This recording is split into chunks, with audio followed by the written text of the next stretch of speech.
Oh, I didn't ping everybody. Whoops. At everybody. Everybody.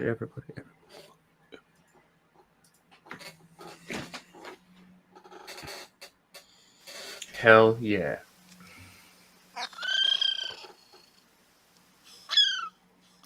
It's a weird fucking bird. You're a weird bird.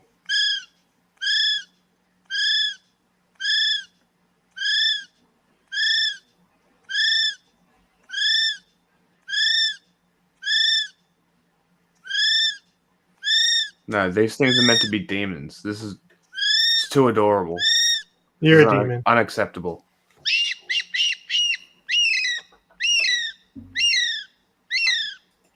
Ew. It sounds like a seagull. You sound like a seagull. That's not good.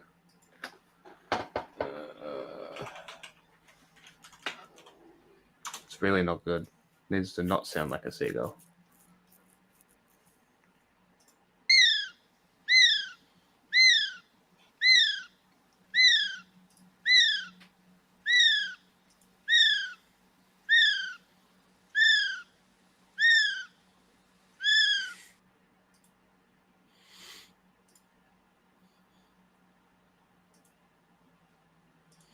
No, I get it. These things are demons.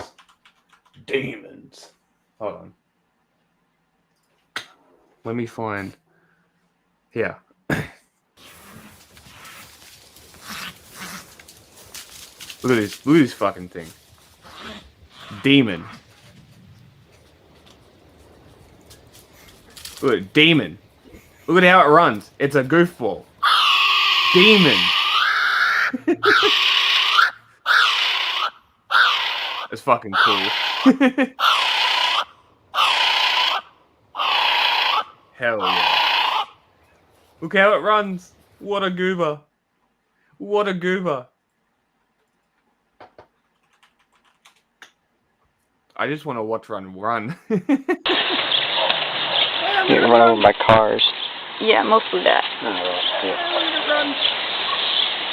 She looks just like the t-shirts and stuff. What a goofball. Perfect. That's not running.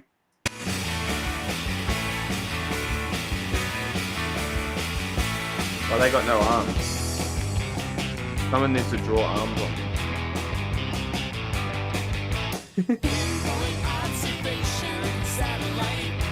What is this dog shit music? Who knows? Yeah, get it. Convincing them the strength of force will make us airtight. Absorbing it all while we're stuck in our cubicles. We travel at the speed of sound. Enough. Hold on. Oh, that's what I was gonna look up. Do you guys know what foxes sound like? Pretty cool.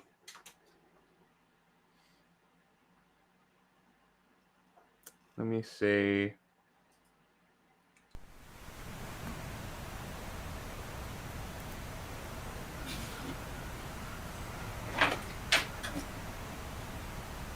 Yes, I hear them all the time here. Oh, really? Because I live on a nature preserve Mm. protected area. They're just orange dogs. They're looking right at him. There, that one. Mm-hmm. It's a cool sound.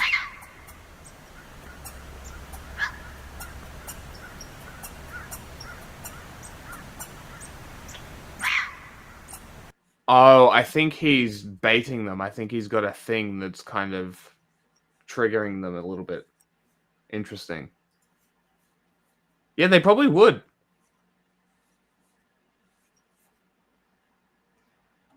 Oh, this is a hunting channel.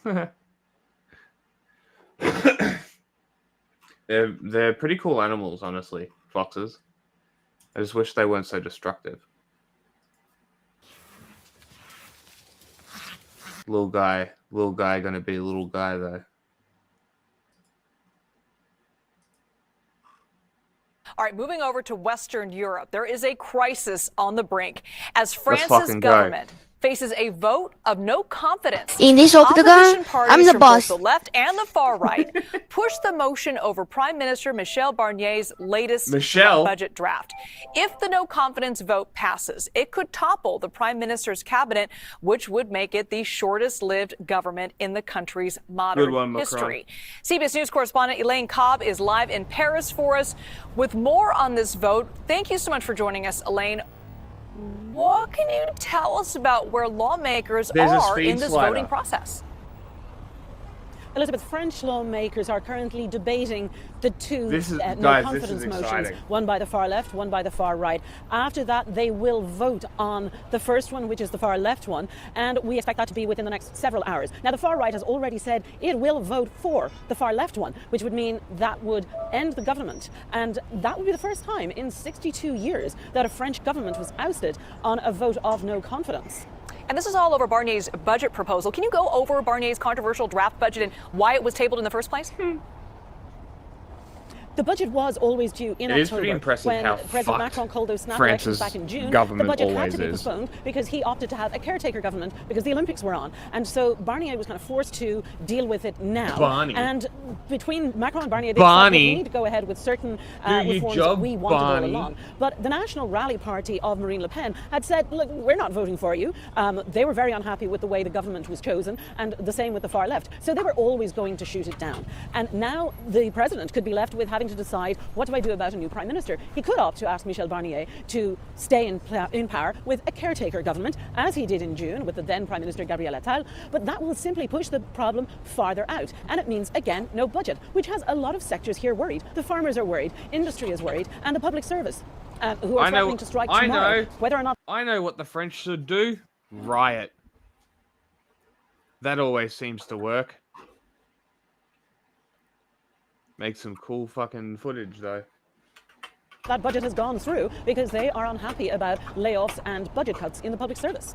All right, CBS News correspondent Elaine Cobb live for us in Paris. Thank you so much, Elaine. Thank you. Now, France's government is on the verge of collapse as the parliament there is expected to remove Prime Minister Michel Barnier in a confidence vote just 3 months after he took office. The fresh political turmoil comes after the decision by Mr Barnier to force through an austerity budget without the approval of Parliament. The confidence motion is supported by the majority of MPs from across the political divide. Now, if he loses, Michel Barnier will become the shortest-serving Prime Minister in France's Fifth Republic. Our correspondent Hugh Schofield is in Bordeaux, and I asked him about the Prime Minister Michel Barnier telling French television last night it was possible he still might survive. Get the lettuce. He appeared on television last night to give his side of all of this. Superpower, but we will not have super concession. There was no indication of any movement, and so look, as things stand, there's no question of what's going to happen. He's going to be ousted. Notwithstanding the fact that there could be still a change in the course of the day. Until it's voted, it's not voted. And what optimists, at least in his entourage, are saying is that, hang on, let's wait. There could be a phone call between him and Marine Le Pen during the day. He could give on this last issue which Marine Le Pen is demanding of him, which is to do with pensions and the indexation of pensions, linking them with inflation and so on. That was a red line that she had given him. He refused to budge on it, and that's why she's now saying she's going to vote against him at this key vote this afternoon. But if there's some why is this guy so nervous? That could still shift. I have to say, I find it most unlikely. So, in all probability, in 12 hours from now, we will once again be without a prime minister. Epitome of the bumbling British idiot. Yeah. And what does this mean for President Macron, who called the election in July that led to the situation of political instability? Well, he's already very discredited. I don't think there's any question about that. He's already a weaker figure. Honestly, the bigger question is what it means for why France would as a you whole, do it this year when the question mark hangs over it now over the its very popularity is governability. down. Like, I understand democratically why you would do it, but like with all the incumbencies, not because he's like wants to stay in power, but just because it's like, oh, it's a trend everywhere. Why don't we just like chill out? You know, if it's brown, flush it down. If it's yellow, let it mellow. You know what I'm saying? Of course, of course, of course. If for the last 5 months we've had, first of all, no government, and then a government that's been hanging by a thread and is now being toppled by the opposition who are more strong. The problem with France is they did too much of that brown has not flushing, changed and can't change for another 6 months because there can't be elections till June, July. Then obviously that raises huge issues about the stability of the country, about what's likely to happen in the next few weeks in terms of social movements on the street and so on, possible unrest, raises huge questions about the finances of the country. There's no budget. This is all about the budget. The budget had to be passed by the end of the year. It won't be passed. It'll have to be emergency legislation pushed through US government by Parliament plays just to keep fast and loose with this same shit. Yeah. Budget? We're not going to pass it. We're not going to pass it. We're going to let the government collapse every time they say it. Mm-hmm. We're literally, Mike Johnson's literally stringing us out on like partial government collapses. We'll approve this little much that it'll be expired in 2 weeks, and then this little much. Shit's crazy, right? And now I think he's going in with a 2-vote majority now. Wow, that's it. Like, that's bro, really not that big. That's nothing. And trying to do this shit with the 2-vote majority. Look at that color difference. That's fucking crazy. I got fucked up. I should have put sunscreen on. Take this as a lesson, guys. Put your sunscreen really on. Huh? Sunscreen's great for you. I bet you RFK wants to ban it. That's it. Sunscreen what do you mean is it's so good for you? I'm confident RFK wants to ban it. Sunscreen? Yeah, what do you mean? If you could wear sunscreen a lot when you go outside, it like prolongs your life. Seriously? Yes. A specific sunscreen or any? No. Just as long as you use UV protection, like sunscreen is like really fucking like good for your general like interesting skin health. Like, it'll keep you looking younger. Interesting. Well, if it stops like that, yeah, I'm down. Like that's what's bad. Crazy? The fact that we can like get burned at all and live. Yeah. Because where do you evolve burn resistance? True. That's true. What the fuck? I guess you just generally get it from the UV light, and I guess it's just genetically ingrained from probably the very beginning. UV resistance is probably one of the primary things that you need, I would imagine. Because that's all it is. It's just UV light. I'm pretty sure. Well, I'm talking about like even like fire. Like the fact you burn your mouth when you're eating. True. Like it's crazy that's even like a thing. How does that evolve? Well, see, that is more interesting. Thing where you're encountering burning your mouth. Yeah, see, that is more interesting. Unless you're like, ooh, hot rock. Oh, put in mouth, right? Just eating lava. And at that point, you're dead. So, that trait isn't getting passed on. So, it can only come from cooking, obviously. But were they cooking I'm sure things? There's like insects that evolved corrosive agents that would cause chemical burns. Maybe. Ants. Formic acid is a chemical burn. Yeah. So you grow resistant in your because that's what you're eating is that type of insect. Maybe. You're a small little animal with a spine who came out of the ocean. You're eating up all the ants.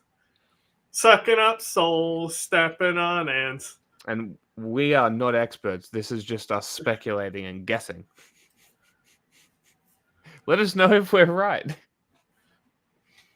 Because that's kind of interesting. I don't know. That's very interesting. I'm probably going to wear a lot more sunscreen from now on after this, to be completely honest. I have not been out in the sun for a while, I guess. The existing budget ticking over so that money can be borrowed on the markets. While we have you, Brett, you are our foreign correspondent. There's another major shakeup happening now in international politics. French law. AI here, reduces risk of skin cancer. According to the Skin Cancer Foundation, sunscreen can reduce risk of skin cancer by 50%. Prevents sunburn, we know that. Prevents premature aging. Mm-hmm. Sunscreen can help prevent wrinkles, sunken skin, and age spots. Interesting.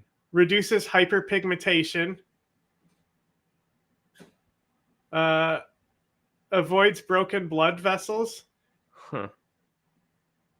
Enhances the effectiveness of other skincare products. Interesting. What is this? What is this? What did you call? Hot rock. Lawmakers apparently just voted to oust the country's prime minister. Was it me going, "Ooh, I eat hot rock"? You heard me eat dinosaur brain. Me don't like brain. Hold on, I'm curious now. Me ook.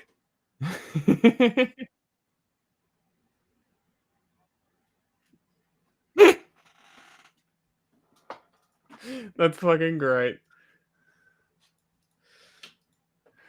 Hold on. God damn it. Ooh, hot rock. Oh, put in mouth, right?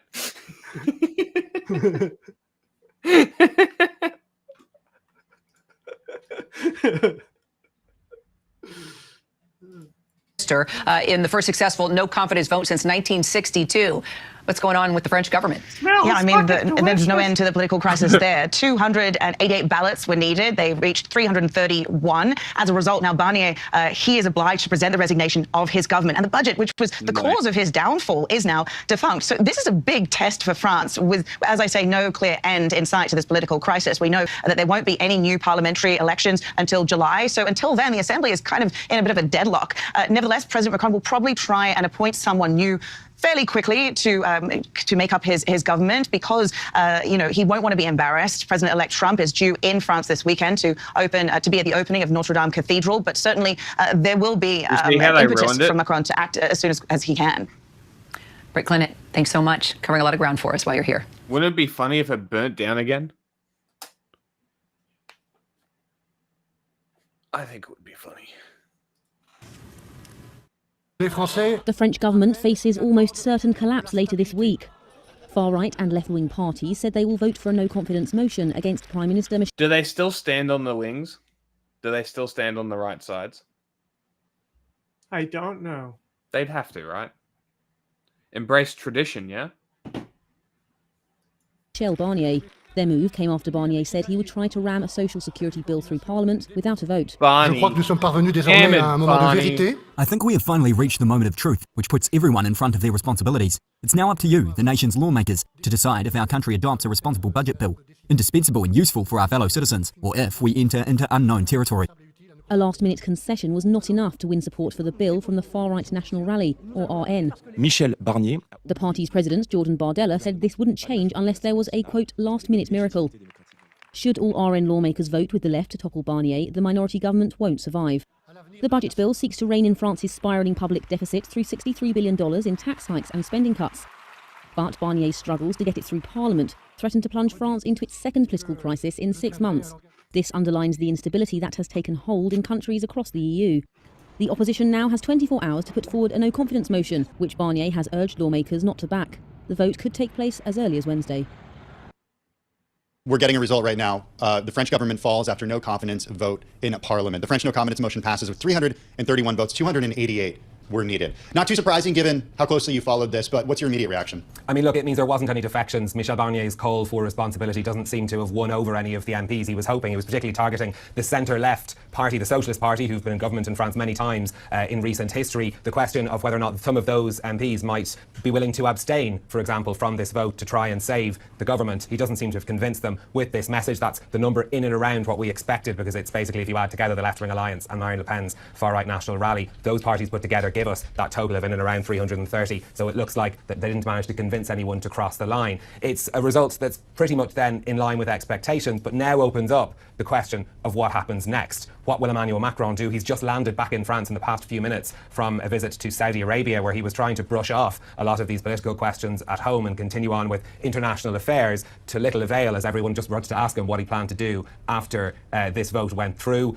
He had been asked on many occasions whether or not he might resign, and he says that's not an issue. It's not even in question that he would do that. Of course, his term runs till 2027. So we now set ourselves up for the timeline where the French president can take as long as he likes to appoint a new government. We don't think he's going to leave it that long, but it does plunge us into a sort of political vacuum now. We'll have to have a caretaker government to keep current affairs running, but it's going to make those big challenges like dealing with the budget even more difficult. Stephen, do we have a good idea of who would likely be the next prime minister and what that new government would look like?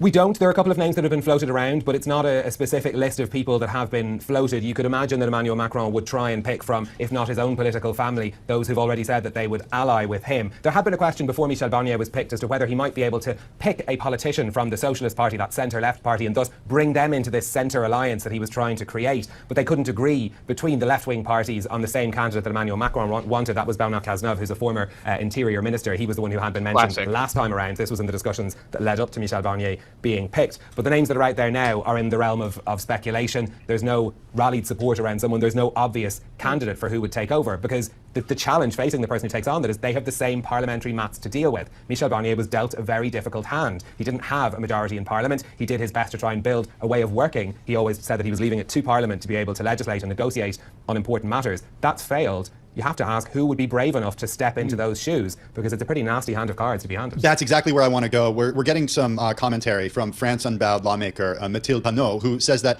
quote, finally the Barnier government has fallen along with its violent budget. Today is a historic day. What does a budget look like in France after this process? It looks like money.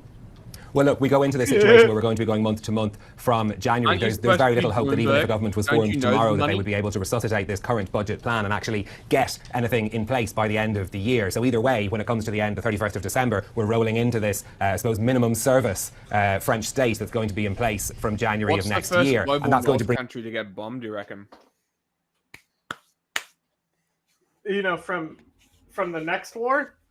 Just theoretically, in the next 4 years, shit goes down. Who's the first global north country to get hit? People would instinctually say America, but I disagree.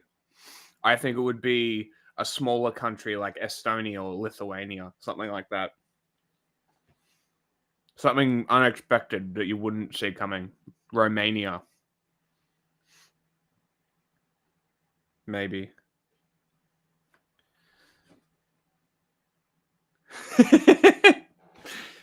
Me too, man. Me too. fucking France. Or, I mean, do we consider Turkey global north? What do we reckon, chat? Turkey global north, global south. They're making weapons and shit. They have a 5th gen fighter. I don't know what qualifies a nation for the global north. Turkey's not. I'm not actually sure.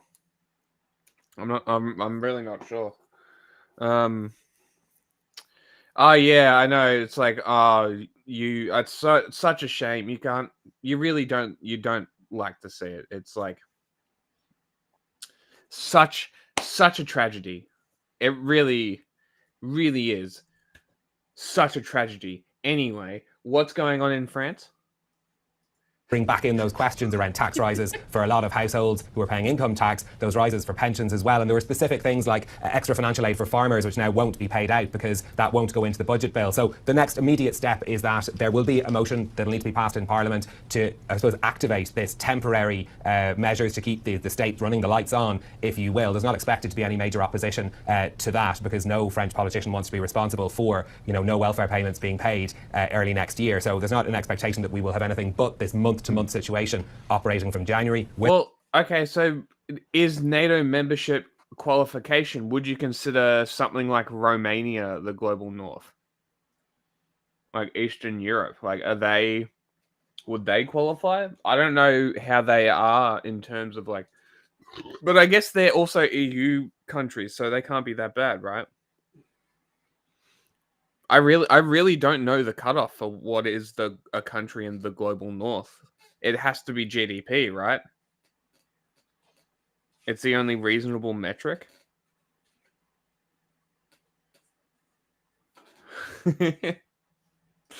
Well, did you guys see the Confederate Europe with all the regions split up? It's pretty cool. It's not a bad idea. I'll see if I can find it. With a larger budget deficit and with the pressure that's going to put on France's borrowing costs in international markets as well. 331 in favor. The majority has been achieved, so the motion of censure has been passed. No need for a second motion. The conclusion for the bicameral committee for the... What? Russia. In response to what? We spoke about a lot. No, I'm saying they're the global north country that got bombed. It's already happened. No, they're not global north. Yes, they are. Bullshit. What's the cutoff? This is what we've been discussing. What's the fucking cutoff? What makes a country global north?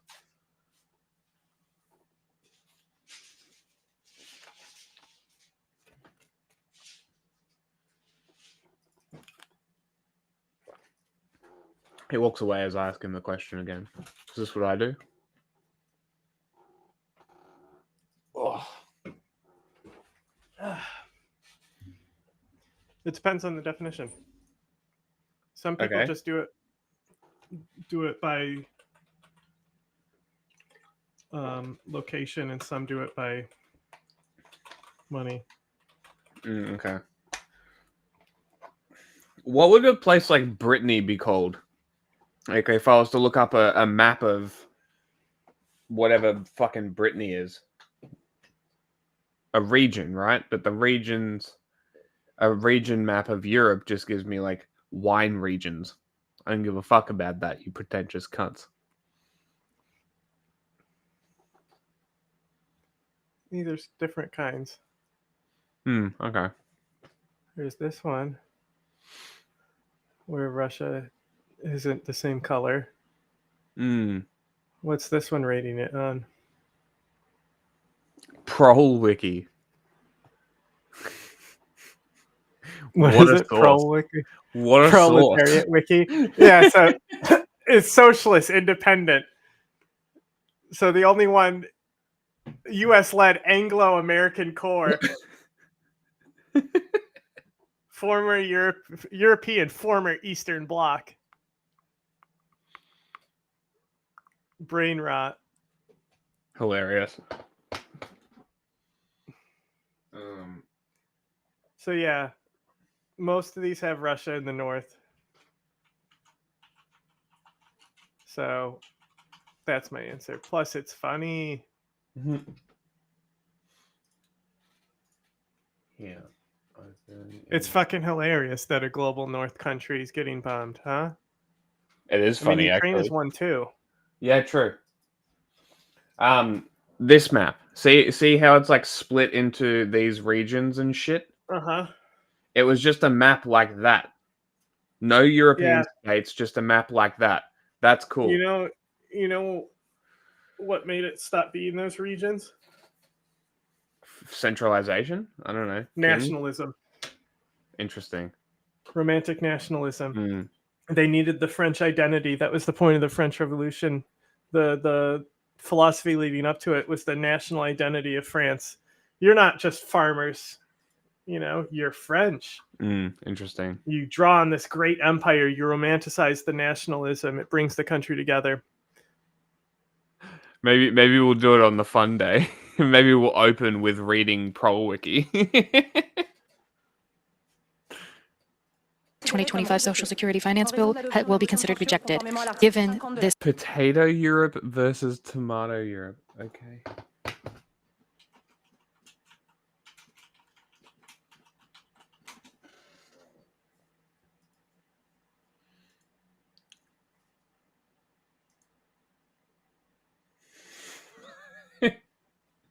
Literally everyone that makes food with paste seems to use tomatoes. I don't know. Or is it that one?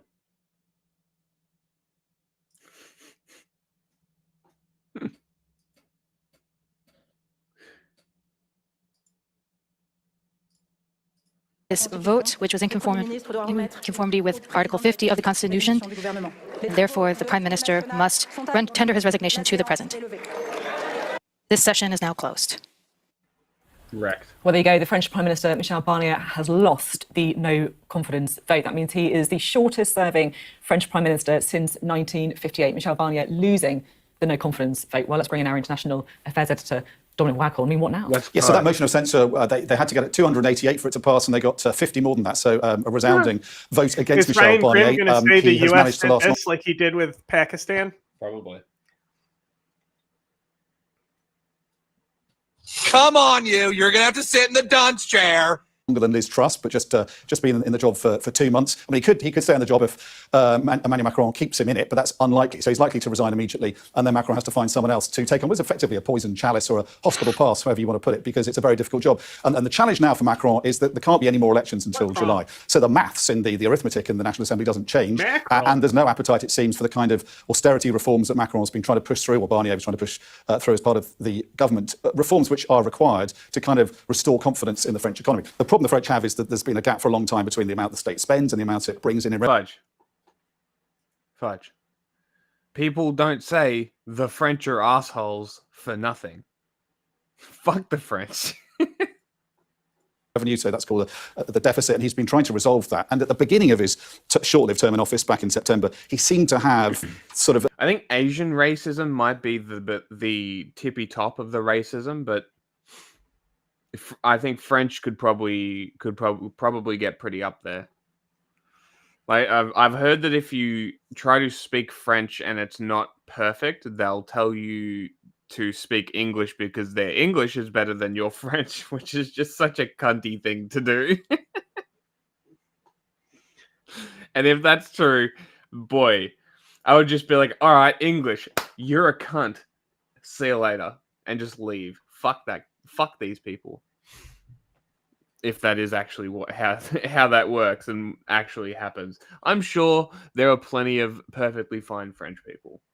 But if that's the reputation, it must be pretty common.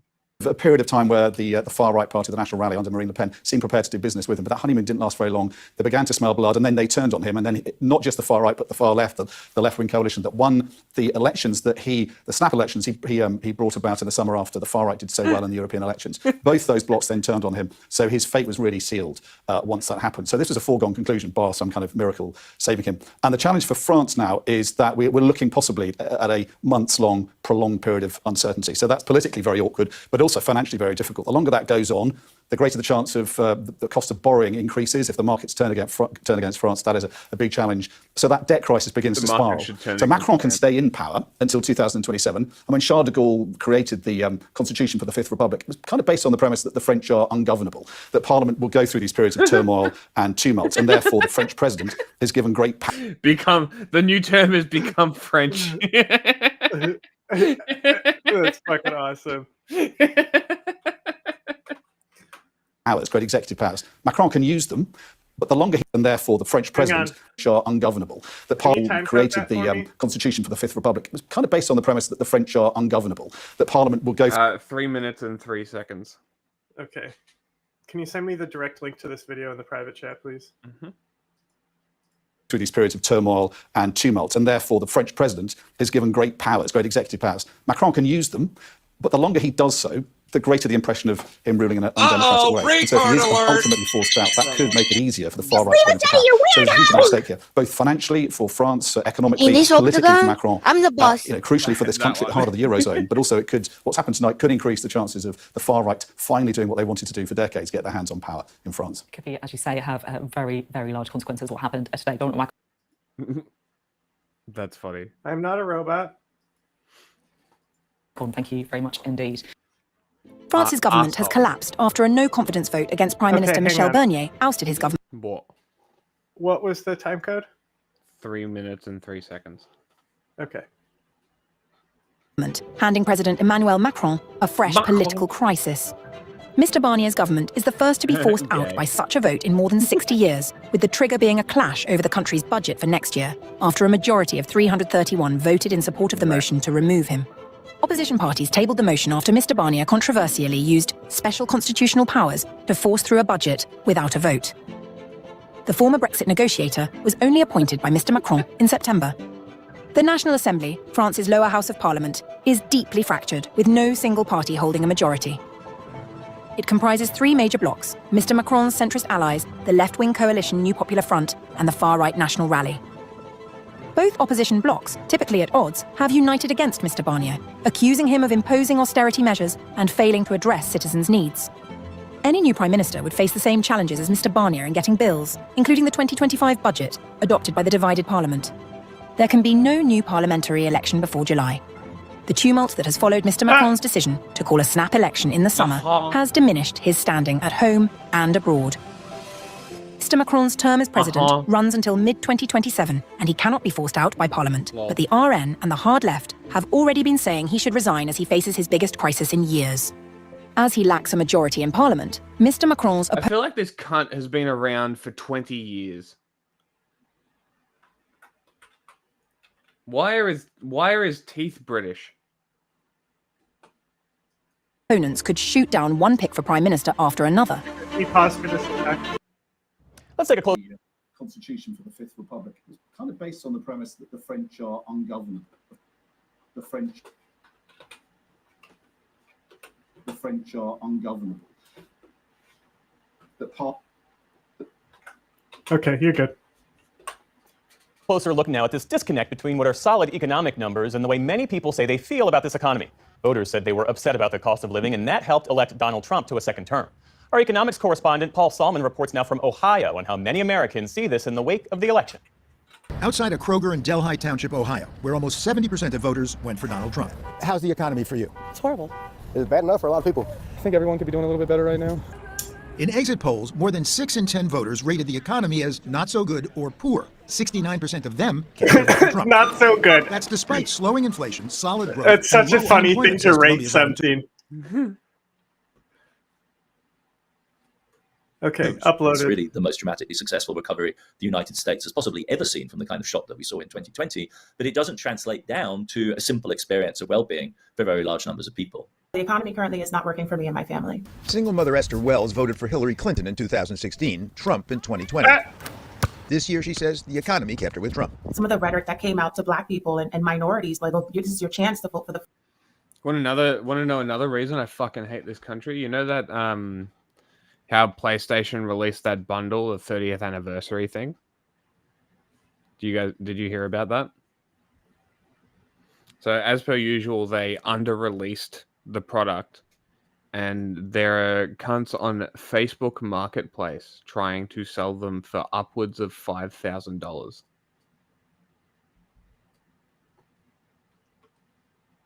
Upwards of $5,000. Absolute scum. Pure scum. And nobody gives a shit. First Black woman. And to me, it was like, that is not my number one issue. How are you going to make things better for my family? It was about affordability of food, of gas, of heating, energy. Like Wells, many Americans are comparing the cost of living to what it was 4 years ago. Yeah, and we should look up America's numeracy skills and see how it correlates. You know, the ability to compare like numbers and the reasons that they are the way that they are. The American reasoning and numeracy skills are rock fucking bottom. Add political... I don't even know what that is. Add political information into that, and you've got a population primed to be misled and tricked. It's not our fault that we wiped out the native population only not to settle the land. And it's America's fault for having the education system not change for 100 fucking years. Do you know over how nice 100 years the North American region would be if there just wasn't a genocide in the West? Yeah. It would be insane. Like if it stopped at Oklahoma. Mm-hmm. It would be such a better world. But yet, we're still here. And blaming inflation. Very nice. Technically, inflation is the rate of price change over time, and that annual rate has slowed. But they're looking at the long-term climb. Inflation is when things are too expensive, or inflation is when I can no longer afford anything. Think about it, that's what people with the EU, right? Mm.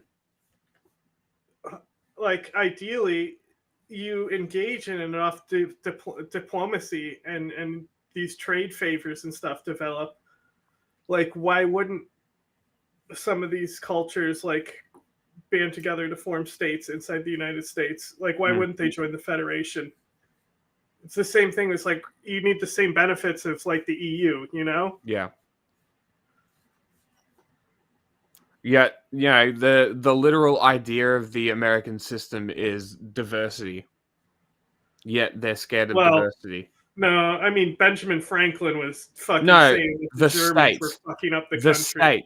The states, the ability and what each state has is what makes America what it is. It's not one state in and of itself. It's all the states offering everything together to make the United States. Right? That's the argument. So if that's the case, then you can't have any of the states go out by themselves. But like that's a argument there too, is that like so like Florida, Texas, New York, and like California is like already like, but on its own it would be in like the G7 if it was its own country. Yes. I think. Yes. So like all those economies together, you instantly get access to that. Mm-hmm. If you join the Federation. Yeah. So why wouldn't you? It makes logical sense. Yeah, well, because you care about more things than money, like preserving your culture and, you know. Yeah, but then they just force you to anyway.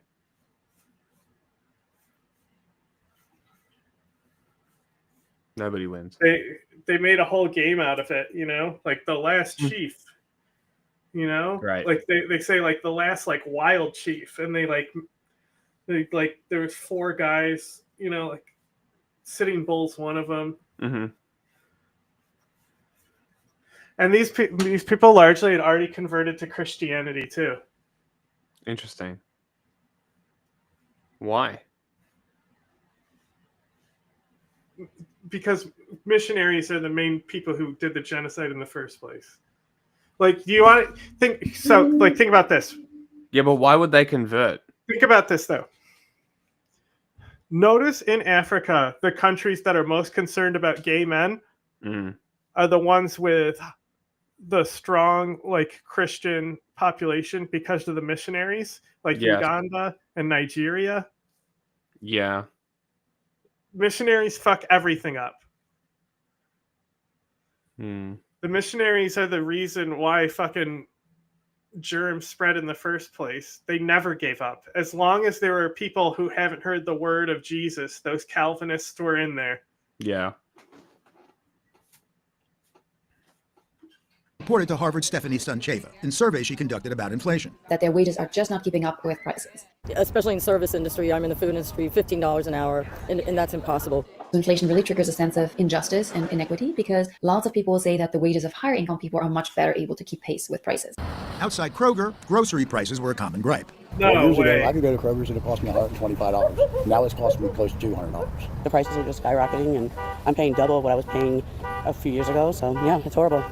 Grocery prices are up some 25% since the pandemic, but just 1.1% from a year ago. It's not just groceries, though. A couple years ago, I could just kind of do my own thing and make my money, pay my bills, have extra to do fun stuff. Now I can't. You know, you're putting all your money into rent and bills and whatnot, and it's just hard. I have 2 young children. Daycare prices continue to rise, and without any assistance, it has become a challenge. Higher interest rates have added to the cost of living, says Jason Newell, but aren't even counted in the official inflation rate. I saw a statement from, I think it was American Express, 28.9%.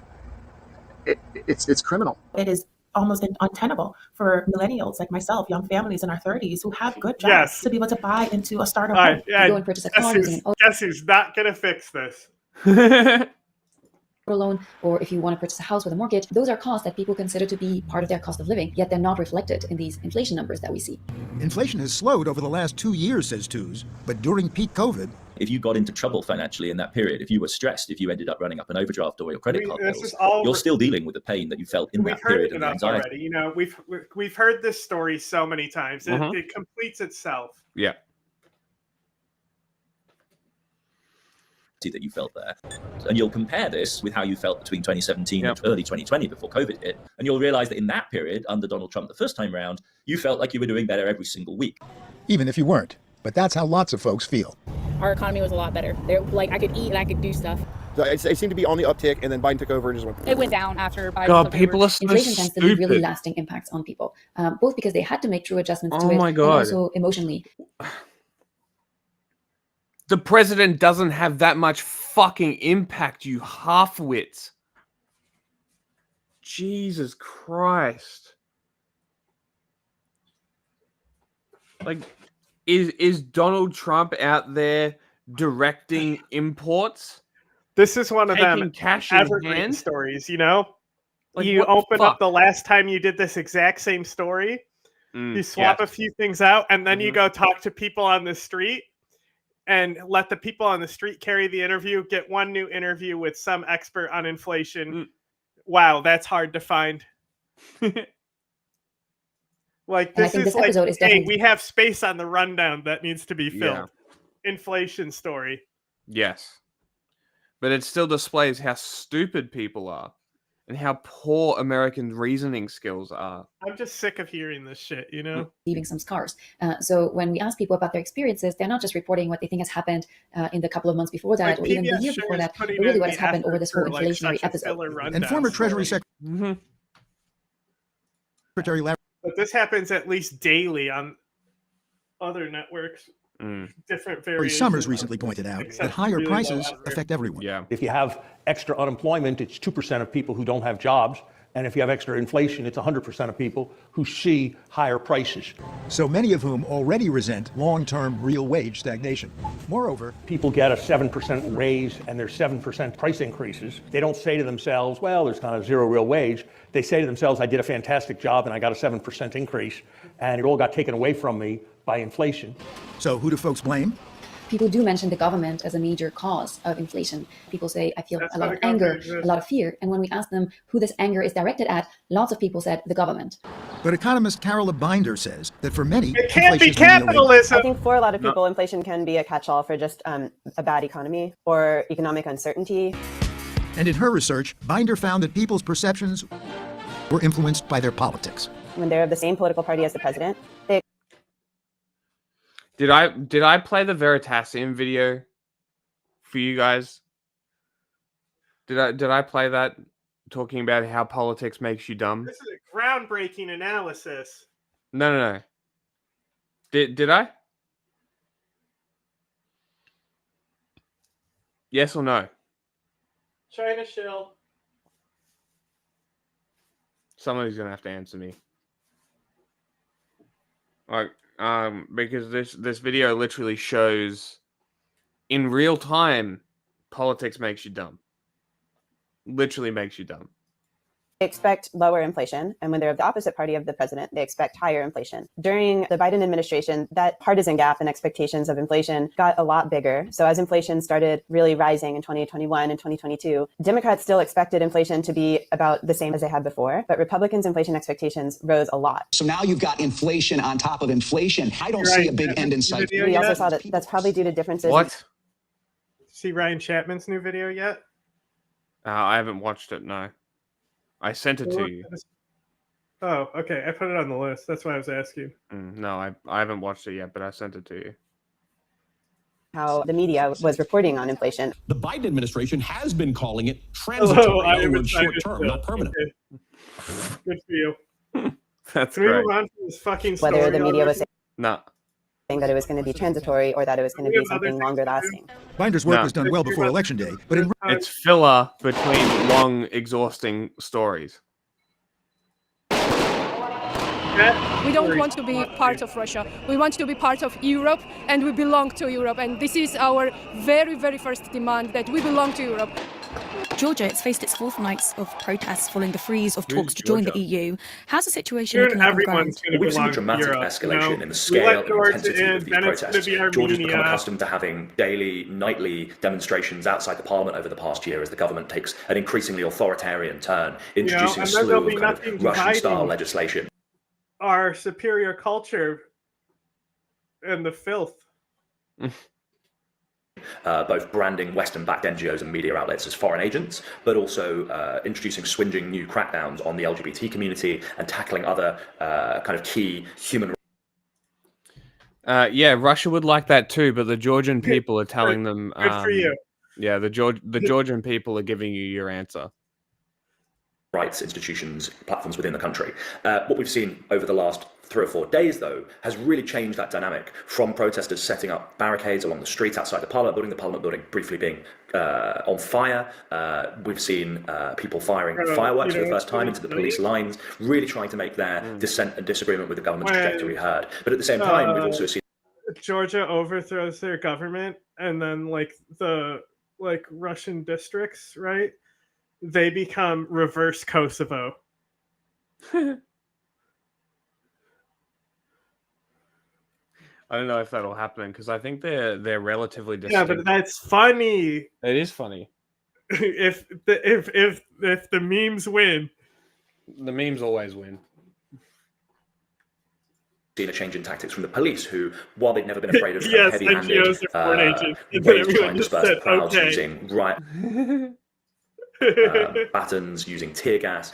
Now what we're seeing is really judicious use, constant use of the water cannon, constant use of tear gas, individual protesters being picked up, beaten, threatened, taken away, even opposition leaders ending up in custody. And Washington, they said that security forces have been using excessive force, didn't they? But the Georgian Prime Minister has dismissed this criticism. Well, Georgia's government insists that it isn't doing anything wrong, that the policing is absolutely proportionate and appropriate. But we've actually already seen the US have... You could print these two people. Yes. It's like this is like default Sims. Imposed sanctions on Georgian Dream and on police officers responsible for violence over the summer. So what we're seeing is really no change in how Georgia's government wants to present itself to the world. They're absolutely uninterested in criticism from overseas. They've said in response to concerns about backsliding on human rights, they've said, well, look, if that's what you're going to say to us, if you're going to criticize us, we're just simply not interested in engaging. We won't be blackmailed, as they put it, by with your human rights concerns or with threats of withdrawing funding. Georgia receives a huge amount of funding from the EU and US to build its economy, to try and build its resilience. Person, I respect him less. I respect his reporting less, honestly. Where's the capitalists? Ensure people have good, well-paid jobs, that education, women's groups, for example, are well-funded. That's all going to change. And the Georgian government says, well, look, if you're going to criticize us, we will pull out of these programs. What are you hearing from people on the ground? There's reports that these protests, they're spreading outside of the capital. How do we see this moving forward? Well, it's absolutely fascinating to see protests spreading to towns and cities where there haven't been long histories of anti-government protests. So the town of Gori, about an hour and a half away from Tbilisi, one of the kind of sleepiest places, not particularly well-known for political activism, to see crowds in the street. What? You know what I'm saying? No. It's absolutely astonishing, really an unexpected development. And I think it speaks to the fact, as many of the people I speak to tell me, that they really do believe that now is the last chance to fight for their hopes of being integrated into the European Union, being part of the Western world, something which particularly younger people for the last 15 years grew up being told. Our country has its place in Europe. This is our trajectory. Inside the Constitution is enshrined this kind of European perspective, this belief in joining a unified continent, in joining the EU, and becoming a member of NATO. People grew up in this world, and they really, really don't want to see the sun set on it. And at the same time, older people who have vivid memories of Georgia's 2008 invasion by Russia and remember this. Potatoes.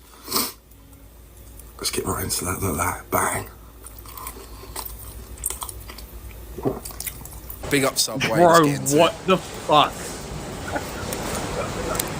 He took 2 bites.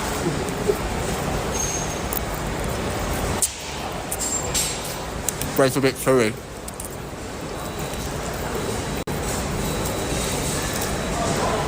Oh. Bro, use your fucking teeth. 10, let's enjoy it. He doesn't I grab don't chew any. enough, but so because these are all like the porcelain chompers he's got in. So he hasn't had teeth for so long that's how he eats now. That's fucking crazy. He doesn't know how to use teeth. I don't need to chew. Watch. Chicken as well, yeah? Chicken. No chew needed. You don't need to chew your food. You're a sausage. That's bad advice. That's bad advice. That's really bad advice. You need to chew your food. Please chew your food. Not bad again. Let's rate this out of 10, yeah? Big up the brownie. Big up Ed Matthews. Big up the boxing. Cheers! Nice. Oh. I bang.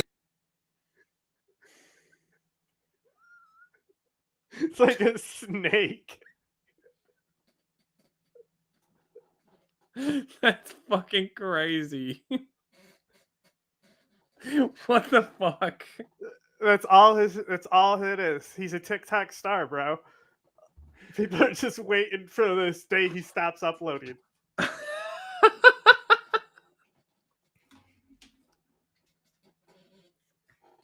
TikTok needs to be banned.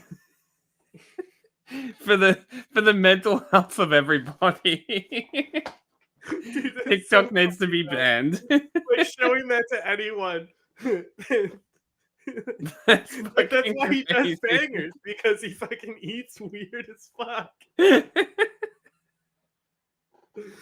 It's literally mass cyberbullying. It's standalone complex cyberbullying. It's just millions of fucking people all together at once going, this guy's fucking weird. Blowing them up. It's a game. It's a game. That's all it is. So I think what you see is these frustrations building up. And there will be, of course, those who say, well, actually, Georgia has a sovereign right to do whatever it wants. You know, neighbouring Azerbaijan, you know, has a catastrophic human rights record. The difference is it hasn't said, we want to join the European Union. And I think when you want to become a member of a club and you win an election or campaign in an election, as the Georgian government did just in October, promising that they'll be part of the European Union, it's absolutely within the rights of the EU and the US to say, look, guys, this isn't the way to go about it. And I think the Georgian government's got itself in this position where it's deeply offended to hear the reality that its actions have consequences and that you simply... I got a great idea. Is this guy blaming Let's Georgia? dust off Britain's file and then start calling Georgia Britain. Right? Yes. You know, like the old EU file. Like that's, and then boom. That's not a bad idea. Annexed by the British Empire, except not. Cannot, on one hand, backslide on human rights, show absolute disdain for any concerns about the state of your democracy, and at the same time join the European Union. You know, they'll look at countries like Hungary, like Slovakia, that are already inside the EU, that are doing some of those things. Not maybe to the same extent, but certainly trying to do some of those. This guy's a fucking idiot, right? The government campaigned on joining the EU, and then the Georgian Dream Party changed their mind. What are you talking about? It's clear that they were lying. It's clear that the Georgian people want something. They're yelling it very loudly. What are you talking about?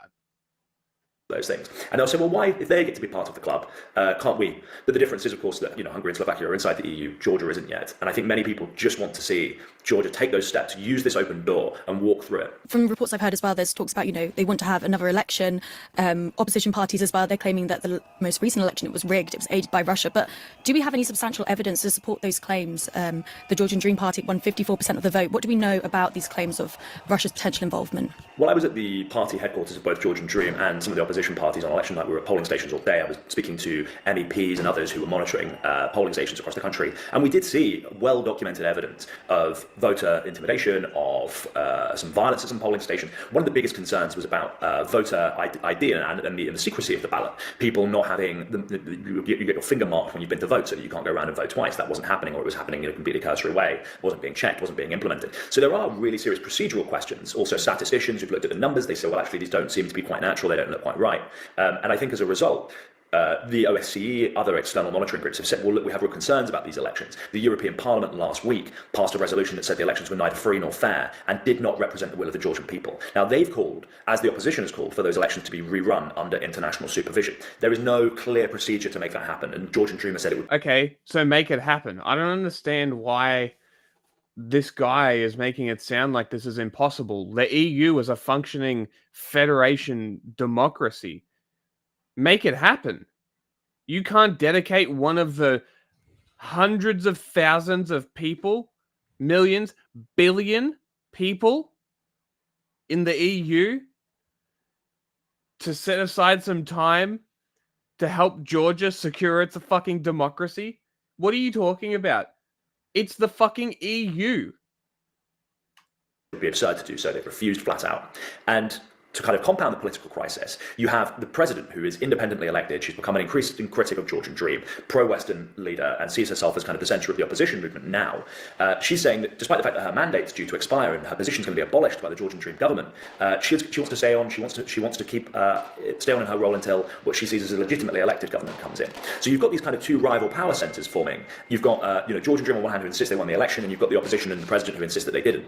And I think what many Georgians, particularly those I've spoken to, say is the only thing that can really break the deadlock is support from the outside, and they really want to see clear messages being sent by the West. The US, as you say, has been sending some of those messages. The EU is a little bit more equivocal. These are people who are going out with EU flags, standing on the street, facing potential beatings, facing the water cannon, facing the tear gas, and they're waving an EU flag. Cool. And I think what they expect from Brussels is to see some kind of support in return. Washington, they announced at the weekend that they'd be suspending their strategic partnership with Georgia. The Georgian Prime Minister, they said they would, start up talks with the Trump administration when they take office in January. Do you think that this partnership will be reestablished under Trump? Well, it's very difficult to know. And one thing that we saw was the only EU leader who flew in to congratulate Georgian Dream on their declaration of victory in the elections in October was Viktor Orban, the Hungarian Prime Minister. Orban is also a close ally of Trump. It's very clear that Donald Trump doesn't have any qualms about the state of democracy in other countries, or maybe even in his own. It's not something that he's ever really put as kind of a principle of his foreign policy. We know that Trump wants to have a rapprochement with Russia. He wants to get people around the table. He wants to... Right, enough of this guy.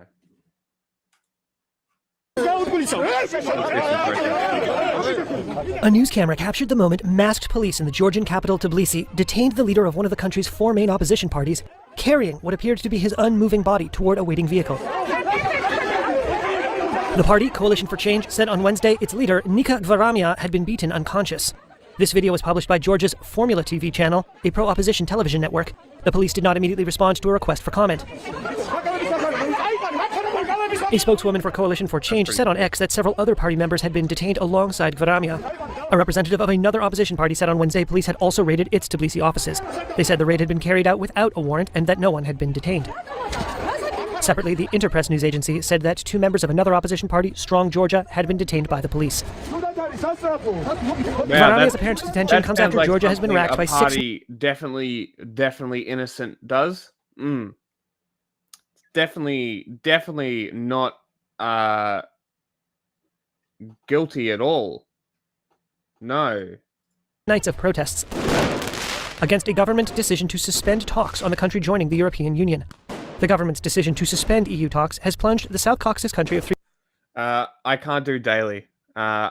We need money. You want daily streams? I need money to survive. It's that simple. Like it's unfortunately that's just how it is. 3.7 million people into political crisis. The authorities claim to have thwarted an attempted, quote, revolution. Georgian Prime Minister Irakli Kobakidze has repeatedly praised the police for their response to the protests. Georgia's public ombudsman, a former opposition politician, accused the police on Tuesday of harsh...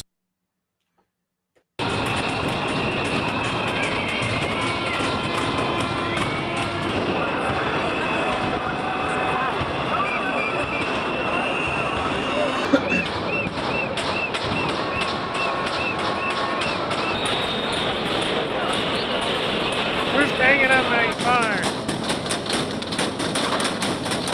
I can't sleep with all this ratchet.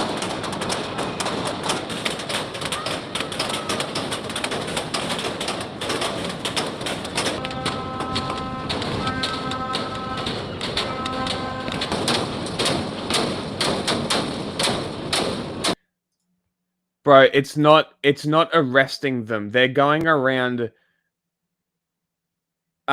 detaining opposition leaders. Opposition in the government, as there's something going on contesting the election. If you are guilty, why would you arrest the leaders of the opposition parties asking for a recount? Are you dumb?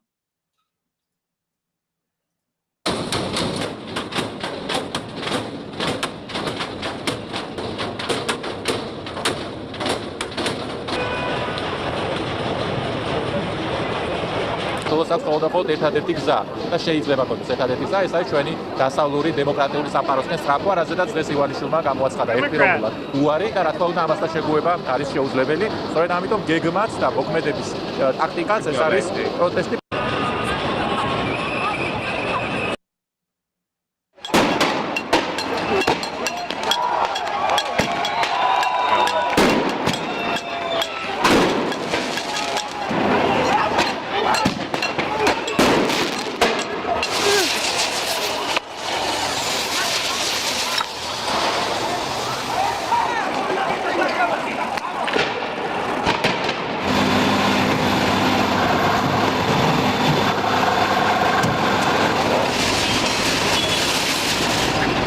That barricade didn't last long.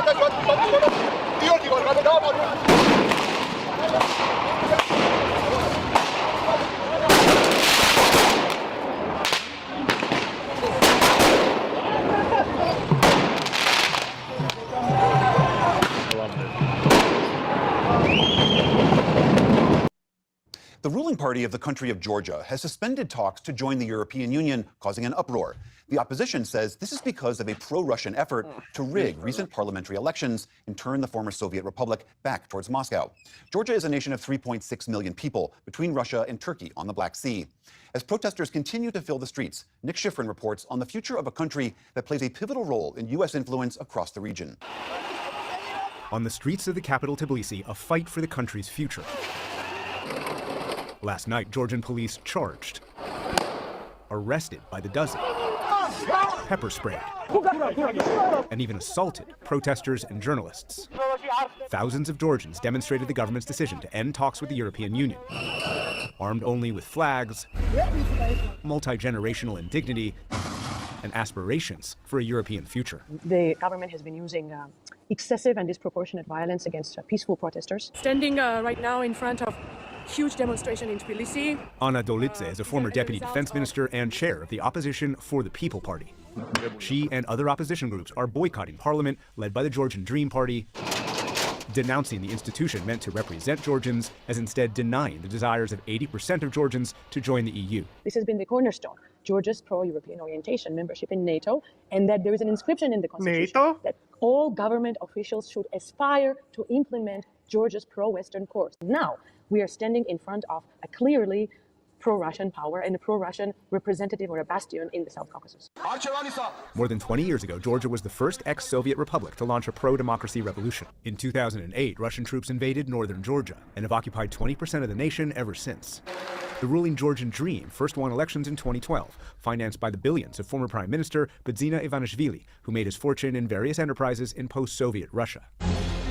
In last month's election, Georgian Dream argued that aligning with the EU would lead to Ukraine-level destruction, and yesterday called EU demands that Georgia make reforms to its laws and institutions insulting. They are asking from Georgia not reforms, but steps that would mean a rejection of our dignity. That idea echoed today by the head of the Russian Parliament's International Affairs Committee, who wrote, quote, "The Georgians did not allow their country to be made a puppet of the West." In no sense this should be minimized to a local democracy or authoritarianism issue. It's a geopolitical issue. Either we will be locked down in this camp, which is pro-Russian, we will be using Georgian territory for Russian projects, or we will remain a Western ally. Local and international election observers argue the Georgian Dream government is illegitimate because last month's parliamentary election was marked by widespread fraud. Elections have been always rigged under the Georgian Dream, but this time this was rigged in a much larger scale.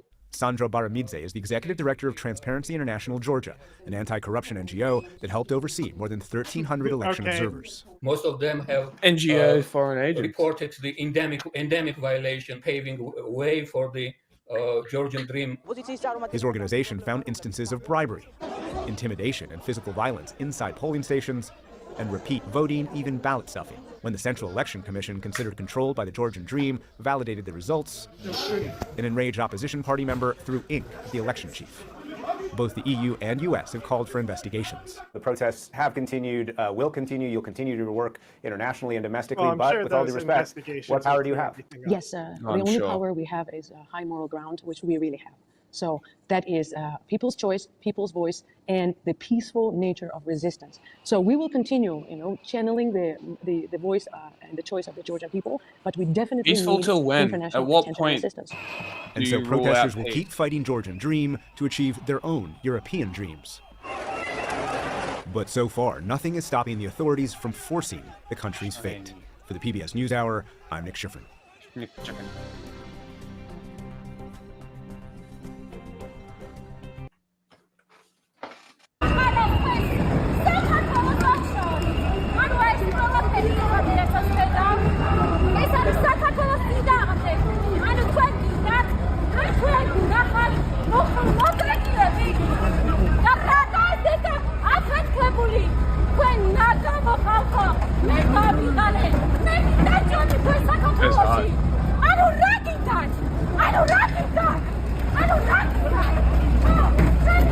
They're scared of a little girl. Sounds like she's doing the AK-47. Hell yeah! Get him! Get him! Fuck yeah! That was fucking sick.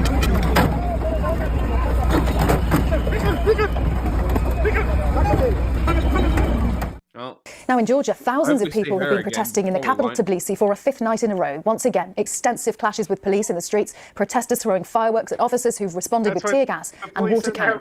Last week, the Prime Minister said he would put European Union accession talks on hold despite polls suggesting widespread support for membership. And that's what triggered this latest round of demonstrations. Georgia's pro-EU president's been speaking to the BBC and dismissed the negative image of the protests being presented. Well, that's the Russian propaganda, which we do not have to get in. Russian propaganda that everything has to be revolution, that everything has to be prepared by the West. There is nothing of that kind. There is a very calm, very peaceful population that wants to have its voice heard, that its will is to go towards Europe and will not, and that has been the case for centuries for Georgia, Yeah, like, will not it's just accept a fucking that foreign protest, power bro. deters it from its destiny, which is the European community. The Georgian president there, our correspondent, our Russia editor Steve Rosenberg, has the latest from the Georgian capital, Tbilisi. At night, Georgia's capital looks and sounds like this. A standoff between the security forces and anti-government protesters. This is happening night after night now in Tbilisi. Protesters firing fireworks and the right police responding with tear gas. Once again, Georgian police dispersed thousands of protesters.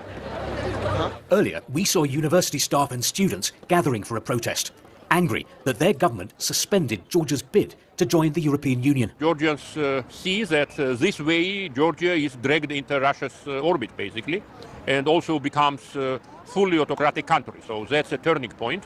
And now I think there is this feeling of now or never. They marched through the city, calling for others to join them. And they declared that Georgia was Europe. No one in Georgia knows where this confrontation is heading, how it's going to end, and who will tire first, the protesters or the authorities. Georgia's Prime Minister suggested that what was happening on the streets was a foreign-funded revolution that had failed. Not everyone has joined the protests. Scarf seller Georgi told me he has friends in Europe, but also in Russia. But he admits he's shocked by video images of police beating protesters. The way some of the police kicked our sons and brothers, how could that happen? But I do have friends in the police, and on the other side, there are youngsters whose hearts beat for this country. Georgia needs to sort this out on its own, without anyone interfering. The authorities say they will sort this out their way.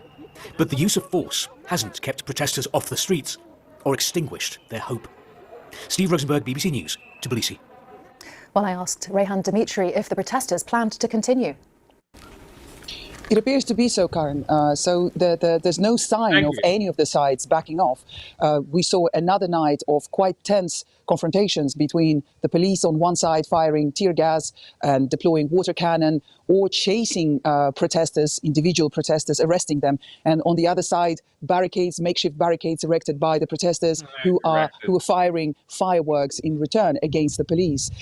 These protests are driven by the country's youth. It appears that they are, in a way, kind of self-organized. There's no protest leader, and there are no opposition leaders who are addressing the crowd or telling them what to do. They appear to be self-organized. Quite a lot of anger in the streets. And I was there yesterday, so when police started moving, pushing quite kind of roughly the protesters away from the main point of the protest, which is outside the parliament. People just move to nearby streets, then they block traffic, they create more kind of trouble in other parts of the town. But one thing is clear, they're not afraid of the use that is being used by the police, and they are determined to make their voices heard. And their demand is... Like, no leaders, organized, like, just a literal...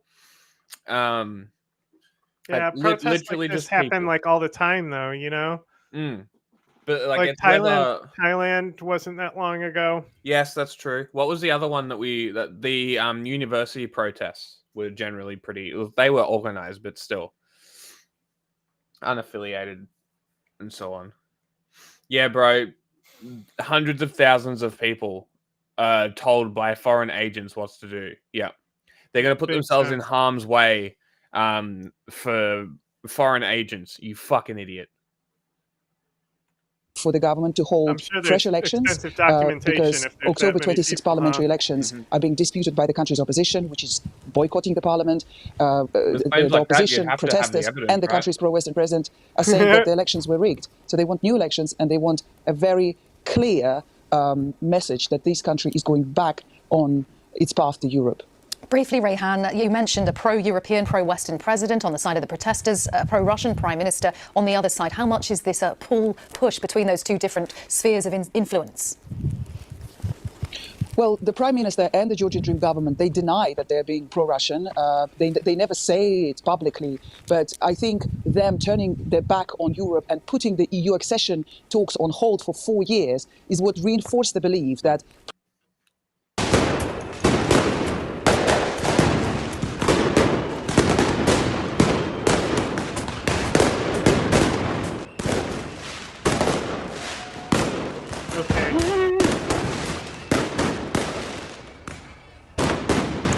Look at how they're moving. This is great.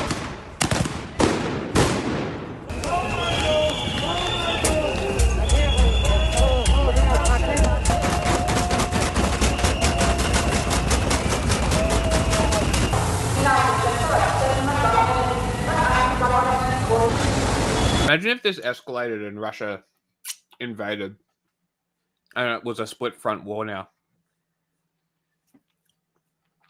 That would give Ukraine a chance. Is this dude asking for proof that they're not foreign agents? The proof is that there's no evidence that they're foreign agents. What do you mean?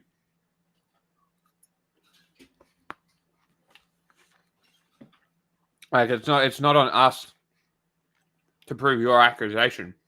You're the accuser. Prove the accusation.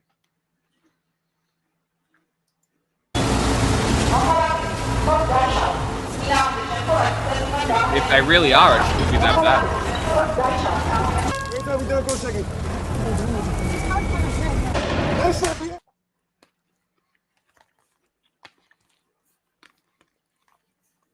Bro.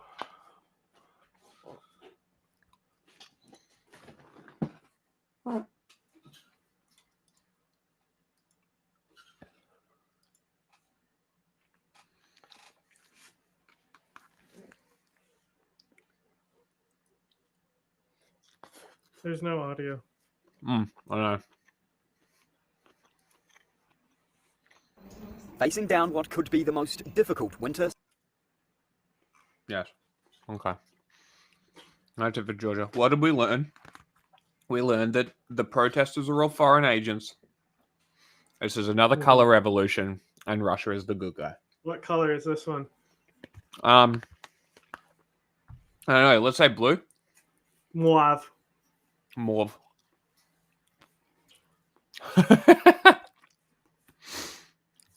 No, I was responding to his comment. Since the start of Russia's invasion, some Ukrainians are rushing to install new generating It was meant to capacity. be louder, These solar but panels didn't on a work. residential There only building one in ear Kyiv for you will on help this keep too. the heat on and power flowing for about 1,000 families, said Valery Pindik, Only playing through one ear for you. who heads the building's housing association board. Only happens with Reuters sometimes. Russia has intensified its now attacks the on other Ukraine's side. energy infrastructure with at least 11 major missile and drone strikes since March. About half of Ukraine's generating capacity was knocked out and distribution networks were also damaged. Estimates from the Kyiv School of Economics puts physical damage and financial losses at more than $56 billion. Analysts say coping strategies include more electricity imports from Ukraine's western neighbours and purchases of generators and alternative energy sources like solar panels and batteries. In Kyiv, daily blackouts of 8 hours are common, and people plan their days around power the fucking air raid siren was some both residents ears. and businesses to seek generating So the capacity net sound outside the central was system. both ears. Once the lights go out, the immediate fix for many is to turn on generators, a temporary solution, analysts said. Yeah, so And his one that drives up voiceover is costs, mono. said this Kyiv business owner. He says using the generator means Oop, 1 that's kilowatt right here hour as well. is nearly 5 to 6 times more expensive than usual. Serhiy Kovalenko is the CEO of Yanso, which supplies electricity and gas to more than 3.5 I'll tell you what, those meal things, not bad. million consumers and up to 100,000 businesses. The company provides options that include solar panels and accumulating batteries and inverters. Kovalenko said demand is high and they've installed up to 8 megawatts of alternative energy options this fall. That's enough to supply around a dozen enterprises, the company said. Kovalenko said they expect to install about 30 to 35 megawatts in the new year. Official data shows that about 1.5 gigawatts of new solar capacity has been installed, but given Ukraine's needs and the scale of wartime damage, such changes are only the beginning. Dozens of financial programs supported by Kyiv's Western allies have been launched to shift Ukraine's energy mix to a cleaner and more sustainable model. Legislative changes were also introduced to simplify equipment. Isn't it funny how people will be like, oh, Ukraine's not that bad, look, this is Kyiv. Fuck off. It's like, yeah, war doesn't impact an entire country in most circumstances. One of the biggest countries in the world. What is Ukraine? And imports. Bindic said the cost of the solar panels on his building was about $23,000, with the government and Kyiv municipality helping offset about 2/3. That's not Bindic bad. says they plan to install more panels on other buildings next year. We begin in South Korea, where President Yoon Suk-yeol has used a surprise late-night TV address to declare martial law. He said it was necessary to protect the country from what he called communist forces. Crowds have gathered outside the country's National Assembly in order to oppose the president's move. Deputies inside the building passed a resolution calling on the president to reverse the decision. But the military says martial law will stay in place until lifted by the president. Here is the president making that original announcement. 저는 북한이 공산주의 declare martial law to protect. That's a really good example. The Free Republic of Korea from the threat of North Korean communist forces, to eradicate the despicable pro-North Korean anti-state forces that are plundering the freedom and happiness of our people, and to protect the free constitutional order. We can join journalist Fabian Kretschmer, who's on the line from in front of South Korea's National Assembly building in Seoul. Welcome, Fabian. Tell us what you can see and what's going on there. Yeah, so I'm in front of the National Assembly building. There are a couple of thousand demonstrators still here. Many have already left, but you see them waving flags, shouting slogans, demanding the president to step down. There's a lot of police presence, but so far it is calm. Now, actually, 2 hours earlier, there were smaller clashes between protesters and the police, but really nothing too significant so far. The atmosphere is relatively calm, relatively peaceful, and people stay out here during freezing temperatures and demanding the president to step down. So the president has declared martial law. Just explain to us what that means in this context. What can and can't happen?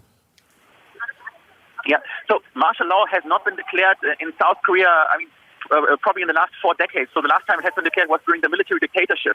So this is really unprecedented, and it's not really clear what this all includes. For example, some university principals said that universities will stay open, etc. So we really have to see how it will develop. But definitely, what is official, what has been confirmed, according to Yonhap, the news agency, is that political activities are banned.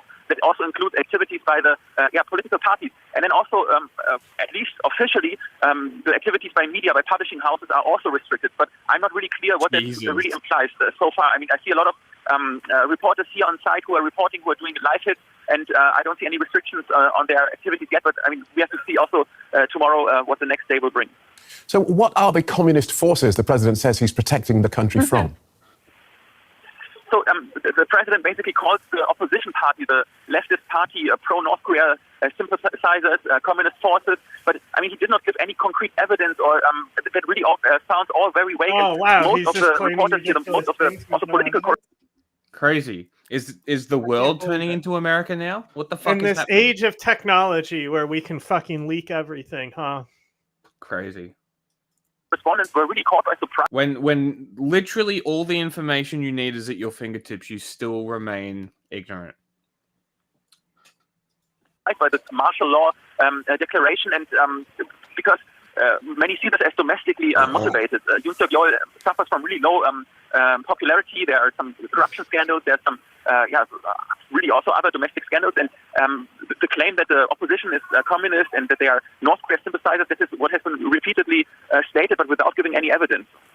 Okay, so despite the president's declaration of martial law, the National Assembly, including lawmakers from the president's own party, in the last hour or so voted to lift this. So what happens next?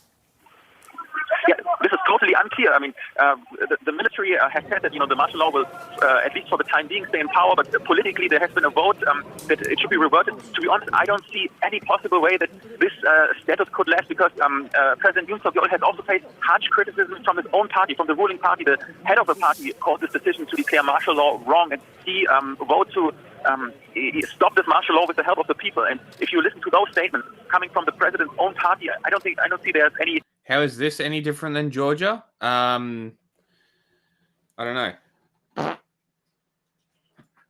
Way that the president can keep up with this martial law, at least not for several more days. I would guess that's at least what I would this say is China.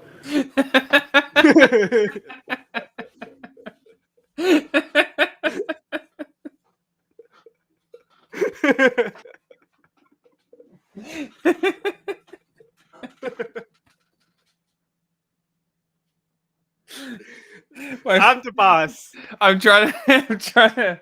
In this octagon, I'm the boss.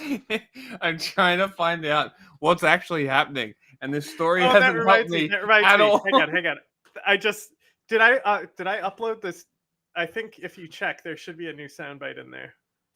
Okay. I think I uploaded it. Let me check. Yep, it's in there. Recent files. I think that Okay. Just in the drive? Yeah.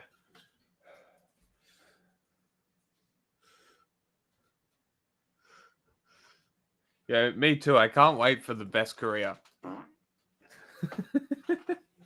don't know if that one came through. The first one was like into the mic. I hope somebody clipped that, by the way.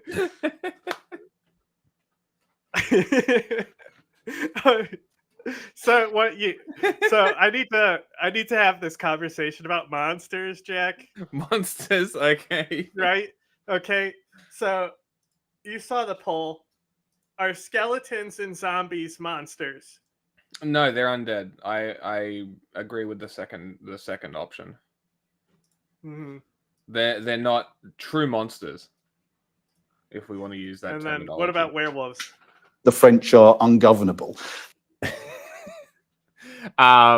Werewolves, it's a curse, right? Depends. It's usually like a blood curse? Depends. Okay. Yes, monsters.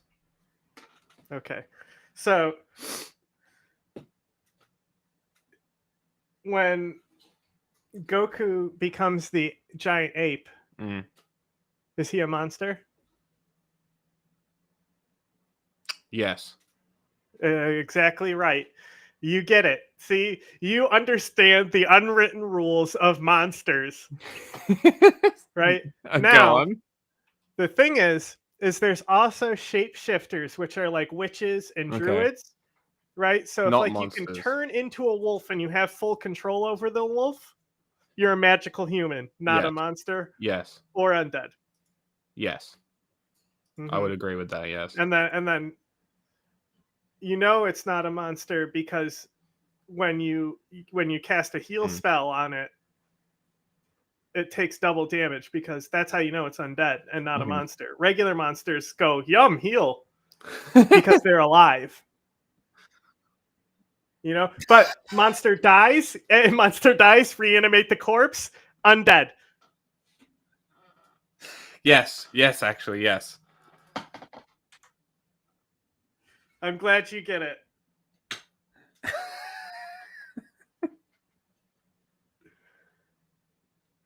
I just listened back. It's hold on. Where are we? It's like an hour and 30 minutes in. If anybody wants to note that down. Well, what is this right here? Tell us more about the political reaction to this move, Fabian. It looks like it's already been the biggest criticism came from the opposition, of course. They were basically calling this decision to declare martial law groundless. They were also, there are increasing calls that the president should step down. And as I also said before, that criticism came also from the ruling party, so from the conservative section, the section that the president belongs to. So I would say this is really highly controversial, and also many people inside the political establishment, but also... It's very controversial. His voice is fucking sending me. I know. They're like, how do you become the silliest sounding people, but also like invent Nazism? I know, right? Yeah, me too. I can't wait for the best career.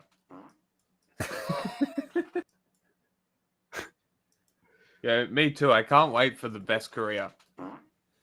The first one I think was better though, right? I don't know. It sounded way worse in person. Like that one was the better. I think the first one, you literally, it's like in my mind, you literally like had your legs in stirrups like a woman giving birth. Like in my mind, that's how I visualize it, and that's how it's gonna stay in my mind.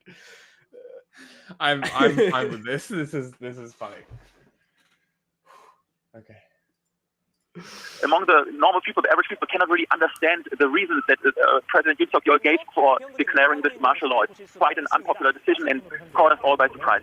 Yeah, and you hinted at an interesting background to this situation. We have a lame duck president who can't get his legislation past an opposition majority in Parliament, and the president has also been hit by scandal. Just fill us in.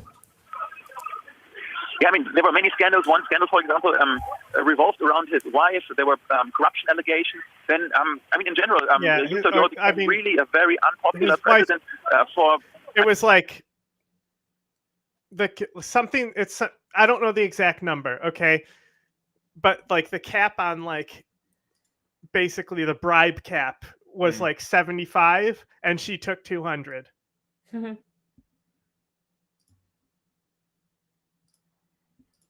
So it's not like a major deal. Here, pin that to the Discord. Pin the Discord chat on the Twitch chat. Do that. You are in control.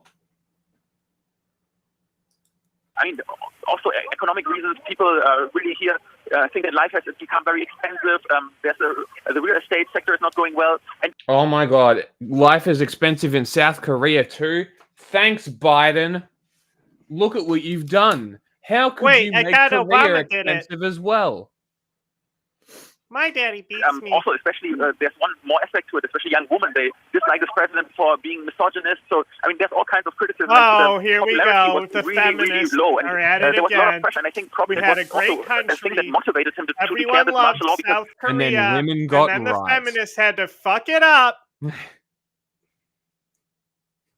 At least in the last week, on Saturdays, we've seen already quite massive demonstrations by the opposition. Now, those protests have not made international headlines, but actually you could see it build up. Within the population, there were a lot of tensions, a lot of dissatisfaction with the president, and there were increasingly also the calls that this president should step down. Okay, Fabian, thank you for that. Fabian Kretschmer reporting from Seoul.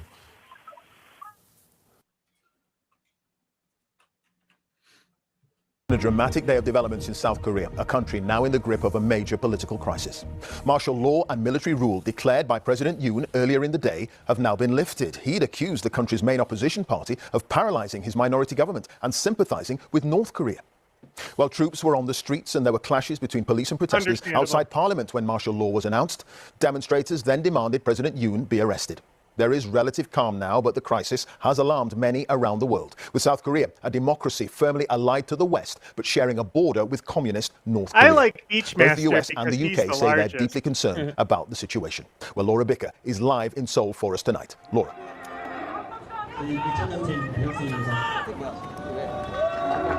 Well, as you can hear, the protesters are still in full voice. It's a new day here in Seoul, and they have several pleas to the parliament. They are calling for the president to be removed. Remember, this is a population that has already lived through military dictatorships. They did not expect to see it, however briefly, back here in 2024. Now, there are two key questions, Clive. Firstly, what was the president thinking? And secondly, what happens next? Soldiers and police blocked the entrance to South Korea's parliament following the orders of a desperate president. Locked in a bitter fight with his political rivals and deeply unpopular, Yoon Suk-yeol took drastic action. Through this martial law, I will rebuild and protect the Free Republic of Korea, which is falling into the depths of national ruin.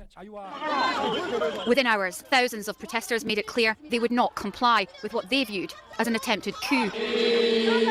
Withdraw the martial law. Arrest Yoon, they chanted. I believe I should step forward and take action. Things like this should never happen. After watching the news, I felt anxious, and I also thought that this is such a national shame. Clashes broke out as police tried to hold them back, while such a national shame. Clashes broke out as that's fucking woof. I felt anxious, and I also thought that this is such a national shame. They're pointing rifles at actual members of government. Insane. But like, look at this. She pulls the rifle. This is a good way to get shot if that guy does not have bad trigger discipline. This is how you die, is by pulling rifles. That's how you get Kyle Rittenhouse. Exactly. Clashes broke out as police tried to hold them back, while that is such a bad idea. Helicopters thumped overhead. Meanwhile, members of the country's National Assembly battled their own military to take back their elected seats, getting there in whatever way they could. The vote was unanimous. Martial law was overruled, while the country's parliament bore the scars of the evening's chaos. Many protesters stayed in place and had to wait hours to hear that finally President Yoon accepted his brief attempt at military rule was over. The declaration of martial law lacks the necessary procedural requirements and was void from the outset. That's what I was going to say. There's probably no mag. South Korea is a stable democracy, but it's also a noisy one. And today its parliament and its people roared at the most serious challenge to the country's democracy since the 1980s. Yeah, concerned where you are, Laura. And for the West, after events today, what could happen next? Who cares? Well, I think one of the Anti-Fentanyl. How does this affect us? Shut up. You know the skateboarder that came out and was I like the skateboard. I hate trans people now. You know that skateboarder? Mm-hmm. So Anthony Fantano I think the principal pooped his pants. just fucking replies, right? Randomly replies, and sometimes it pops up on my feed. And this skateboarder post, if you were 36, if you were a 36-year-old man, what would you want for your birthday? He goes, trans rights. I'm like, man, for like normie shit, that's all you really need to say. Huh? Chat's being cringe. What's chat doing? Cringe in chat. No cringe in chat. Cringe free zone.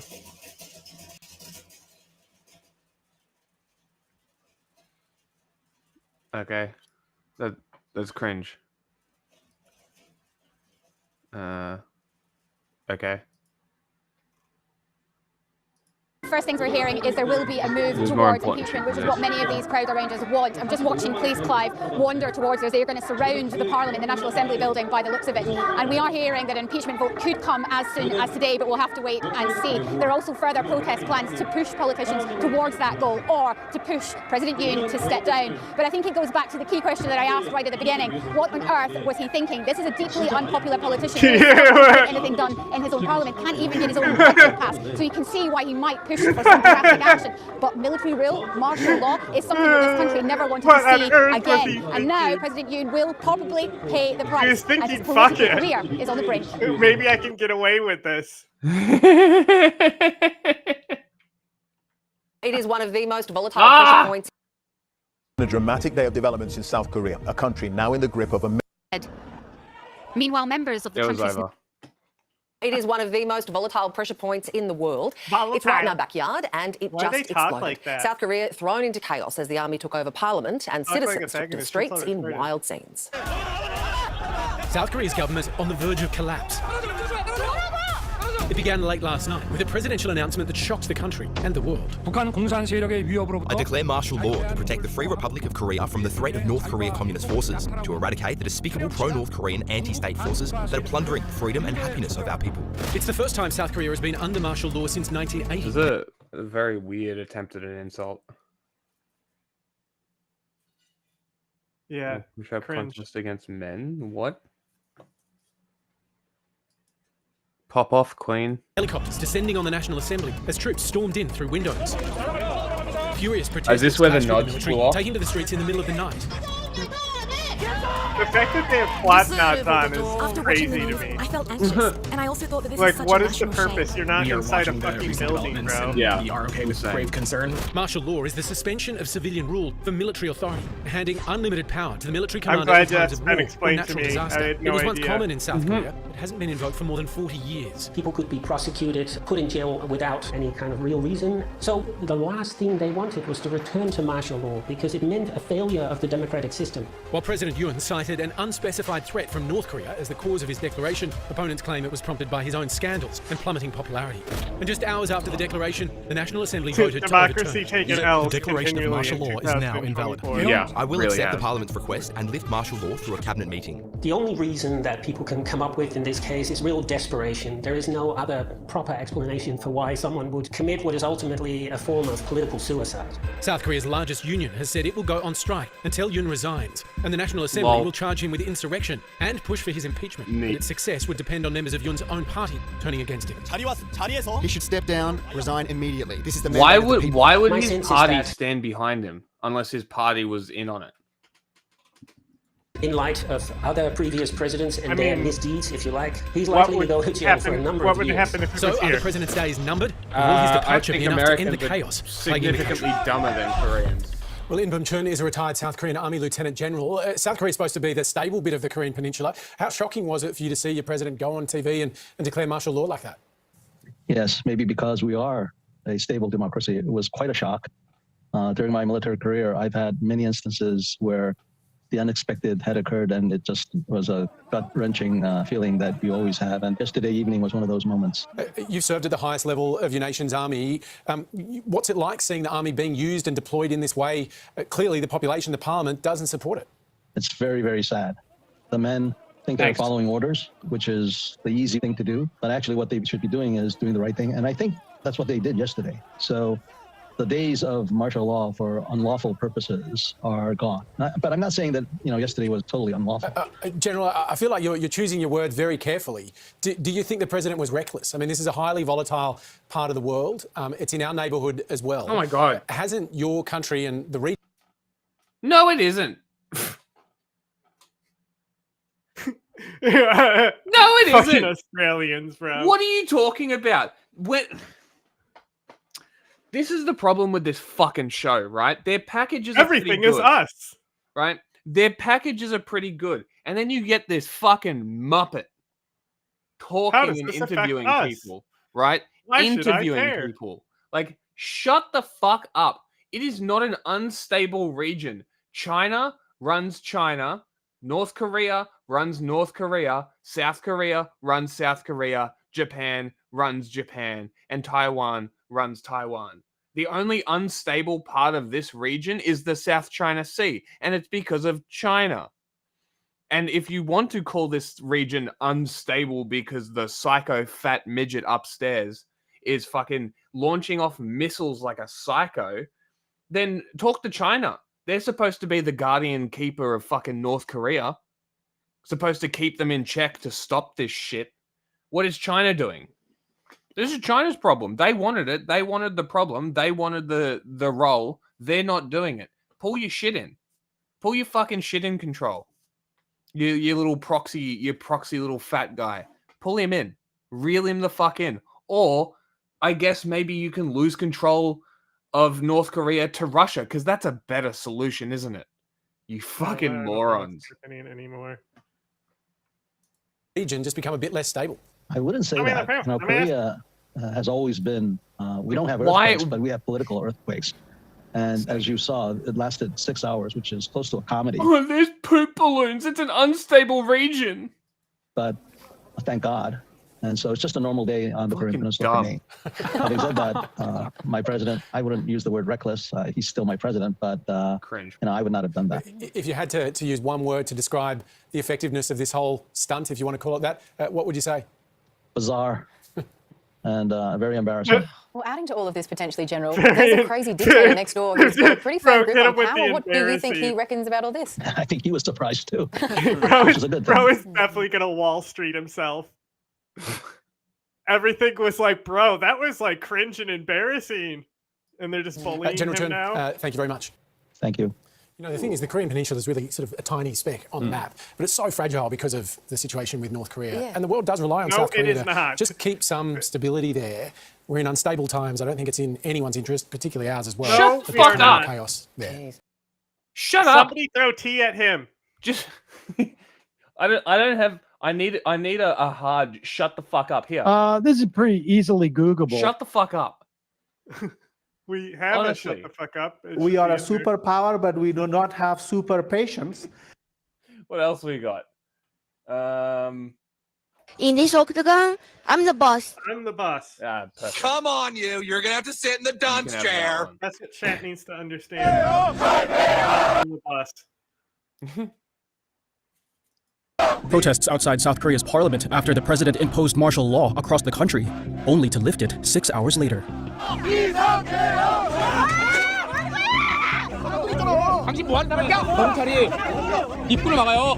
In a surprise TV address at around 10:30 in the evening on December 3rd, President Yoon Suk-yeol accused opposition lawmakers of being pro-North Korea and taking the parliamentary process hostage. He said martial law would take effect across the country beginning at 11 p.m. 저는 북한 공산 세력의 위협으로부터 자유 대한민국을 수호하고 우리 국민의 자유와 행복을 약탈하고 있는 파렴치한 종북 반국가 세력들을 일거에 척결하고 자유 헌정 질서를 지키기. Like just to the guy before, literally, like all you had to do was send somebody to South Korea and be like, "Are you worried about North Korea?" Ask any of them, and they'll go, "Not really." Unstable region. 이 위해 비상계엄을 선포합니다. 저는 이 비상계엄을 통해 망국의 나락으로 떨어지고 있는 자유 대한민국을 재건하고 지켜낼 것입니다.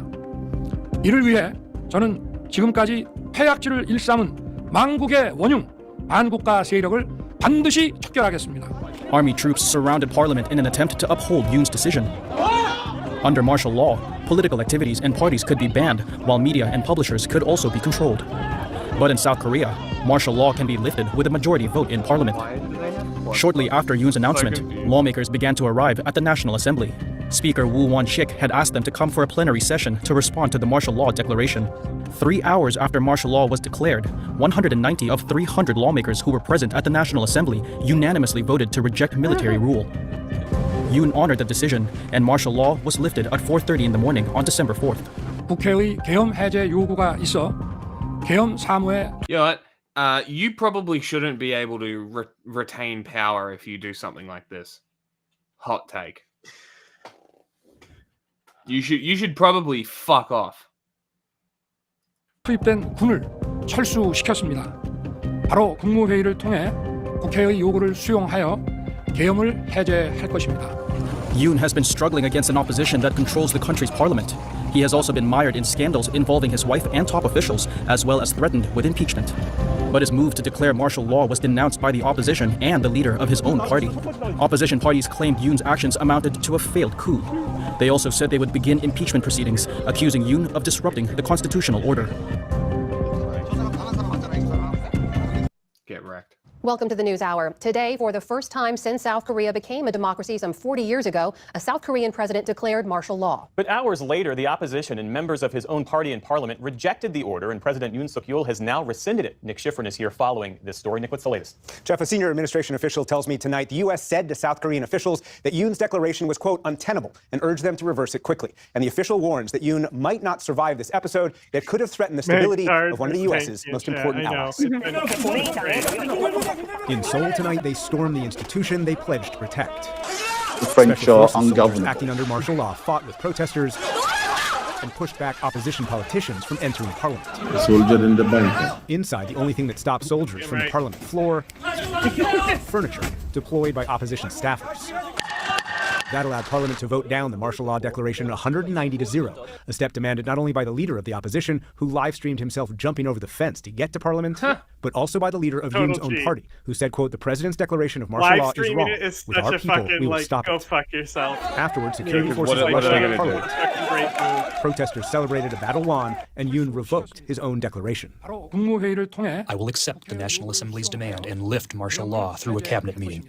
6 hours earlier, Yoon, whose approval rating has been under 20% and who's resisted investigations into his wife, accused the opposition of being infiltrated by North Korea. I declare martial law to eradicate the despicable pro-North Korean anti-state forces that are plundering the freedom and happiness of our people. His decree prohibited all political activities, imposed government control over the media, and banned ongoing strikes by South Korean doctors. But thanks to immediate protests... hot take, this was a union-busting act. This had nothing to do with politics, and this was all union busting. It's not clear any of that actually happened. For the last 2 years, President Yoon has been a vital U.S. ally.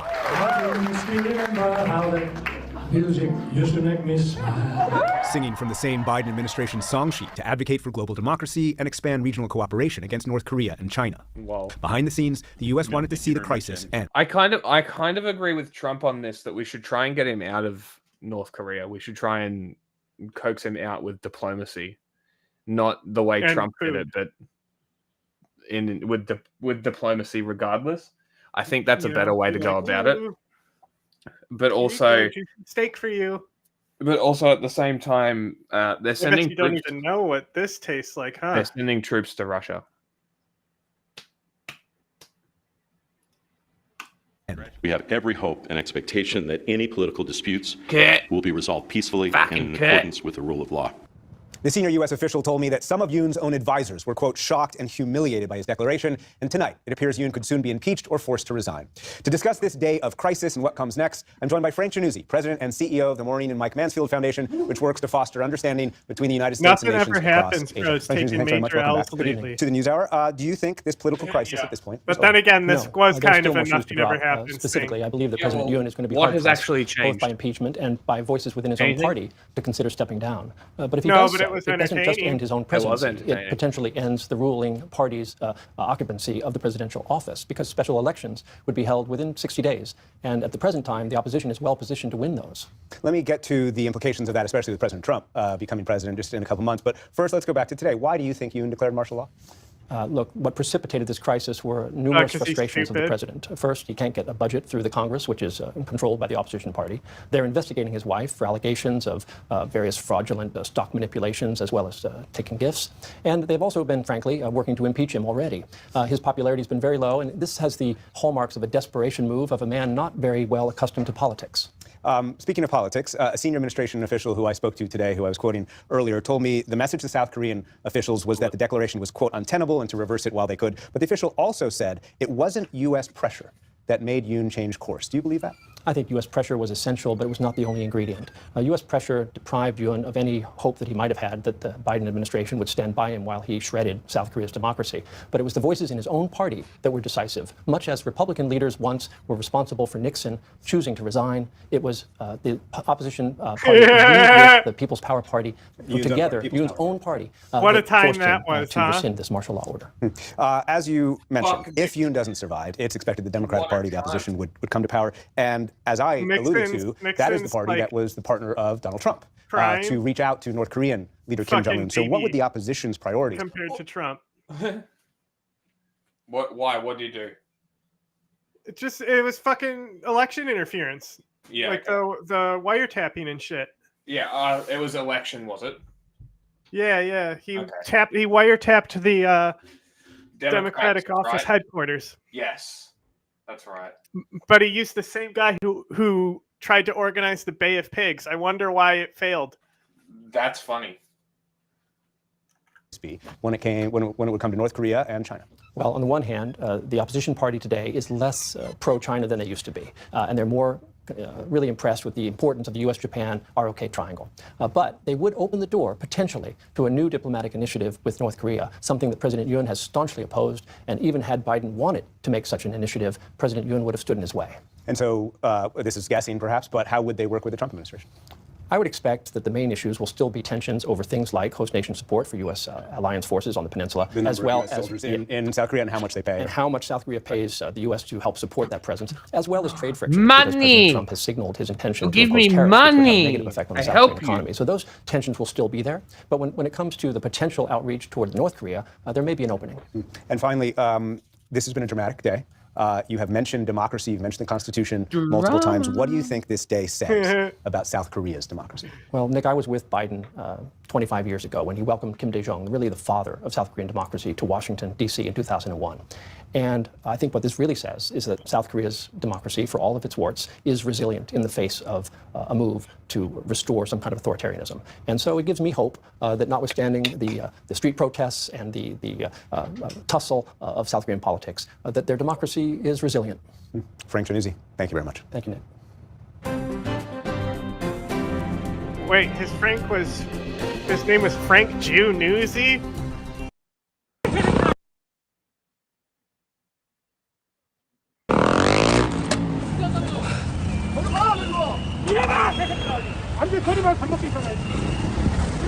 공개한다고 그랬잖아!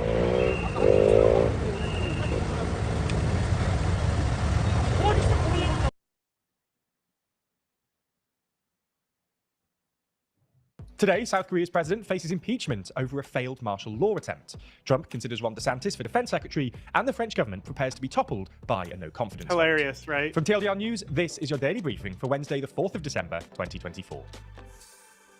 South Korea was plunged into a political crisis on Tuesday night as President Yoon Suk-yeol declared martial law in the country, vowing to eradicate anti-state forces. However, after just 6 hours following protests and parliamentary opposition, Yoon reversed course and lifted martial law, and now faces potential impeachment. The dude's mother literally wrote a letter calling him an abusive rapist, basically. And then you're muted, so there was this whole thing where you're kidding me.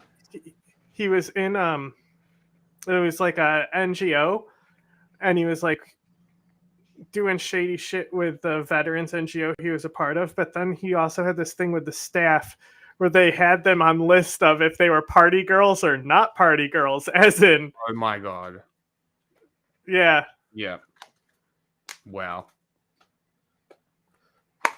So Ron DeSantis, I mean, I still think he's underqualified. Mm-hmm. But... for Secretary of better Defense. than the last guy, I guess. Sure. Low bars. Yeah.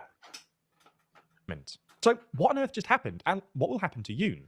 Yoon's declaration of martial law was the first in South Korea since the end of military rule 4 decades ago. He claimed that the opposition-controlled National Assembly had become a den of criminals. It's funny because they both are associated with context, Gitmo. Yoon... That is fucking funny. Trump's just getting his Gitmo bros back together. That's all it is. That's all he's doing. It's just a treat for his Gitmo bros. A deeply unpopular. He was at 9/11 when it happened, you know. Opposition-controlled National Assembly since he entered office in 2022. He and his helped. wife have been subject to various corruption allegations. The opposition have recently tried to slash his budget and have launched various impeachment efforts against several government officials.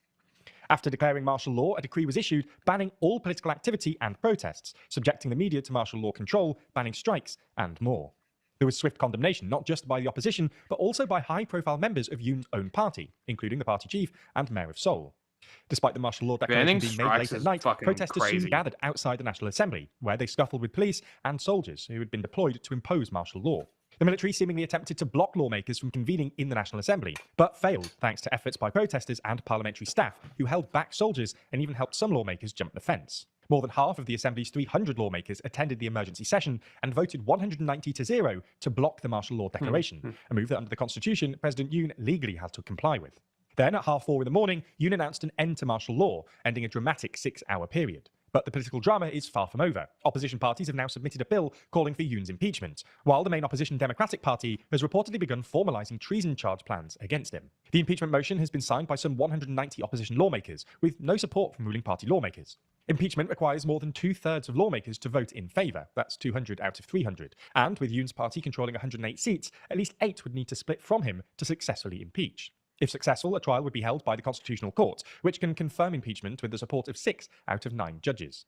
As a country, South Korea has proved itself in the past to be more than happy to impeach and prosecute its presidents, so Yoon would be far from the first. Now, this is a pretty shocking story with a whole lot more to say, so check out our full explainer video coming out on TLDR Global on Thursday morning. There's more on the way, but remember to subscribe and ring the bell for more daily briefing tomorrow. Plus, if you want to support the channel like Louis Tojo, then consider joining the TLDR Daily Membership Program for just $1.99. Now over to the US, where it's been reported that President-elect Donald Trump is considering Stay out of shaking our up his incoming business, cabinet British by replacing his person. pick for Defense Secretary Pete Hegseth with Florida Governor Ron DeSantis. In nominating Hegseth, who is a former Fox News TV host, Trump highlighted the former soldier's education and his military experience in Afghanistan and Iraq. But despite being a veteran, Hegseth is widely considered to be inexperienced for the position. Aside from concerns regarding his qualifications, Hegseth has come under intense scrutiny over sexual assault allegations, financial mismanagement at a veterans charity, and repeated intoxication and infidelity. Okay, we'll get to this. I want to cover the resignation and impeachment. Welcome back. Tensions heighten in South Korea, where the president is facing impeachment. Hundreds of protesters held candles and chanted in the capital today, demanding he step down. He's facing growing calls to resign after he declared martial law and then reversed that decree hours later. Now lawmakers are pushing to impeach him. Stephanie Bennett has That's more. only dead if you guys aren't chatting. South Koreans protesting in the streets of Seoul, calling for President Yoon Suk-yeol to resign after I his... said chat's only dead if you guys don't chat. Chat died. Well, I think the two idiots stopped fighting because we stopped talking about Russia. Yeah, that's really what gets it, isn't it? Those who tried this crazy move, they are still in their seat, and until they step down, we don't feel we are safe enough. On Wednesday, lawmakers submitted a motion to impeach Yoon. They will need support of 2/3 of parliament and a handful of members from Yoon's own party to break ranks. He basically committed a coup d'etat. Impeachment is not a choice anymore. It's a must. Yoon's defense minister, chief of staff, and other senior aides have all announced their resignations. It comes after he declared martial law late Tuesday night, giving the military unlimited power to make and enforce laws. He refers to the decision just hours later after the National Assembly voted to end it. Any domestic political instability in South Korea at a time when North Korea is emboldened clearly is going to be a source of great concern. But the martial order is putting pressure on a key South Korean ally. U.S. officials say they were not notified in advance about Yoon's declaration, and Washington and Seoul have reportedly postponed nuclear deterrence talks. This is one of our closest partners and allies around the world. Any political disagreements need to be resolved peacefully and in accordance with the rule of law. This is the first time martial law has been declared in South Korea since 1979, and the first time since the country became a democracy. In London, Stephanie Bennett, Fox 32 Chicago. South Korea's President Yoon Suk-yeol is facing threats of impeachment after making a controversial move on Tuesday to declare martial law in Asia's 4th largest economy. He said it was needed to protect the country from pro-North Korea forces, but backlash forced him to lift the order by early Wednesday. Opposition lawmakers say Yoon violated his constitutional duty with his attempt to ban political activity and censor the media, calling it treasonous. Parliament is set to vote on an impeachment motion later this week. Let's take a look at what might happen next. South Korea's constitution allows Parliament to bring an impeachment motion against the president if he is believed to have violated the constitution or any law in the performance of official duties. A 2/3 majority vote in the single-chamber parliament is needed for the motion to pass. The Constitutional Court would then conduct a trial to either confirm or reject the impeachment. Opposition lawmakers, including the main Democratic Party and other smaller parties, currently control parliament. But they are altogether 8 seats short of the 200 needed to impeach the president. Some members of Yoon's own People Power Party have strongly objected to his martial law declaration, though it's not clear if or how many of them support the impeachment. If the motion is passed, the next step is the Constitutional Court trial, and the Prime Minister will step up as acting leader. The court will hear oral arguments from the two sides and has up to 6 months to make a decision. It can confirm the impeachment by a vote of 6 out of 9 justices or reject the motion. The court currently has 3 vacancies and only 6 sitting justices. Wow. It may have the power to waive the requirement of 9 justices for an impeachment, but it's not clear that it would do that. If Yoon is impeached or resigns, a presidential election must be held within 60 days. In 2017, the court confirmed then-President Park Geun-hye's impeachment in March over collusion claims, and an election was held that May. She was later tried separately on criminal charges and sent to prison. In the early 2000s, another president was impeached in parliament over political neutrality complaints, but he returned to the job after the court rejected the motion. 계엄을 선포하면 곤란스럽겠지만 그러나 나라를 위해서는 이렇게 이걸 제대로 잡아야 됩니다. 근데 이거를 또 해제한 거는 참 이게 안타깝기도 하고 여러 가지 장단점이 있겠지만은 이거 좀 나라가 대한민국의 큰일입니다. 예? 정말 우리는 살만치 살아서 내려 후배 후손들이 자유민주 국가에서 경쟁선에서 평화롭게 행복하게 살아야 될 텐데 이게 지금 안 되고 있잖아. 모든 게 교활하고 자범 더불어민주당 국회의원들이 장악해가지고 이거는 현 정부를 부정하고 그다음에 나라 상대를 못하게 되면 나는 지금 국민 한 사람으로서 이해가 안 가요. 너무 섣부른 선택이 아니었나 싶습니다. 그리고 제가 대한민국의 미래 세대를 완전히 책임지지는 못하겠지만 이런 일이 발생하지 않기 위해서 이제 국회의원분들이 힘내주셨으면 합니다. 어제 밤에 처음 이 뉴스를 들었을 때 사실 저는 이제 자다가 깨면서 얘기를 들었는데 사실 꿈인 줄 알았고요. 이 21세기에 우리나라에 이런 일이 있다는 거를 사실 믿기 어려웠고 이제 자녀를 둔 아버지로서 앞으로 살아갈 나라가 어떻게 될지 참 우려스러웠고요. 이 위기를 국민 모두가 잘 헤쳐나가면은 앞으로 더 좋은 대한민국을 만들어 나갈 마중물을 만들어 나갈 게 저희가 이제 필요할 거라고 생각합니다.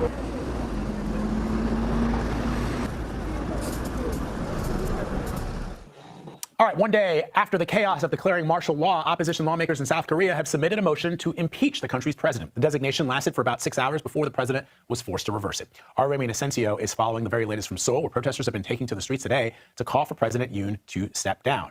Ramy joins me now from the capital in South Korea. So, Ramy, you jumped on a plane as soon as we started reporting that the president had declared martial law. And what was interesting is in the early hours of that declaration, things seemed to be relatively calm. By the time you arrived in Seoul, what was the situation like, and then what's it like now? Yeah, been on the ground here for about 6 or 7 hours. Anger is the feeling here. Just in the past couple hours, there was another mass protest from City Hall towards the presidential office. The union that organized that said that about 10,000 people hit the streets against President Yoon Suk-yeol.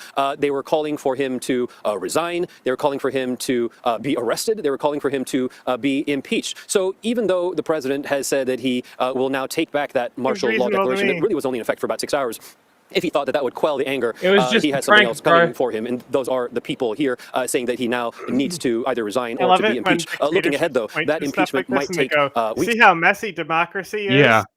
Even though this just shows Aren't you glad you're in a stable country? Democracy actually is and how it deals with a crisis like this. When someone maliciously calls martial law. If not months, because of the just general bureaucracy of things. If he were to be impeached, though, the prime minister would then at least technically be acting president. But the point there, the caveat there, is that also he's not very well liked, and he's also part of the ruling party. Yeah, really complicated stuff. Ramy, glad to have you on the ground there. Thank you very much. All right, let's take you to Western Pennsylvania now, where rescue crews worked through the night searching for a grandmother who apparently fell into a sinkhole while trying to find her lost cat named Pepper. The sinkhole opened up above an abandoned coal mine in Unity Township. That's the area. That's about 15 miles from Pittsburgh, Pennsylvania. For years. No one has seen the 64-year-old woman since Monday evening when police went looking for her. They found a manhole-sized opening near where she disappeared, and since then, workers have been excavating the area to try to find her. But as the effort continues, crews say the search is becoming increasingly dangerous. Local authorities there just gave an update moments ago. Let's listen in. Hey, good afternoon. I appreciate you all being here today. My name is Trooper Cliff Greenfield. I serve as a public information officer for Troop A with the Pennsylvania State Police. I'm currently filling in for Trooper Steve Lamani, who was here for the duration of yesterday. We'd like to provide you with a brief update on this very, very intensive effort in the search for Ms. Pollard. We remain hopeful that she is found. The efforts are continuing. Throughout the course of the incident, we have had well over 100 emergency personnel here at the site working through the night. Some of them have left, many of which have been replaced by other personnel. The efforts are ongoing today. I'd like to also address some rumors that have been going around. We've been made aware of some rumors. One being that Ms. Pollard has been found. That is false. We are still actively searching for Ms. Pollard. We are hopeful that she is found alive. I would like now to turn this over to Chief Batcha with the Unity Fire Department for his remarks. Thank you. Chief. Thank you. Just to give everybody a quick update, at this point we've had a lot of resources here working the scene. From our local fire departments to a county-wide technical rescue team. We have had the Pennsylvania Task Force 1 Urban Search and Rescue team here helping as well. We're still working on some cameras, some electronic devices, some canines for various reasons to go through and trying to Did you find the locate cat? Miss No. Paula. At this point, the scope of because of the situation of the mines is beyond sending rescuers in. We've hit that part about 3 o'clock this morning, I believe it was, that we've exceeded that capability. Our work is going to continue with electronics, cameras. We had a couple new cameras that have came to us recently that we're going to make some attempt to see if we can. What about the cat? Any hope of locating where she's at in the mine area.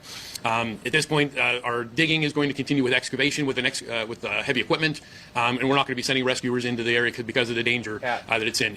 This was an extremely labor-intensive operation. We started off with getting people ready to do a dig in the area where the initial collapse was. A hole in the ground. Doing it by hand. The things changed quickly whenever we ran into an oxygen deficient atmosphere, which meant at that point everybody that was going into that area to do that excavation work had to be on breathing apparatus. So that's one of the main things that we had. So we took a lot of resources, a lot of fire departments, the task force team that was here to get to keep going and working where we were at. This time we're still hopeful. We're going to keep working to see what we can find Mrs. Pollard. At this point, we're moving forward, but we're not sending rescuers into any of the mines. It is way too unstable. The Bureau of Mine people have been here. That is another whole concept, being the fact that it's an abandoned mine versus an active mine. So it's a whole. Okay, we got it. Imagine your grandma falling down an abandoned mine shaft. Wild. Welcome to the 700 Club. Israeli leaders are demanding the Lebanese army take action to stop Hezbollah's ceasefire violations. They're warning Lebanon will pay a price for its inaction. Well, meanwhile, thousands of civilians are fleeing the fighting inside Syria. Christians are also at risk. Chris Mitchell reports from Jerusalem. Israeli Prime Minister Benjamin Netanyahu, I don't care, made it clear that the ceasefire is not an end of the war and that Israel will not accept. We put it on for a reason. Yeah. Return to the status before the October 7th attacks. Israel's defense minister, Yisrael Katz, warned Lebanon what will happen if the ceasefire breaks down. If we return to war, we will act strongly. We will go deeper. And the most important thing they need to know is that there will no longer be an exemption for the state of Lebanon. Under the shadow of the fragile ceasefire, some residents are cautiously returning to their homes. We have a clear goal to return the residents, to rehabilitate the North. We're enforcing this ceasefire with an iron fist, acting against any violation, minor or major.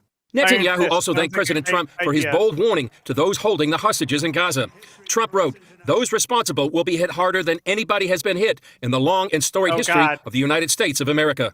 This adds another force to our continuing effort to release all the hostages. Thank you, President Trump. CBN's Faith Nation interviewed one of the fathers of a hostage still held in Gaza. Rudy Han appreciated Trump's warning to Hamas. Well, I think the language that the president-elect used in that post is exactly the type of language we need. The United States citizens, should be safe wherever they are. Han wonders why the Biden administration can't be that forceful. Why is it that the United States, with all of its power, is not able to do more to squeeze Hamas to a place that it could get to a deal? A new report also predicts a centerpiece of Trump's foreign policy in the region. It says Iranian regime change likely to be the focus of Trump Middle East policy. This will manifest as an enhanced version of the maximum pressure campaign with the explicit goal of regime change in Tehran. Iran is also under pressure in Syria, where radical Muslim rebels are threatening the Syrian regime, one of Iran's major regional allies. These radical Muslims have taken Aleppo, Syria's second largest city, and forced thousands to flee. We were attacked by armed militias. They displaced us against our will. They started to threaten people, saying they would kill and behead them, so we left. Many also say thousands of Christians in and around Aleppo are also at risk. They're asking for prayer from Christians around the world and help from the international community. Chris Mitchell, CBN News, Jerusalem. Well, congratulations to incoming President Trump. It's about time we've had some tough language against Hamas. They showed us the face of evil on October 7th, and some of the foreign policy actions of the current administration really sort of defy explanation. Why in the world are you doing it this way? Why are you playing it this way? Some of it seems to be a continuation of Obama-era. Are you angry that they're giving aid to the Palestinians? Is that what you're mad about? Piece of shit. Foreign policy, specifically appeasement of Iran, in an effort to somehow stop Iran from gaining a nuclear weapon. And why do you think giving them money or giving them position on the international stage is going to lead to that kind of deal is beyond me, because they, from an ideological standpoint, are clearly bent on acquiring nuclear weapons, and then if they ever acquire them, will use them against Israel.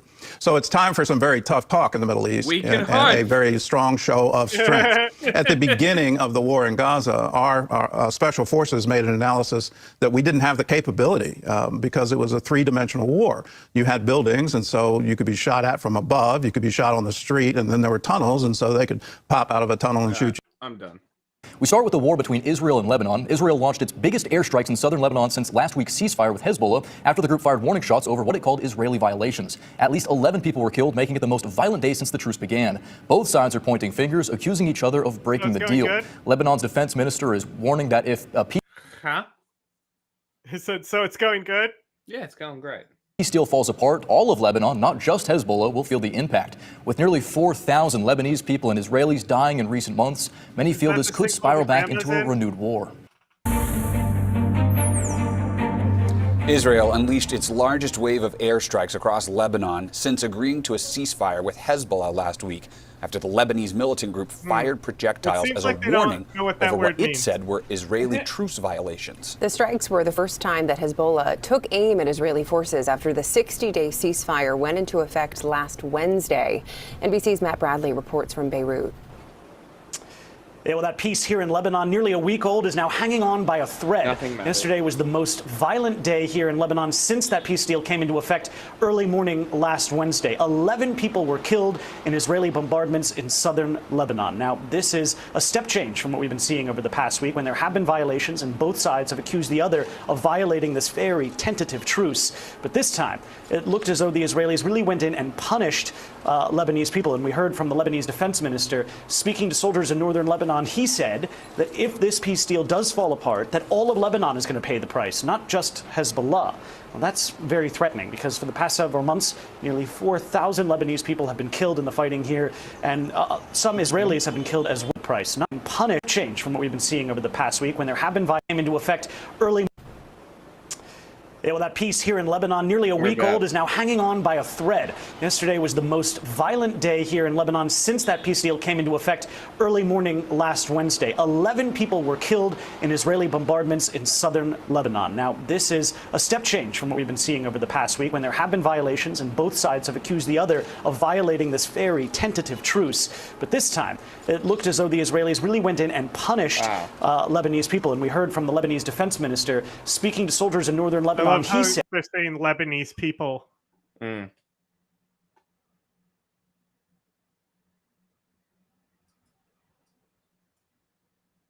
Hezbollah took aim at Israeli forces after the 60-day ceasefire went into effect. Fired projectiles as a warning over what it said were Israeli truce violations. I think it's just the jacket and jeans. Some Israelis have been killed as well in the past couple of months of fighting. This was a hard-won truce that required a lot of diplomacy and was led by the United States. Now, we understand from various reports the U.S. is prevailing upon the Israelis to try not to antagonize Hezbollah and the Lebanese by attacking targets here in Lebanon. And so far, while we just saw yesterday, for the first time, Hezbollah fired into Lebanon since that truce took effect, it has been the Israelis who have been firing repeatedly, even launching airstrikes into southern Lebanon. And that's why this truce is hanging by a thread, and why so many people throughout the Middle East are worried that war, which has been a presence here for the past several months and which has really inflicted so much damage, even here in the capital of Beirut, could return. Matt Bradley, NBC News, Beirut, Lebanon. U.S. President-elect Donald Trump is considering dropping Pete Hegseth as his pick to lead the Pentagon and choosing Florida Governor Ron DeSantis. Pentagon? All right, Israel's done. Not even worth it. Don't they mean the octagon?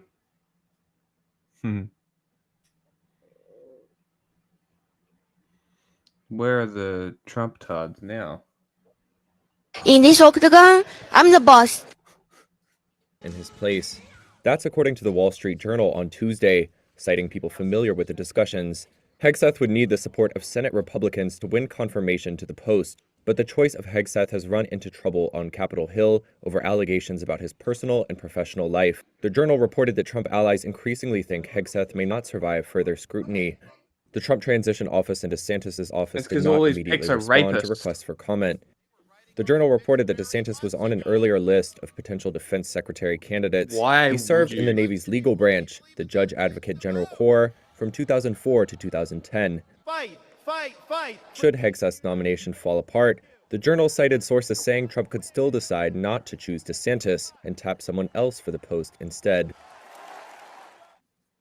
Welcome to the NewsHour. A buried whistleblower report has come to light, raising fresh concerns about the fitness of President-elect Donald Trump's pick to lead the Pentagon. Former Fox News host and Defense Secretary Delegate Pete Hegseth was on Capitol Hill today.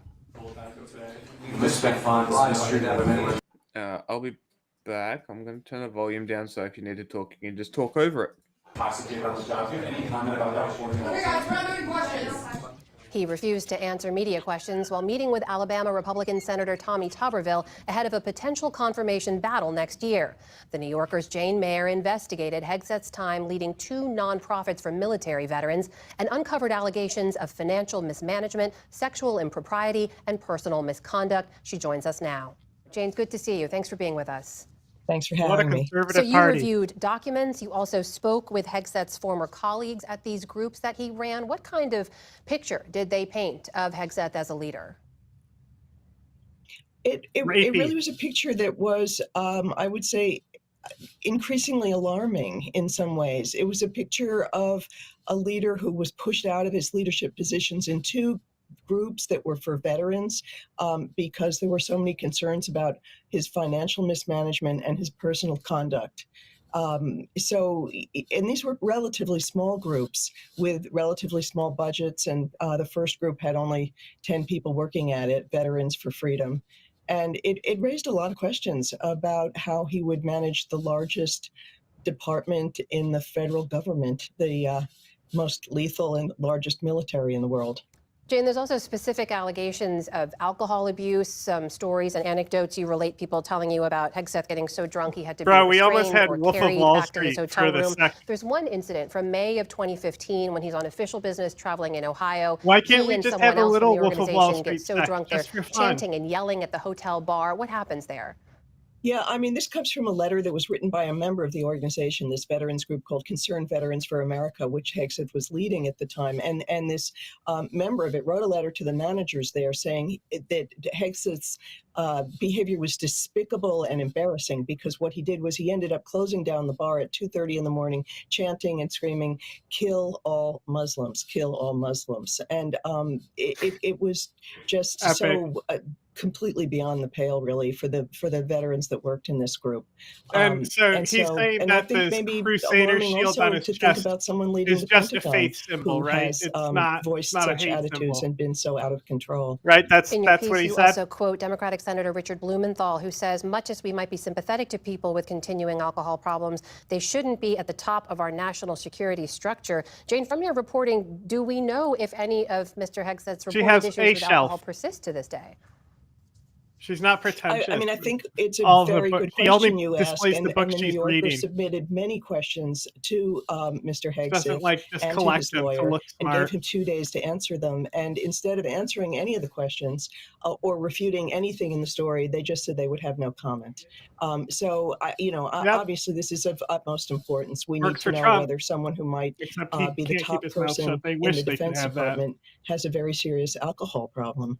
Jane, there's also now a body of reporting looking into Hegseth's personal story as well, multiple marriages and infidelities that have been documented, also troubling details from a police report related to a sexual assault allegation back in 2017. This weekend, the New York Times also published an email from his mother in 2018 in which she says, in part, on behalf of all the women, and I know it's many, you have abused in some way, I say get some help and take an honest look at yourself. We should note that his mother has since disavowed those comments in speaking with the New York Times. But Jane, what does your reporting show about any of this as a pattern of behavior, and also that sexual assault allegation from 2017? Well, I mean, we have to say, of course, that he has denied sexually assaulting this woman. She's anonymous at this point. But the thing that has brought much attention to this is that he failed to disclose to the transition staff that he had secretly struck up a settlement with this woman and has been paying her, and that they also struck up a non-disclosure agreement to try to keep it secret. And so the Trump administration has decided not to have the FBI investigate potential cabinet officers. So they didn't have the FBI doing a background check, and Pete Hegseth never told the transition staff that this was in his background. It just came up because a friend of the woman's actually went to the transition team and said, "Did you realize this about him?" So these tales from the past, it was one of his coworkers, just seem to be surfacing one by one by one. Right. Jane, the Trump team was reportedly blindsided by some of the recent reporting about Hegseth. From your sources, does it seem like all the potentially damaging allegations are now out in the open, that everything that senators need to weigh is out there and reported? No, I actually don't think so, because just today, I mean, this story came out in the New Yorker just around midnight last night, and by today, people have been calling me all day long with more examples of this kind of behavior from Pete Hegseth. So I don't think we really truly know the whole Trump's story really picking yet. good ones, huh? That is Jane Mayer of the New Yorker joining us tonight. Jane, thank you. Good to see you. No, it won't. Thanks so much for having me. Because they voted for a rapist to be. I guarantee president. you, anytime they bring this up, they're going to work in a thing about Hunter Biden being pardoned. Yes. Anytime they bring up that this guy is a rapist, they're going to be like, well, Hunter Biden is also a rapist. Hello, Alan. It has been a while. What is up? How have you been? Did you just get in here? Must have. Magic Rock? Yes, Magic Rock. CBS News 24/7 continues to follow the fallout of President-elect Donald Trump's pick, Pete Hegseth. As for worried, a little bit, but nothing ever happens, right? It'll be fine. I mean, it's not your country.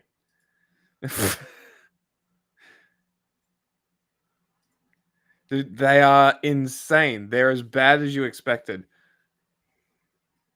No, they're actually much worse than I expected. I actually gave Trump a decent amount of credit, you know? Yeah. Like, he was an awful president. But these picks really are something else, though. You know, world went on. Yeah. Potentially different this time. But we'll see.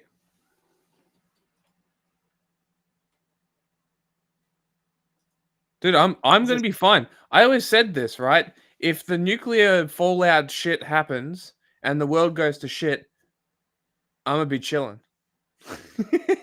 Yeah, like you can just take over the billionaire silos. Yeah, they're right there. True. You know, I've got a plan for if Australia gets invaded and become a terrorist.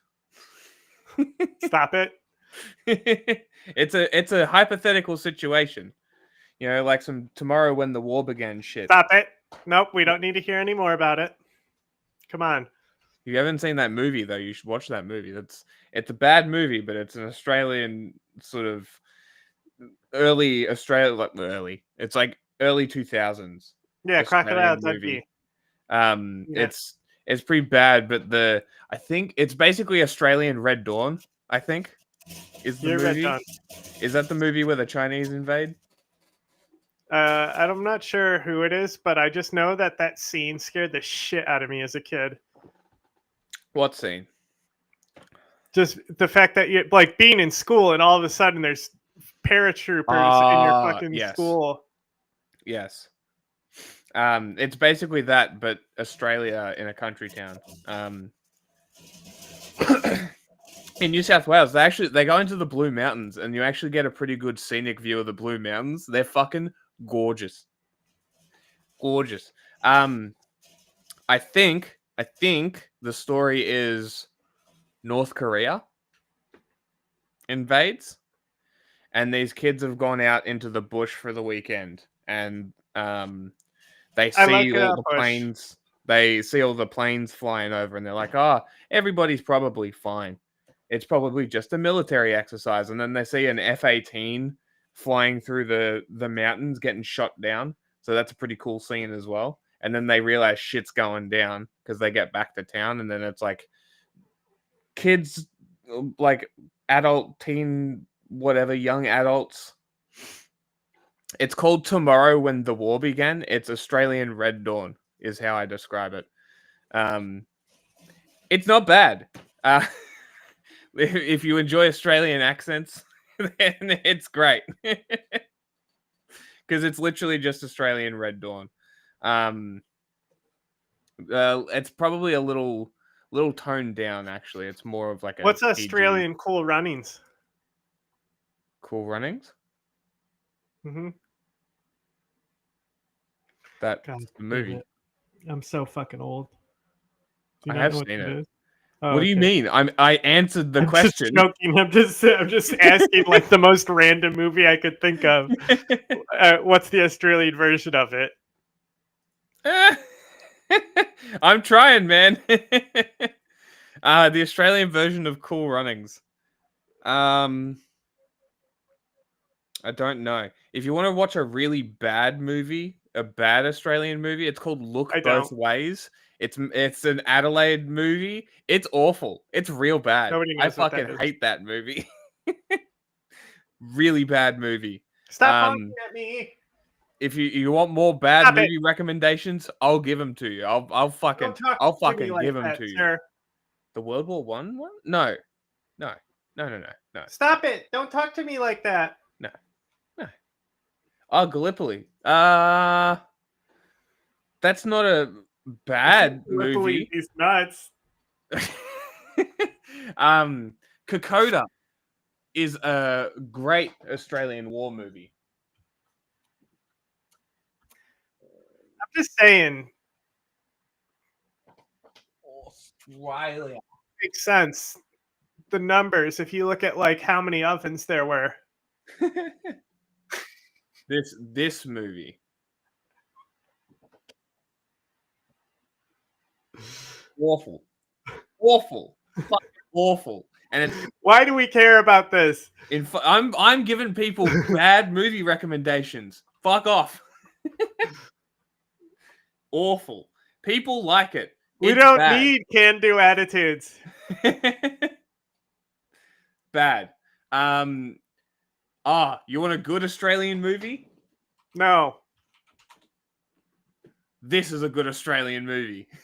If you want to watch a good Australian movie, watch this. Great. Excellent. It's got Eric Banner in it. I'm sure you guys know who that is. This guy. No. The Hulk. The Australian Hulk. The Australian Hulk. He's the Australian version of Hulk. He literally was. What are you talking about? He was the first Hulk. No, well, second, I guess. Lou Ferrigno is technically the first, right? Can't get that wrong. The first. Oh, Ferrigno, these nuts. Is that a show? He probably is in it. Meeting with Republicans. He had a movie about his car, which if you enjoy cars, watch that as well. It's called The Beast. It's about an XB Falcon. See, full of fucking recommendations today. What about what that else Russian do you want? movie? Well, it's not actually Russian. It's an American-made movie about the Russians in Afghanistan. It's called Beast, and they run over a guy with a tank. And they also push chemical weapon narratives. Oh, really? Oh, interesting. Oh, yeah. Oh, by the way, I watched The Seventh Seal.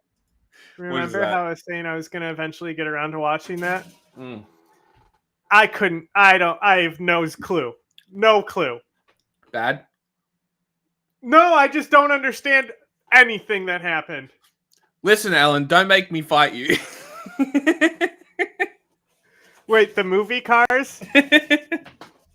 behind Wall-E. Look, the Cars only is the reason why best. Cars was able to sell product because it's Cars and kids love Cars. Okay, that's why there was a sequel, because of capitalism. That's true. The first movie is a masterpiece, like Shrek.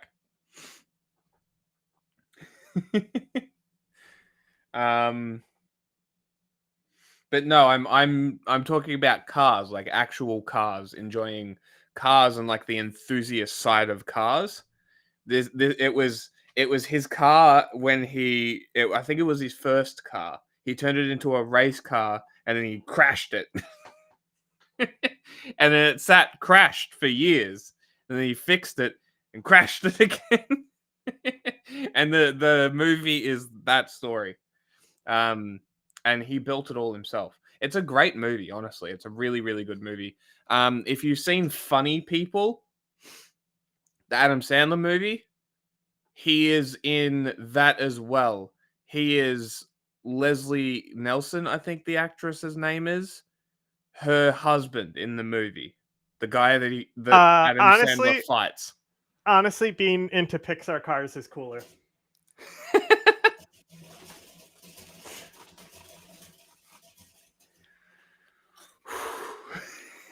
Okay. Out of all of the Pixar, I'm not going to do this. That'll be a long discussion. It's Wall-E, A Bug's Life, Toy Story. They're the top 3. Cars is like 6th. Okay. Anyway. Is Seventh Seal? Is it like Am I supposed to? Is it like abstract? Is it interpretive? I couldn't figure out anything that was going on, and I was like paying attention, bro. I didn't take out my phone one time because I knew if I took out my phone, I'd be even more confused. And I said, "Hey, maybe I'll figure it out." And I'm just sitting here going, "Maybe this is what's happening."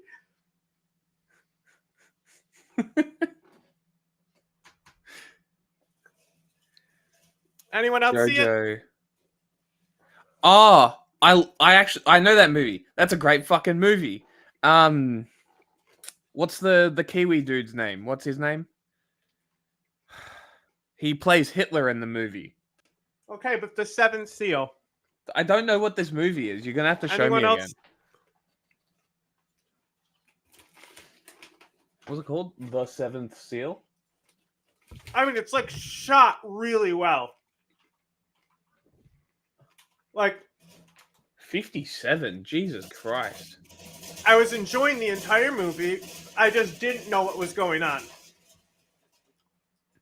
Like, I understand that he's playing chess with death, but everything else, I don't know if it's just like a dream or an interpretation or like it's his past or how he got to this point. I don't know what's happening. What is that fucking movie called?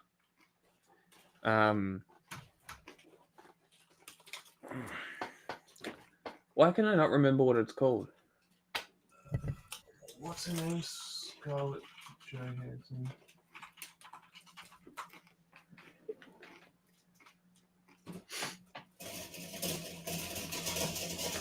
Are you talking about The Seventh Seal?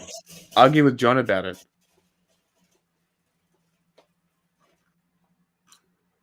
Huh? I'm trying to find the name of this movie. Jojo Rabbit. Oh, I Great movie. Sorry? What? I can't see YouTube comments. I wasn't on it. Now I can. Ah, okay. Yes. That would mean you're talking to me, yes. Yeah, it's great. The other thing I really like is the focus on Scarlett Johansson's shoes through the whole movie. Like in red shoes. Right? Yeah, I think we've spoken about it. I think we've spoken about this on stream before. Right? This focus on her shoes. And then the way it reveals it. For such a goofy fucking movie, for a satire of the Nazis, it kind of hits pretty hard. Like the movie is written so well. Taika Waititi is his name. I think he directed the movie as well, if I recall correctly. Which is interesting because he kind of does. What? Isn't that what you're talking about? Nobody knows what's happening, especially me. I have no idea what I'm talking about. The list is JoJo, the Kids Hitler movie, which I can only assume is this one, right? I'm so lost.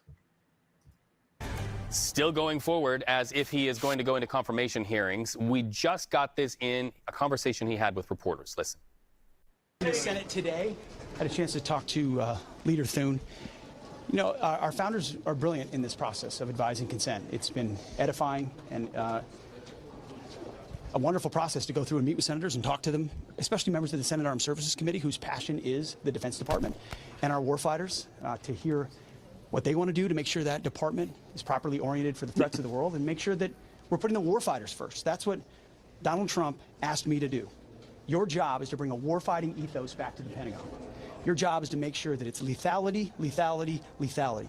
Everything else is gone. Everything else that distracts from that shouldn't be happening. That's the message I'm hearing from senators in that advise and consent process. It's been a wonderful process. As far as everything else, I had a chance to sit down with Megyn Kelly today for an hour. I refer you to that interview. She asked probably all the questions. Okay, I guess the film Political reporter Megan Messerly is about nihilism. Okay.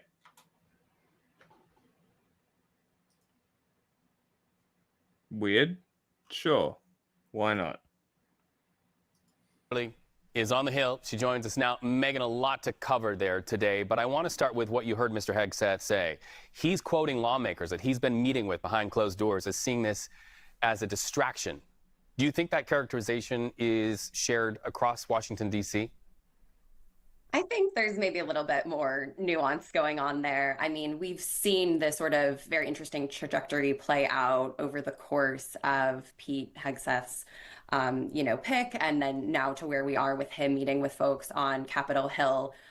Pretty shortly after he was picked, we heard some of these allegations come out about, some of his behavior with women. Now there have been allegations about, his drinking behavior as well. And as we've seen more of that come out, I think we've heard more concerns from Republican senators. And of course, the problem there is, they can only afford to lose so many GOP votes in the Senate for Hegseth to be confirmed. And so that's what we're seeing now is him do this tour of Capitol Hill to try to meet with folks one-on-one who have serious reservations, folks like Senator Joni Ernst, who's expected to be a key vote. But the big question is, will he be able to allay those concerns in these meetings? And he's telegraphing positivity so far. He said he's staying in it, but whether he will remains to be seen. That is ultimately up to him and to the president-elect himself. Megan, we know you've covered politics for a long time. In battleground state Nevada, you have seen rough and tumble in the halls of legislative bodies.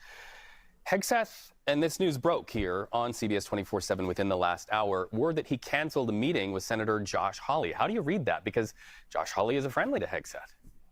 Yeah, I mean, I think there's so much reading of the tea leaves right now. I think a couple ways to look at that. One, she's appropriating Asian culture. Time needs to be better spent elsewhere. If he doesn't need to convince Senator Hawley of anything, that's one possible read. We know that he's really trying to make the most of his time on Capitol Hill today. We've even seen him, as we saw in that clip, and as he alluded to with his interview with Megyn Kelly, he's actually been doing media, which in of itself is remarkable for a cabinet pick because folks have generally been staying out of the spotlight. They've been asked to not do media until they are confirmed or otherwise given permission to. And so I think the fact that you see him out here publicly sort of shows the tenuous position that he's in right now. And this is sort of the make or break of whether he can, get enough folks back on board to be able to make it through the confirmation process. Well, Senator Richard Blumenthal says that he'd be surprised if we were still talking about Pete Hegseth come Monday. Is that the overall feeling you're getting from lawmakers like Mr. Blumenthal on his side of the aisle? That is Yeah, I think that is the overall sentiment. I mean, just as we've seen the number of allegations and stories come out, it does kind of feel like the snowball effect right now. Again, of course, you know, anyone who is trying to predict the future or what President-elect Trump is going to do knows that they have been surprised time and time again. So I don't think anyone knows for sure, but it certainly seems like things are heading in that direction, which is why you've heard more speculation around if it's not Pete Hegseth, who could it be? Would it be Ron DeSantis? Would it be Joni Ernst? Would it be someone else? The fact that all these names are swirling around right now is just a sign of the precariousness of this position. Megan Messerly, thank you so much. Always great to have a conversation with you here on CBS. The Grim Reaper, like the angel of death. It's an angel, duh. Then no. It's an angel. It's already got a classification. Mm-hmm. So by definition, no. Does that mean death is healed by holy damage? Sure. Why not? These are the questions that need to be asked. Everyone stopped watching because you started talking about Australian culture. It had nothing to do with me talking about the Seventh Seal. I know what you're talking about. I was talking about a movie. 24/7. There's like a split screen going on here. We have the public playing out on Capitol Hill. Where you are, behind the scenes, what's the mood right now? What are they seeing? President-elect Donald Trump is sticking with Pete Hegseth, his embattled choice for Secretary of Defense, at least for now. But CBS News has learned Mr. Trump is also considering other options. Erica Brown has all the details from Washington.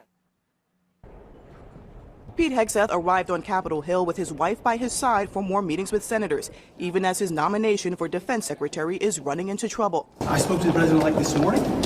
He said, keep going, keep fighting. Behind you all the way. New reports came out this week alleging Hegseth was forced out as head of a veterans nonprofit in 2016 amid allegations of financial mismanagement, sexual misconduct, and repeated intoxication. Allegations his lawyer denied. This was not something of which we were aware, nor was President Trump aware of them. The New York Times also published a 2018 email from Hegseth's mother in which she called him an abuser of women and said, "I have no respect for any man that belittles, lies, cheats, sleeps around, and uses women for his own power and ego." Penelope Hegseth told Fox News she retracted that email 2 hours after it was sent and issued a direct appeal to President-elect Trump. I want to say thank you for your belief in my son. We all believe in him. We really believe that he is not that man he was 7 years ago. CBS News has learned Trump is considering replacing Hegseth with his former political rival, Ron DeSantis. The Florida governor has echoed some of Hegseth's same criticisms of the Pentagon. I'm taking out all the social experimentation, all the woke, all the political, ripping it out and throwing it in the trash can. But for now, Hegseth continues his fight for the nomination. I'd shut down the FBI Hoover building on day one and reopening it the next day as a museum of the deep state. And I'd take the 7,000 employees that work in that building and send them across America to chase down criminals. Go be cops. This shit must hit different if you have room temperature IQ. It's true. I know what I'll do. I'll take all of my federal bureaucrats whose job is to like conduct intelligence analysis and have them, I don't know, round up homeless people in Santa Barbara. Who lied about American citizens, who helped Joe Biden rig presidential elections. We're going to come after you. Whether it's criminally or civilly, we'll figure that out. But yeah, we're putting you all on notice. Gets caught up in the His job requires Senate confirmation. Daniel, any indications that he'll have trouble getting it? Yeah, there is some reminders of the Matt Gaetz nomination, which got scuttled. There's no scandals like that in Kash Patel's background. But I think Republican senators are getting some heartburn this morning because they'll have to either oppose Trump on this, and they don't want to give him a lot of black eyes because they already have to deal with Pete Hegseth. And I think they're probably recalling an episode when Trump tried to put Patel in as head of the FBI, and Bill Barr said, "Over my dead body," and blocked it. And so probably gonna what's get in interesting this about this move is that Trump actually put in the FBI director, Chris Wray. He's Republican appointed. He grew up playing with Vivek, plowing. When Kashu and Vivek were small, they would play together in the parking lot where I worked in motel. Is this a bit? The two Indian guys in Trump's government, and they grew up together? Is it a bit? I can't tell if it's a bit. It feels like the kind of thing somebody would make up to be racist. I don't know if it's true. It could be true. Dude looks psychotic. Me when I do a foot-long line of coke The joke before is, they like, take my it official looks like photo. they just He told looks him so he evil. got this. This guy's an actual psychopath. He is a QAnoner, like full-on QAnoner, not not coded or So is ashamed a lot of it at people all. in the CIA. Full-on, like Truth Social, talking is so to funny. @Q. Imagine being That in kind the of thing. CIA. He was and believing signing there's a children's deep- books deep that he state. wrote, because of course they all write children's books because they're all groomers. With "Where we go, one we go all." You know, insane Trump loyalist. Well, anyway, now he leads the FBI, or he will. You think there's a Republican, even more secret but organization? He's not seen as loyal enough. other than And the it'll be CIA. interesting to see if all of that stuff that you quoted, is that just campaign bluster? Is that to rile up his base? Or is it actually he's going to try to go after journalists where he will get a lot of pushback from members of agents of the FBI who that's not their job? Help us zoom out for a Don't minute. you autoplay another video? Want to see more on this guy? I'd shut down the FBI. This is what we just saw. That's fine. MSNBC, everyone's favorite news network that no one President-elect watches. Donald Trump has long accused Democrats of weaponizing law enforcement, but in yet another naked display of projection, Trump has gone and picked someone to lead the FBI who has pledged to weaponize that agency on his behalf. Oh my Mere God, they're minutes so after we annoying. went off the air last night, Trump announced that his advisor, Kash Patel, is his pick to be the next director of the FBI. Never mind that current FBI The director. FBI is going to be so worthless when they get into power. No, not really. This guy literally wrote a list of people, their names, in his book, Government Gangsters, of people that he considers deep state officials. So he's probably just going to be attacking all of them. Members of the executive branch deep state. This list only includes current and former executive branch officials and is not exhaustive. It does not include other corrupt actors of the First Order, such as Congressman Adam Schiff and Eric Swalwell, so on and so forth. And it is literally just like a list, a hit list of people that he wants to go after. Director Christopher Wray, whom Trump appointed 7 years ago after firing James Comey over the investigation of Russian influence in his 2016 presidential campaign, has 3 years left in his 10-year term. Kash Patel is a former federal prosecutor who sat on Trump's National Security Council. Wait, I forgot that MSNBC is super boring. Hello, everybody. I'm Lisa Booth, along with Julie Banderas, Charlie Hurt, and Dr. Mark Siegel. Going And back this to is this the Big one. Weekend Show. We begin tonight with a Fox News alert. President-elect Donald Trump has just nominated Kash Patel What for a director psycho. of the FBI.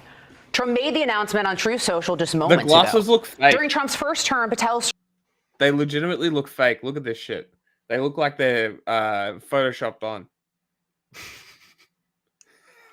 That's his disguisey. Trump made the announcement on Truth Social just moments ago. During Trump's first term, Patel served as the chief of staff at the Department of Defense. So, Charlie, not too long ago... Not as interesting as the 5. Yeah, but it was a surprise nomination, so the 5 weren't around for this one. Have to get No, on it it was immediately. That's why not. they're getting the Fox News alert. Donald Trump said that Cash's new book, known that talking about how Patel he's was going gonna to get completely fucking- eradicate We've the done deep this state, for a and also month! firing into the top ranks of the FBI would sort of be the blueprint for what he would want to do in his new administration. I mean, the deep state needs cleaning. The Department of Justice and the FBI also need some firings and some reform as well. So what do you think he'd be able to accomplish as FBI director? Yeah, well, obviously, Kash Patel has a unique observation and history with the FBI. He has been on all sides of the FBI. He, working for Devin Nunes in Congress, of course, had oversight of the FBI and made life difficult for them. But that was, of course, before he realized just how corrupt the FBI is. He's also been a target of the FBI. Do you know about Kash Patel's weird children's song about the persecution of Trump? No, but I guess I'm One probably of the about most to. And yeah, it's conservative pretty par for the course. institutions is A lot of these. Of course. Didn't you know?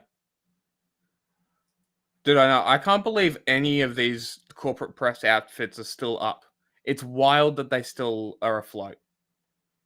They must be hemorrhaging cash. I think they get injection from investors Crazy. because they think These that it right-wing does grifters. something. Yeah. I mean, it does And for this Fox and News.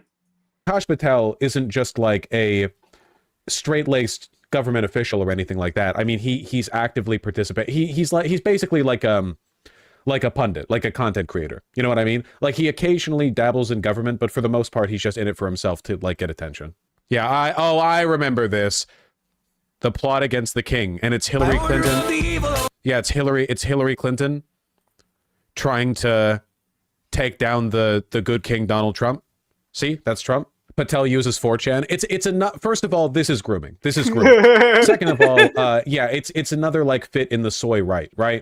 They're up there with Vivek, Elon, and JD Vance, whoever or wherever he is, where they are so immersed in their insane right-wing culture that they're true believers, essentially. And the reason he was a target of the FBI is because he pressured the release of information exposing that the FBI had illegally spied on President Trump's campaign and during his presidency. And the idea that this was only in Washington would this be shocking. You can get wiretapping warrants. He has experience. He knows where the bodies are buried, and you will not be able to fool him out of actually doing some of the cleaning that needs to be done. In the book is Government of Gangsters. So let's look at some of what Kash has done. He has served as the U.S. National Security Council official, senior advisor to the acting director of national. Has the right always been so soy? No. This is very much like a 2020 and onward thing. This is 100%. Yes. The answer is yes. They have. They always have, yes. Gays. And I mean, they're the ones who are always censoring like, shit. Yep, and they're the ones who always have to project their manliness. They're the type of people who drink a sugary drink and they talk about how they have a sugar high. January 6th shift. Intelligence, also as the chief of staff to the acting United States Secretary of Defense, all during the Trump administration. So, Julie, this is someone that Donald Trump trusts. Right. Yeah. And we saw him face the deep state during his first administration. We all remember the Russia hoax. We also remember the 51 former intelligence officers who lied to us, telling us that Hunter Biden's laptop was Russian disinformation. So it's important, particularly at the role of FBI director, for him to have someone that he trusts. Yeah, and there is a history of a lot of deep state, if you want to talk about the deep state politics here, but in the FBI in itself, just trusting the FBI. I mean, we have not trusted him in past administrations, the FBI in general. The directors and former directors and also members of the FBI have been leaking. Did anything materialize out of the laptop? No. All that fuss and hubbub, and nope. Information to the press in order to advance their political purposes. And the FBI should not be a place of politics. I mean, the FBI has a role, and the FBI has really lost a lot of credibility. The FBI does not have credibility. So I think he obviously... The stupidest leftist be like, whoa, when did Fox News get woke on the FBI? There's going to be backlash. Everyone's going to criticize on the left that Donald Trump has yet once again picked another, conservative who happens to also be a friend, who happens to be an ally. But that's kind of what you need in this White House, because if you don't pick people that you trust, then that's when the leaks happen. And that's when the backstabbing happens. And for once, he's got people surrounded by him. And I know that Trump is very much a loyalist, and he believes in the people that are loyal to him. And so know that you're not going to be getting that with Cash. That's not what a loyalist means. What you're talking about is someone who demands loyalty from all the people around him, which is like autocratic by definition. Like not at all a red flag that the only qualification you need to meet to be the advisor to the president is you have to agree with everything he says. Yes.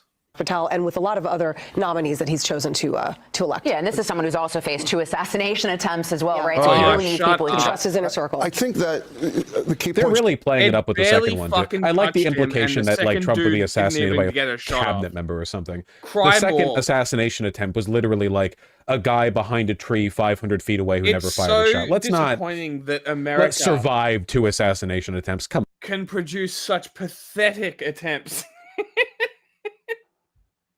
Of all the countries in the world, you expect the little 22 malfunctions from a country like Serbia or Romania or whatever fucking Eastern European shithole that happened in, right?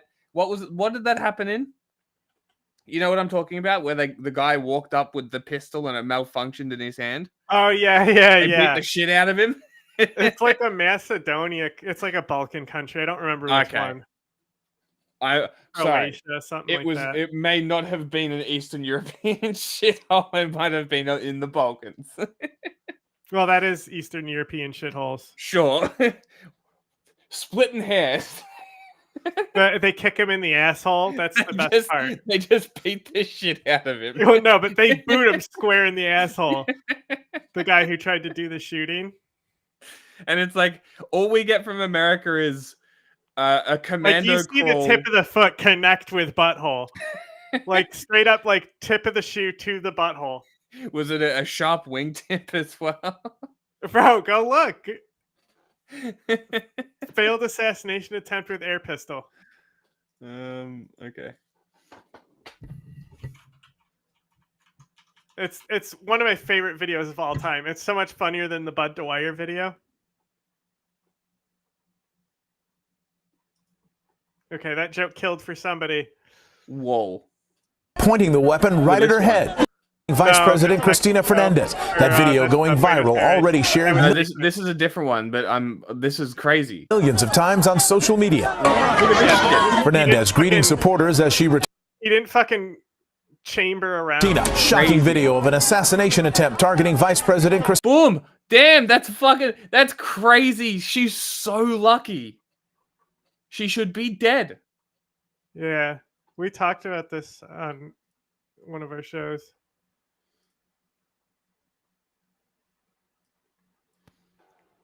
No, I know. I just forgot about it.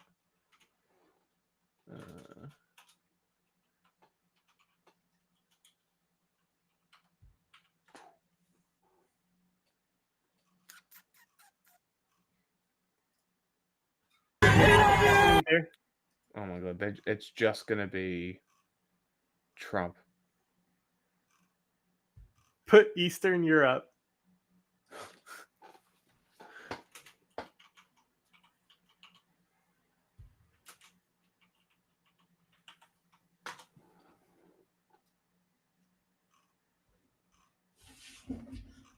I don't know, man.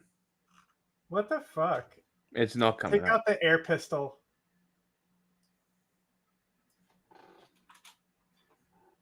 There it is. Very dramatic video, and we want to warn you. Make sure it's the whole shit video, though. Some viewers may find this hard to watch. A failed assassination attempt that played out on stage in front of a large audience. A prominent Sky News, that's probably raw. After he reportedly aimed a handgun at point-blank range towards... God damn it.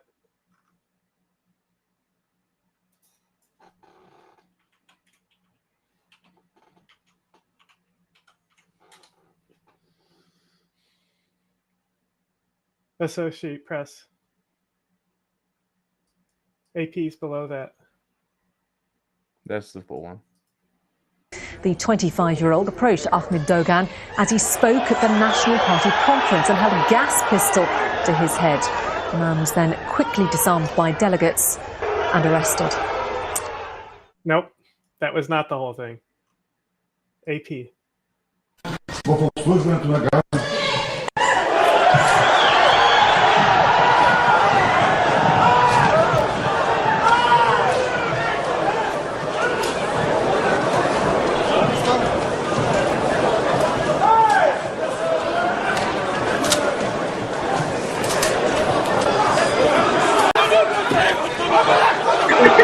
Right there.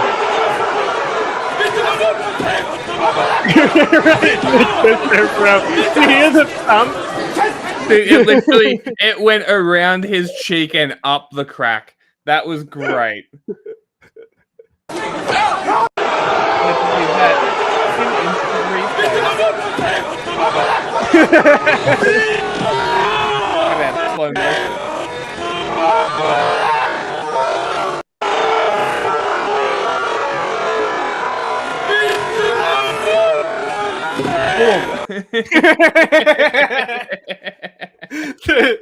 It's such a solid sound.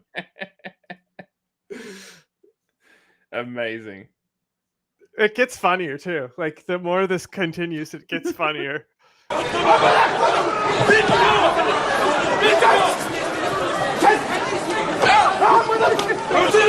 Another one right here.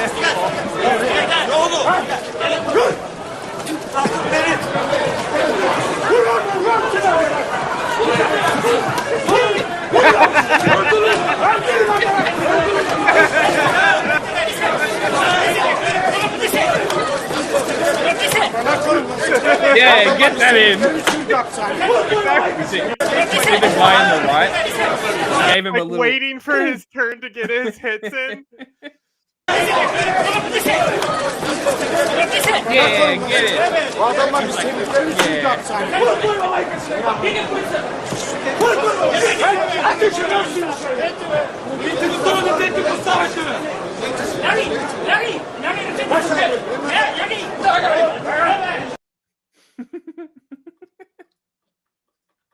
Hilarious. Come on, let's dial it back a little bit. That have been made. He's cleansing. He's cleansing the FBI here. He's cleansing Department of Justice. He wants loyalists. You talk about loyalists. Kash Patel, of course, to add one point here, was the one who said those documents were declassified, period. Huh? If the kid who shot Trump wasn't immediately killed by cops, it would be a lot worse. Yes, actually, yes. If the mob got a hold of that kid. Yeah, they'd probably beat him to death. And he stood up for Trump. He took the Fifth Amendment. That is something Trump remembers. With all the attacks that Trump considers to be politically motivated. He stood up for Trump by taking the Fifth Amendment. Stood up for him. Has a great background. Got his JD over in the UK. Is a very, very smart operator. Has been in the Department of Defense, as was said. Department of Justice. He's highly skilled. Well, and I like, especially as someone who distrusts government to a great degree, I like the fact that Trump's surrounding himself with people who also don't like the government very much as well, and who've also been targets of the government as well. All right, so let's now head down to West Palm Beach, Florida, where Mark Meredith has been following this story very closely. Mark. Yeah, good evening. You're right. I sure have. I'm glad I didn't make dinner reservations for tonight because these nominees are coming out at a pretty much rapid pace. We've also learned that there's going to be a new nominee to head up the DEA, the Drug Enforcement Agency. But I have to go back to the main story at this hour is that President-elect Trump plans, once he makes it to Washington, to nominate a new FBI director who would then, if confirmed by the Senate, take over from Christopher Wray, who filled the job after James Comey was fired back in 2017 as well. Now, Trump has been talking about trying to shake up the FBI for years, and obviously Kash Patel, if confirmed, would be able to do that. He has spoken out quite a bit about what he says is a deep state unelected cabal of tyrants who he thinks are trying to sabotage those that have been elected, including President-elect Trump. There have been rumblings that Patel could end up at CIA. The FBI post was also being out there as something talked about, but we didn't expect this announcement tonight. Now, one of the big questions going forward is what kind of reception he will get up on Capitol Hill. We saw what happened after the Attorney General nominee Matt Gaetz was announced. Trump said he was going to stick with him, that he felt like he was very confident in him. But then after a few days up on the Hill, gauging the reaction from lawmakers, they realized that they weren't going to be able to get their nominee through. I don't know what kind of reception Kash Patel is likely to get from the Senate. Obviously, the Republicans are counting on that Senate majority that they're going to have come January. That's going to give them a little bit more leverage, obviously, than they would have right now, with the Democrats still having that very about your boss. You can't be doing stuff. I mean, like the power dynamics, you know? Yeah. He's going to get Lewinsky'd.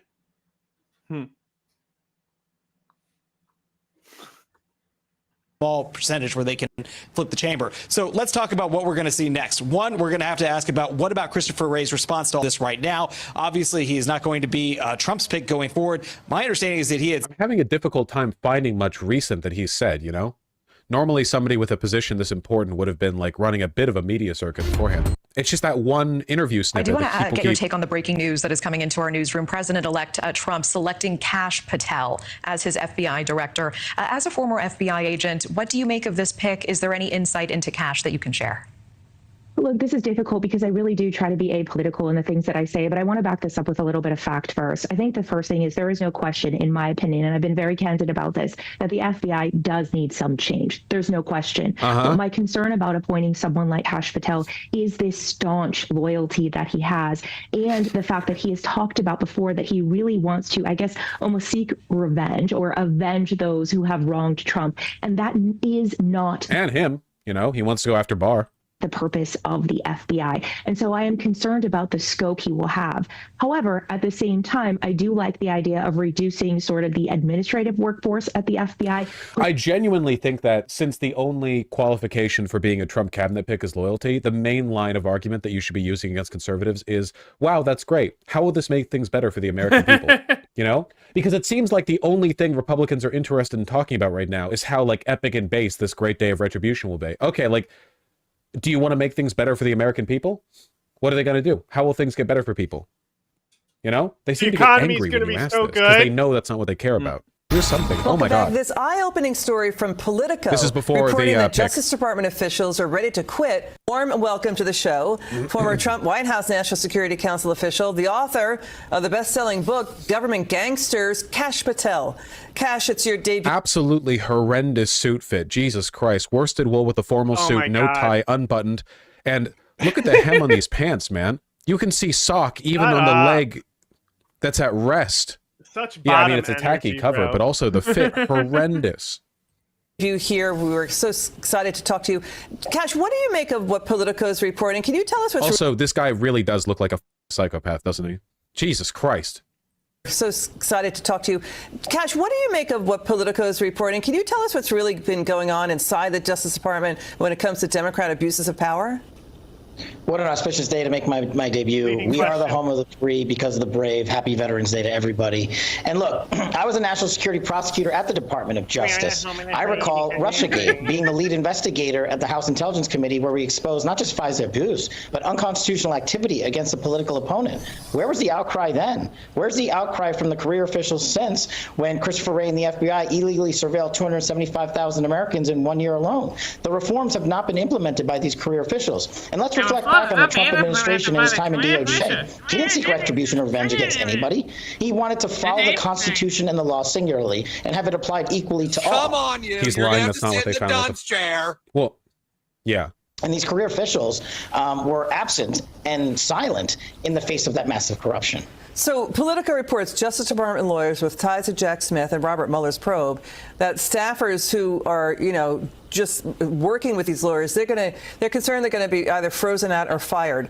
Won't it depend on his attorney general pick, if it's Senator Mike Lee, former DNI John Ratcliffe, or Ken Paxton? Look, those conversations will have between the president and the AG, but I just want to point out a legal principle that the Department of Justice has issued for 50 plus years, that it is in violation of the executive branch and the judicial and executive judiciaries to commingle an investigation of a sitting president. That wasn't a decision by Donald J. Trump. That was a decision by the Department of Justice. That's not a decision by an attorney general. That's one. Why do all these fascists sound so whiny, like Tucker and the stupid bald guy? Unironically, because they're weak men.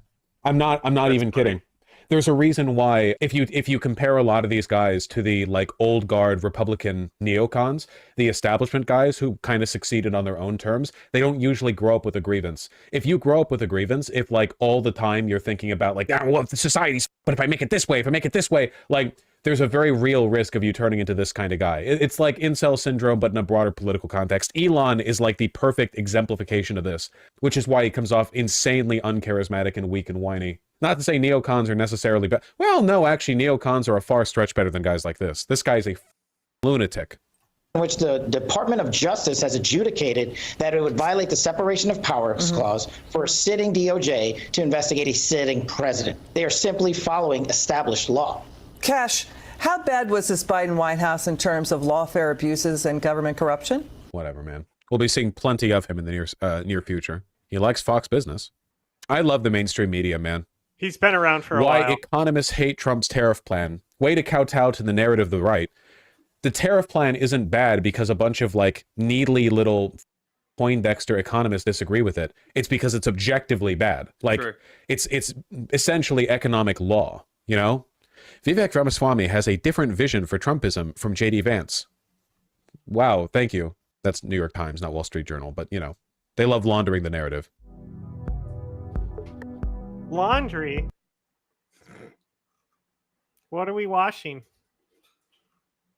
What should be the Democrats' plan to take advantage of the best situation they have, frankly, which is in the closeness of the House. I think this is great news for America. And to Ali's point earlier, you're talking a few votes, so a member oversleeps and misses a vote. Now the speaker has to go to Leader Jeffries and try to get support there. And so I think Democrats will extract as much as they can in terms of passing if you oversleep and miss a vote, Democrats can't get sick, can't oversleep. What job do you not get fired? Well, that's a good point. But this is great news, I think, because at the end of the day, the speaker needs Leader Jeffries on a number of these bills, from the debt ceiling negotiations to everything else. And so that means that any sort of radical right-wing policies that he would want to put in place will be extracted by Leader Jeffries in those negotiations. So this is great news for all of us sane Americans who just want things to function properly. As long as they're All right, really Vaughn, bad then and there's lazy the at Senate their side job, and this this is going to ongoing be push good and for pull us. over Trump's picks for his administration. Pete Hegseth, his choice for defense secretary, is back on Capitol Hill today.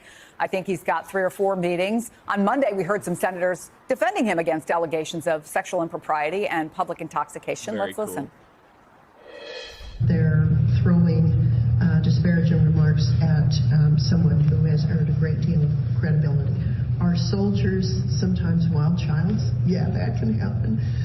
But it is very clear that this guy is the guy who, at a time when Americans are losing confidence in their own military and our ability to project strength around the world, that Pete Hegseth is the answer to that concern. It's entirely possible that some members of the Senate have a different definition of what wild child means or the age at which that is appropriate. But my question more directly to you, Vaughn, is how much political capital is Donald Trump willing to spend on Pete Hegseth? Well, we so far haven't seen Donald Trump go on social media to go and project confidence or demands that Pete Hegseth pass through this confirmation process. Is he making phone calls as he did for Matt Gaetz? Not that we've heard at this point in time here. I think Pete Hegseth is somebody who is sort of his lone man walking up on Capitol Hill, having to go and answer the questions for himself. I want to let you, though, listen to Jason Miller, who was a Trump campaign advisor and now transition advisor here this morning over on CNN, talk about Pete Hegseth's confirmation process. Take a listen. So when it comes to Pete Hegseth, there aren't any concerns, and we feel very good about his positioning for being confirmed by the Senate. Now, we have to take the process very seriously. This is one of the rare times where you're going to hear me say that the process when it comes to this is very important, and that's because the Senate takes it so serious to go and have the one-on-one meetings, to have these confirmation hearings, to give senators the chance to kick the tires. Before the conservatives start caring about like sexual assault and rape again. Yeah, doubt it. like Trump will be gone, and then this guy won't be able to get a job anywhere. Hopefully. You know, like a decade from now. Hopefully. So I'm just saying, this guy was like really dumb, being like, "Oh no, I can't do it because they're gonna find out I'm a rapist." I just don't understand why it's so hard to like not rape a girl. Yeah, I don't get it. Well, I really don't. Like, I understand being young. That's like on the list of issues that this guy has. Like, that one's just the one that will get it canceled by the right. It's fucking crazy. Like, I understand being like young and overstepping boundaries because you were never taught consent and never had sexual education. But like, grown ass man. Can't figure that shit out. Yeah, and then Kimberly, he's over there Kimberly Guilfoiling people. But your property, don't touch it without my permission. You understand consent there. Why not with a woman's body? It doesn't make sense. Because women are men's property. Ah, see, there's the connection, right? How interesting. How very interesting. And get some of these questions answered on their own. I believe that Pete Hegseth is ultimately, when he has a chance to present his case, it's going to come across very clearly that he's going to be a great person to lead the DOD and that he didn't do anything wrong. Put a chicken in Miller projecting a confidence there, but let's be very clear. Team Trump is not naive to the dynamics of the Republican Senate right now. And just like Ali knows, when you are looking at the reality that they cannot lose more than 3 Republican senators, Donald Trump has a tendency has to... this whole hush money case. So he hires a guy who's paying his victim hush money.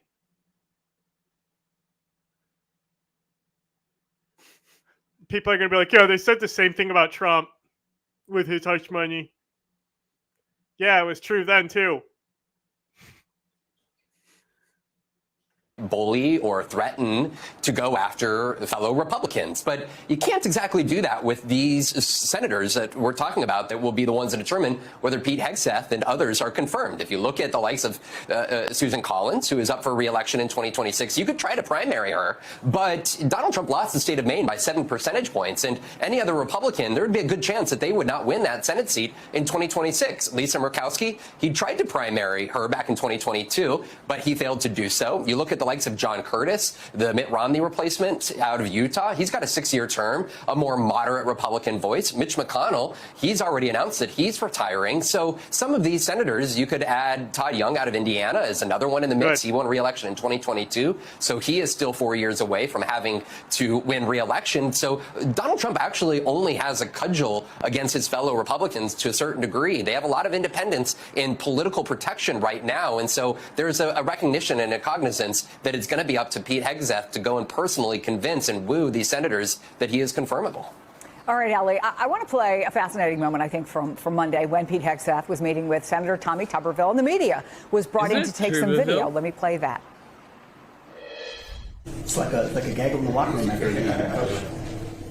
So that article suggests you have an alcohol problem. Okay, thank you guys. All right, thanks, guys. Let's go. Thank you, guys. Let's go, guys. Exit right here behind you. Let's go, guys. Talking about that New Yorker article that quoted a number of people who had worked around Pete Hegseth. An article we have not confirmed, but that he often drank to the point of intoxication and had to be helped. What's your take? Is that stuff landing? Is Hegseth in trouble? These are serious allegations that we've seen, both in the Jane Mayer piece and then also in a lengthy police report around a sexual misconduct allegation. An investigation was done. Charges were never filed. Hegseth's lawyer says he paid a settlement to that woman because he was worried about his career. But these are serious questions for any nominee to be faced with during and in the beginning stages of a nominating process. I do think, though, that senators, at least on the sexual misconduct piece of this, when we have caught them in the hallways, they have been willing, if not eager, to explain those away or brush them off as just hearsay. And it seems, at least, when you hear people like Senator Lummis, who you played earlier, talking about wild childs, I mean, these are flimsy ways to brush off serious allegations, but ultimately, can I interrupt you for a second? Yeah, while you've been talking, and let me get your reaction to this, because Josh Hawley was just on camera. And he made a pretty lengthy answer to the question, essentially, that I was asking you. But I want to read the second half of it. He said, I would say to some of my Republican colleagues who are very worried, and a number are expressing public concerns, I would say before they make up their minds, let him have his hearing, listen to him under oath, let's go through the process, give him a shot to answer this and lay out his vision for the DOD. Is that what we would expect to hear from Josh Hawley? It wouldn't be what I would say is, and I'm looking at the whole top of it, he says, you know, he has denied all of these accusations. It is not, however, a full-throated endorsement, at least this one piece of it. It's not a full-throated endorsement, but I think you can read that in one of two ways, and it's sort of a choose-your-own ending here. You can read that as Kevin Spacey, and even then he said, I'm gay.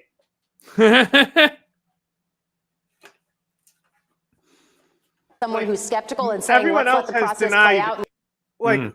Who gets accused of something and says, you're right? Let the chips fall where they may. Certainly that was some of the commentary I was hearing from skeptical or reluctant Republicans with Matt Gaetz. Or you could read that as someone who is just trying to play into the role of advise and consent. It makes a ton of sense that these senators, Republican or Democrat, would say, let's have the hearings, let's have the process play out. All of that makes sense because that's how this is typically done. So I'm not exactly shocked that Hawley would say that.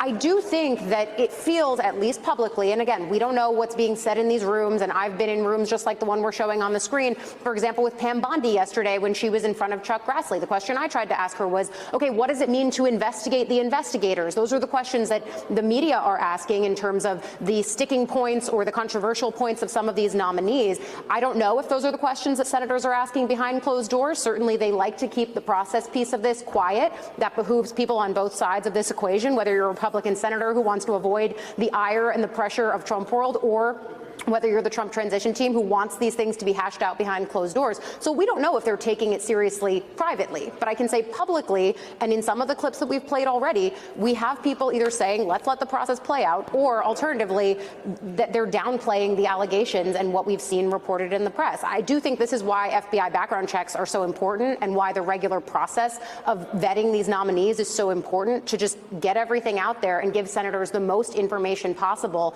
so that they can make informed decisions on this. Of course, it's easy because politics is always involved, but, you know, in theory. Yeah, and I mean, one way to look at this, Congressman, is that if you do at least give Pete Hegseth a hearing, if you go through the confirmation process, that's a step further, right, than Matt Gaetz got. So you can say, you know, we tried to give him the opportunity, but I wonder if, having already said no, essentially, to Matt Gaetz, making it clear that his nomination wasn't going anywhere, that it makes it tougher to go against anyone else. Well, Chris, I think Josh Hawley is trying to buy time for Pete Hegseth and for some of these other more controversial nominees. What they don't want is another episode where 4 or 5 Republicans come out of the gate and say, under no circumstances are we going to vote for this candidate, and they have to withdraw the way Matt Gaetz did, which was frankly a little bit embarrassing for the administration just about a week after the nomination was announced. And I really think what you see here, Chris, if you listen closely, especially to some of these more centrist Republicans, I think they're starting to realize that Donald Trump needs them about as much as they need him. And I think that's why a lot of them are being a little bit more bold than we've been accustomed to seeing Republicans on the Hill when it comes to saying, no, we need to have a process here. We need to ask all these candidates the tough questions at least, and then we'll make our decision. That's not how it typically works in the GOP under Donald Trump. A lot of people just want to walk in lockstep with Donald Trump. I think you're seeing a break there, at least in the Senate. All right, Michael, you understand how these power plays work. She's like, worked for who you did. How do you see these fights playing out, especially if they do get to the point of actual hearings, the ones that do? I think at the moment, obviously, it sets the tone in terms of whether it'll be an acrimonious relationship or whether Senate Republicans and the Trump White House can work together. But it is a transactional relationship. So even if this gets ugly now, they still need each other over the next 4 years. And so I'm not concerned about that. I am interested to see how Mitch McConnell is going to play this, because he's got the political capital to manage this either way. And so I'm interested to see how he handles that, because I think many members of his conference will follow behind him in some way. Crazy. They're using terms like political capital. Just as Democrats grapple with November's election and how to move forward. A fight for power and for a youth movement, apparently, that's underway on Capitol Hill. Maryland Congressman Jamie Raskin is challenging 77-year-old New York Congressman Jerry Nadler to be the top Democrat on the Judiciary Committee. Georgia Congressman David Scott has 2 challengers to be the chief Democrat on the Agriculture Committee. The 79-year-old has been absent from Capitol Hill due to health problems. Let's bring in our Scott McFarland, who is there now on Capitol Hill. Scott, there is talk that if Raskin prevails, Congresswoman Alexandra Ocasio-Cortez could replace him as ranking member of the Oversight Committee. So are we watching the beginning of the torch being passed on to the next generation? There's certainly an attempt. It's not a true youth movement. That may not be the goal, but that certainly is a potential consequence here. You know, for Democrats on Capitol Hill, deserves the position. Once you get period. I don't know if we could say AOC deserves oversight. As long as you can. But Democrats are trying to emerge from some form of a political wilderness right now. So there are efforts to kind of break that tradition. Like she already is like pretty powerful on the Oversight Committee. She's worked herself up younger, for it. Potentially better messengers, according to some members of the caucus. Jamie Raskin, you see him here. He's one of them, trying to win the top Democratic post on the powerful House Judiciary Committee, coming off his work on the House January 6 Select Committee and leading oversight issues for Democrats this past Congress. I think AOC leading the Oversight Committee will Jerry Nadler of New York. That's just part of this youth movement. That's just one of the battles that's shaping up, the one for judiciary. You mentioned the House Agriculture Committee. Head of the Oversight David Scott Committee. of suburban Atlanta has been on that panel. That would be she gets to choose all the fucking oversight investigations. And I imagine think the shit she's going to Fox choose. News and them hate her so much, they'll inadvertently continually put what the Oversight Committee is doing in the news. Yes. That's funny. That'll be a poison And just a pill. small fraction of people will say, wait a second, Yeah, that'll be a poison pill for at least some people. I love that they're like, we're the Doge. We're making the Department of Government Efficiency. It's called the Oversight. For ages, he now has two challengers who are much younger.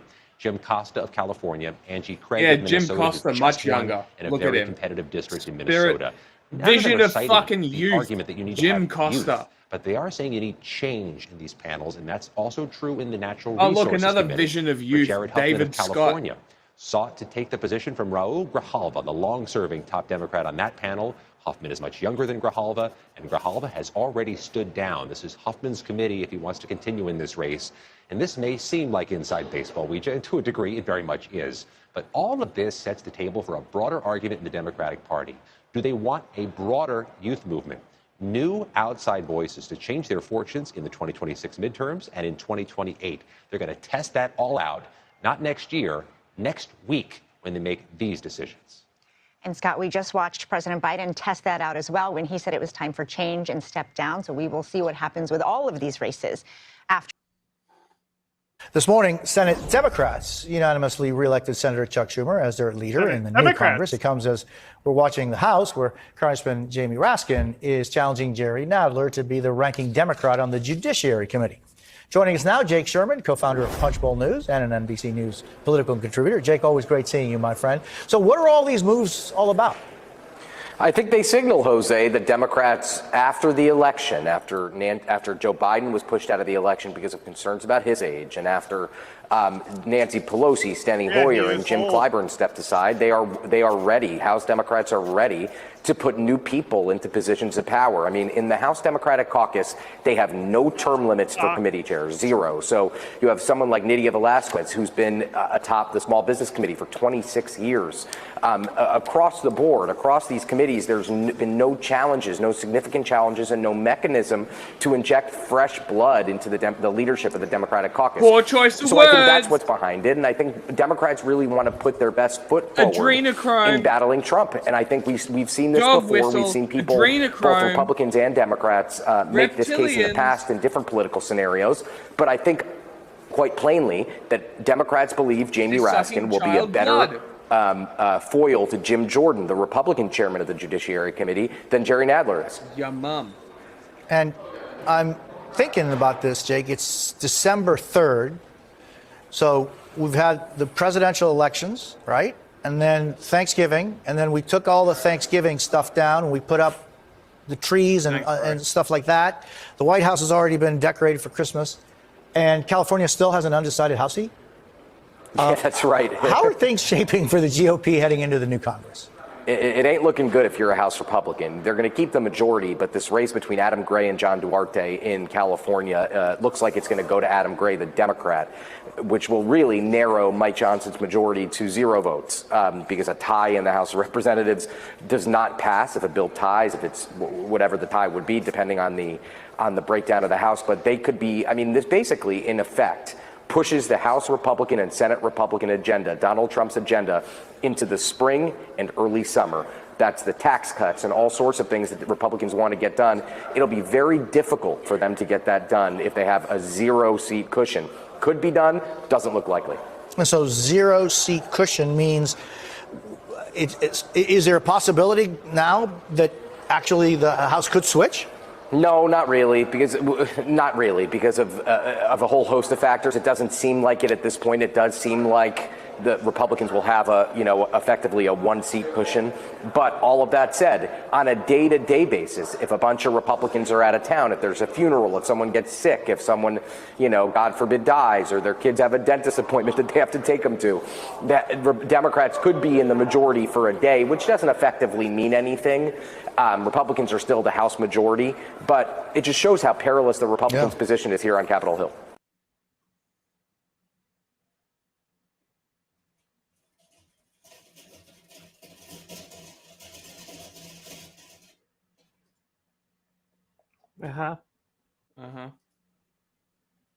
turn now to the latest in a leadership battle that's brewing among House Democrats on Capitol Hill. So Maryland Congressman Jamie Raskin, a former constitutional law professor, is vying to unseat the current top Democrat on the powerful House Judiciary Committee. That's Congressman Jerry Nadler of New York. In a letter announcing his candidacy, Raskin, a cancer survivor, said the Judiciary Committee will be the headquarters of congressional opposition to authoritarianism and MAGA's campaign to dismantle our constitutional system. I hope to be at the center of this fight. And as someone who has battled cancer and chemotherapy, I can tell you that I will never surrender. For more on this, let's bring in NBC News Capitol Hill correspondent Ali Vitale. Ali, good morning. So it seems like this makes some sense, right? Democrats sort of trying to regroup in the wake of their election loss to Donald Trump, and this being a piece of that. But tell us why this particular role on the House Judiciary Committee is so important, even with the House in Republican control.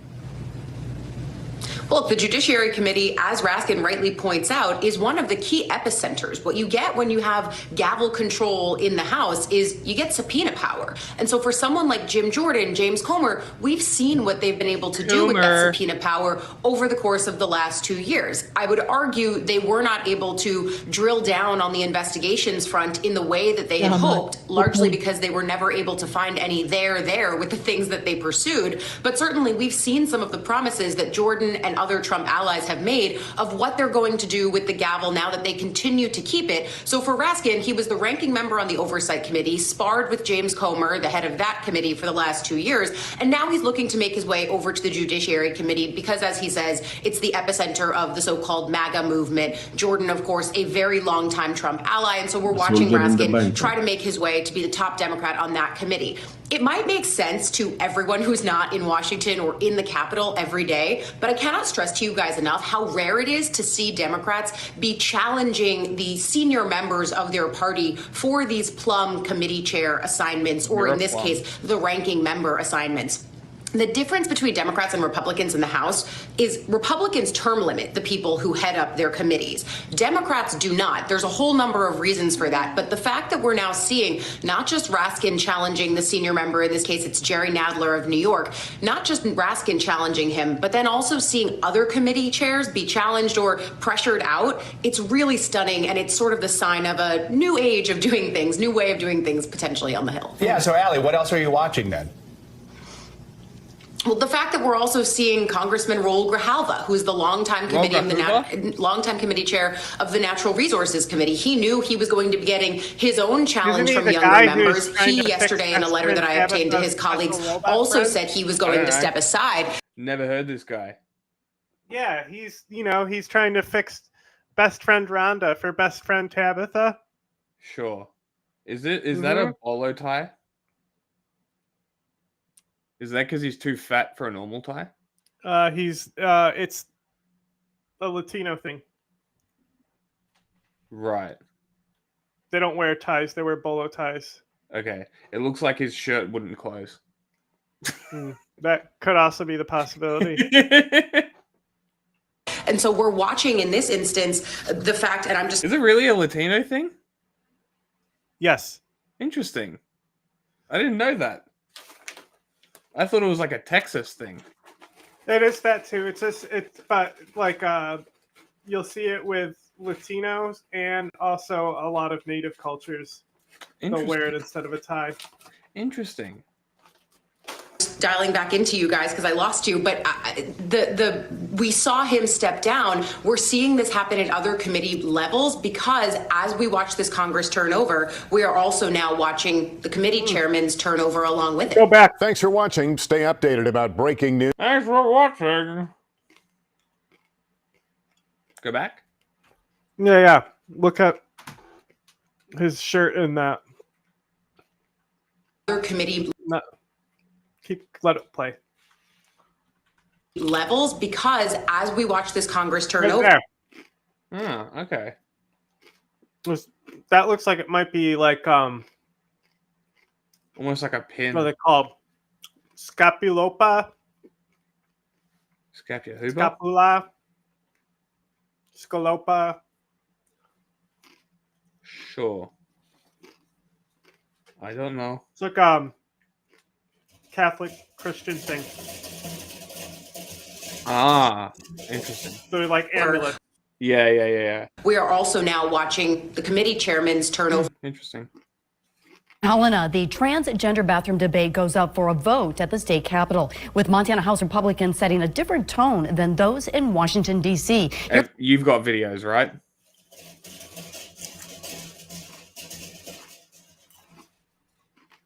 Like you said, you had stuff to go through. Yeah, this is the second last video of the stuff that I got. I told you to fill the list up. Yeah, it is up. Here's Kylie Gibson. Clearly not. In a 10 to 12 vote in the Joint Rules Committee today, members of the House voted narrowly against prohibiting second-term Missoula Representative Zoe Zephyr from using the women's restrooms between the House and Senate chambers at the state capitol. Zephyr is Montana's first transgender woman to serve in the state legislature, and previous accommodations allowed legislators to lock the bathroom if they had any concerns. While Democrats were united in opposing the ban, Republicans were split on today's vote, with some arguing previous policies were insufficient and this protects women absurd. and others disagreeing and calling the proposed ban an unnecessary distraction. It is absurd. This particular action will have the effect of making people famous in the national news and will not contribute to the effective conduct of our business. I know multiple legislators, women, who would not use that bathroom. They would go all the way across the Capitol building down to the bullpen to use that bathroom. Bro's name is Jedediah. Shut the fuck up. Rather than using the one right outside the House and Senate chambers. The decision comes just weeks after House Republican leadership on Capitol Hill have stated their intent to bar transgender women from using women's restrooms, as Representative-elect Sarah McBride of Delaware is set to become the first openly transgender member of Congress in American history. Can female to male transgender people petition to ban men from the men's room because men are a danger to women and they're women to them? Can we do that? That would be fun. Because clearly, if this is passing, which it didn't, but if it does pass and clearly people want it to pass, then naturally men should be banned from the male bathrooms so that female to male transgender people can use the bathroom. Or you let men go in the women's bathroom.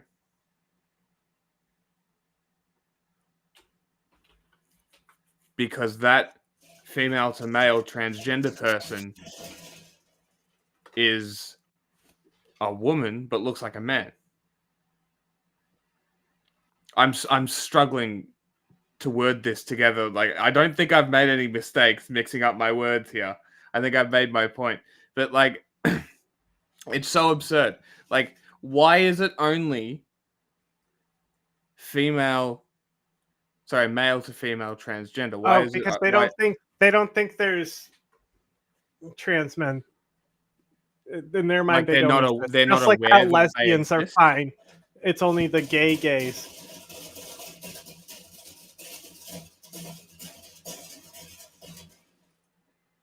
It's so strange. Like, it's so fucking strange. But the entire position is a contradiction, right? And I agree with what the trans people say is like people who pass going into the correct toilet is going to raise some eyebrows. Imagine some of the trans people that you've seen walking into a men's bathroom. You'd be like, the fuck? Why is there a chick in the bathroom? What is happening, right? The same way that women would probably look at a trans man and be like, why is there a dude in the bathroom? But this is the kind of backwards, stupid thinking that these people have. It just doesn't make sense. Exactly right. Just leave people the fuck alone in general. But just leave trans people alone. Their existence literally doesn't impact your life. Shut the fuck up.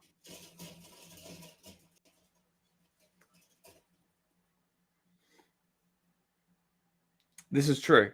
This is true, because the ends justify the means. We'll continue our legislative coverage, sharing the latest updates In studio, Kylie Gibson, NBC Montana. All right, thanks, Kylie. Thanks.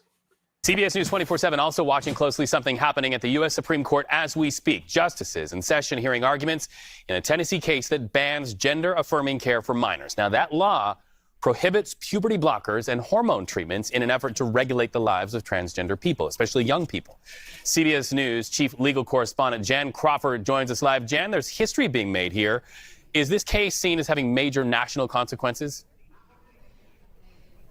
You know, Reed, I think you're right on both counts. This is, first of all, an historic case. It's the biggest case of the term. There's an enormous crowd gathered here. We've kind of got competing rallies. People camped out for days to try to get a seat inside the courtroom. And yes, it has huge national implications. Laws in 26 states potentially are at issue that ban or restrict this kind of sex transition treatment for minors like the state of Tennessee does. It also represented the first time that a trans attorney has argued before the Supreme Court. Chase Strangio, representing the ACLU, appeared before the justices today to argue against these state bans on trans-identified medical treatments. So, at any rate, big day, like you said, and the justices spent over 2 hours grappling with the complicated issues in this case. Bottom line, though, Reed, I think they are really resistant to arguments that lower court got it wrong. Remember, a lower court ruled that these bans were permissible, citing that essentially some of the evidence and the research was so unclear. These are novel treatments done recently in the last 5 to 10 years. Hey, John, the states were within their power. Blue Sky has a feed for you. It's called the Himbo feed. Why would I want the Himbo feed? Why not? It's so funny. They have these suggested feeds, just like personalized things that you can just go between the recommended. Yeah, hey, you could have the algorithm and the following ones. It's basically unlimited. Yeah, it's fucking great. Hours of regulating medicine to restrict it. That's what the Biden administration argued against today, and Mr. Strangio for the ACLU. And I believe, based on the arguments and the questions, they had a pretty hard road ahead of them. There were at least 5 justices who seemed very skeptical of those arguments, very concerned about expanding the court's power in some of these cases, because as the Chief Justice pointed out, as Justice Brett Kavanaugh pointed out, this is kind of unclear, and maybe this is best left to the legislative process. So I think right now it looks like these laws in 26 states restricting this kind of treatment are likely to stand. And Jan, let's talk about this because we're talking about a Tennessee case, but other states are involved too. What can you tell us about the involvement of other states before we let you go? We know you have a busy day getting ready for nightly news. No, and it's great to talk to you because we literally just got out of the courtroom. So you're getting it first, Reed. But there's 26 states that ban or restrict this kind of care. And then reflecting the deep divisions in this country, another 14 states specifically allow it. So this case wouldn't affect those. It still would remain the law in those states where children could still get this kind of treatment. But it would, if the court upholds this Tennessee law banning the care, that would mean that the laws in the 25 other states also would still remain on the books. And that, of course, is going to affect potentially hundreds of thousands of children who are identifying as trans. So obviously, these are very difficult issues, and the court really grappled with that. And again, it seems like what a majority of the justices right now are inclined to do based on their questions, and I have to say a caveat, Reed, they can always surprise you, but based on their questions, it appears they believe that this is something right now that's best left to the states to decide. Now, why does that sound familiar? That's exactly what the court ruled when it overturned Roe versus Wade, a landmark case that it said was never in the Constitution, and that issue of abortion was best left to the states and the state legislatures and the people's representatives to decide. I think it is highly unlikely that a court that overturned Roe versus Wade and sent that issue of abortion back to the states is likely here to say states on this issue of transgender medical care for children cannot make those decisions for themselves. Reed? Well, and then looking forward to potentiality where marriage equality is concerned. Jan Crawford, there are many things that you and I could be talking about, but I know you're having a very busy every day there. We appreciate. Go ahead. And I don't think that's an issue. I think this. I don't think that's an issue. The one other thing I would point out: the court looks to be looking at this very narrowly. And even if Tennessee wins in this case, Justice Barrett, a conservative, for example, who voted to overturn Roe versus Wade, said there are other issues that the trans parents could raise in other lawsuits, saying parental rights are at stake, that they should be able to have the choice, make the choices for their children's health care. So I think the decision would be very narrow. I don't believe, and the opinion, the argument itself didn't have that kind of soaring rhetoric. This is going to be narrowly decided. Jen Crawford, thank you so much. You have my thanks on television and also in a direct message in your Instagram account. We appreciate it. All right.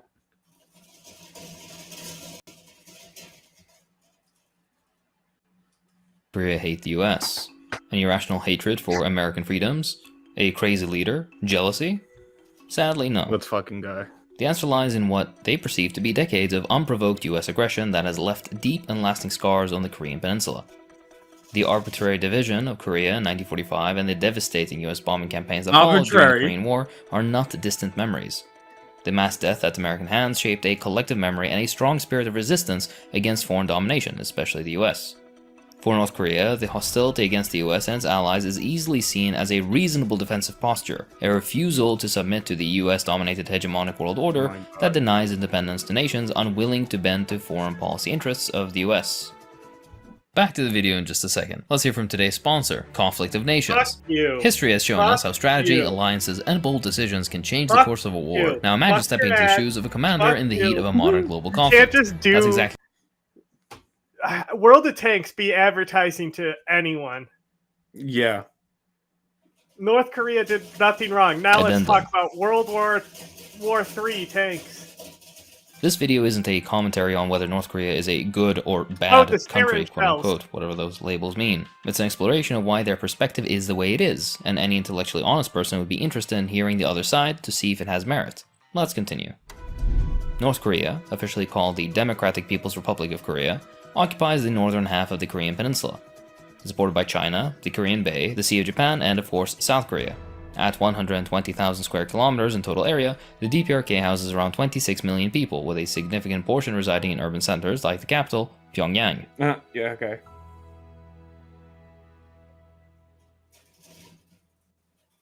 The DPRK was officially founded in 1948 under the leadership of Kim Il-sung, establishing a central ideology called Juche, or self-reliance, which has served as a guiding philosophy of sorts. Come on, you're gonna have to North sit in the Korea's gun anti-imperial chair. stance is deeply rooted in its early 20th century history, when it was just known as Korea.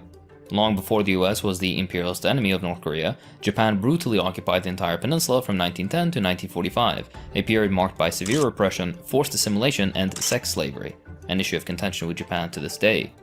Policies of forced labor, limited political freedoms for Koreans, and mandatory participation in Shinto rituals were calculated to erase the native spiritual practices and culture of Korea. Yet Koreans resisted, reclaiming traditional practices, and ultimately refused to bow down to Japanese imperial demands.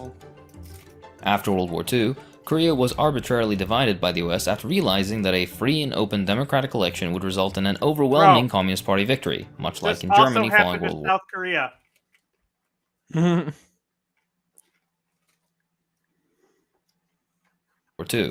That definitely didn't suit the US, so they instead created a puppet state in what became South Korea, now the Republic of Korea.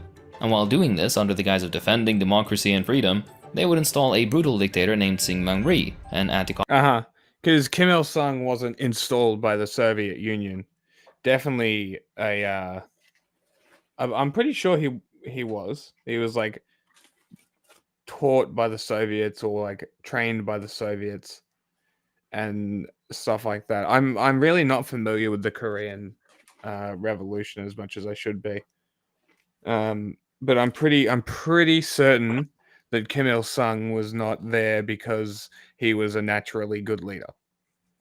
Communist exile who barely spent any time in Korea. This is juxtaposed by Kim Il-sung, the man who would go on to lead the DPRK, who had spent his life in the anti-Japanese struggle and for Korean independence. The conflict widened in scope when the Soviet Union and China intervened on the side of their ally, with the US doing the same for South Korea. This division set the stage for the Korean War, the first proxy war of the Cold War. Syngman Rhee, a dependable pro-Western puppet, was ruling half the Korean peninsula. Despite his total lack of local support, the first thing he did was suppress the incredibly popular left, much like Suharto would go on to do in Indonesia, always with American support, of course. Excuse me. This guy to Suharto. Excuse me. Why are you whitewashing Australian war crimes? Yeah. Cunt. Out the Jakarta method. Reid did so enthusiastically and systematically. Under Reid, I would like my country properly credited with helping dictators, please. Don't overlook this. Thanks. Timor is definitely, like, I didn't know anything about it. Yeah. We've been there for like 30 years, I swear to God. in the US's occupation of South Korea, only those deemed reliable or loyal by American standards had any place in Korean politics. By 1946, the US military dictatorship in South Korea had filled all of its government positions with right-wing elites to the exclusion of popular worker and peasant movements. And by exclusion, I mean by imprisoning their leaders, pushing them underground, or just outright killing them. If you don't have color photographs, let it go. Like, being upset about the Korean War is like being upset about World War II. Suppression led to the isolation of all opposition and left a single... like the Holocaust, but you can't just then use it to fucking do a genocide in Gaza. Party to rule the South, but any democracy was just for show since liberals love political theater, and the US wanted to play dress-up with political legitimacy. Despite this, many South Koreans continued to support socialist ideals and continued to be imprisoned for it. Meanwhile, in the North, reforms that were begun prior to American intervention were happening fast. Within months, North Korea abolished landlords, redistributed land, and nationalized industries, exactly the kind of necessary overhaul that had long been called for by Koreans for a liberated Korea.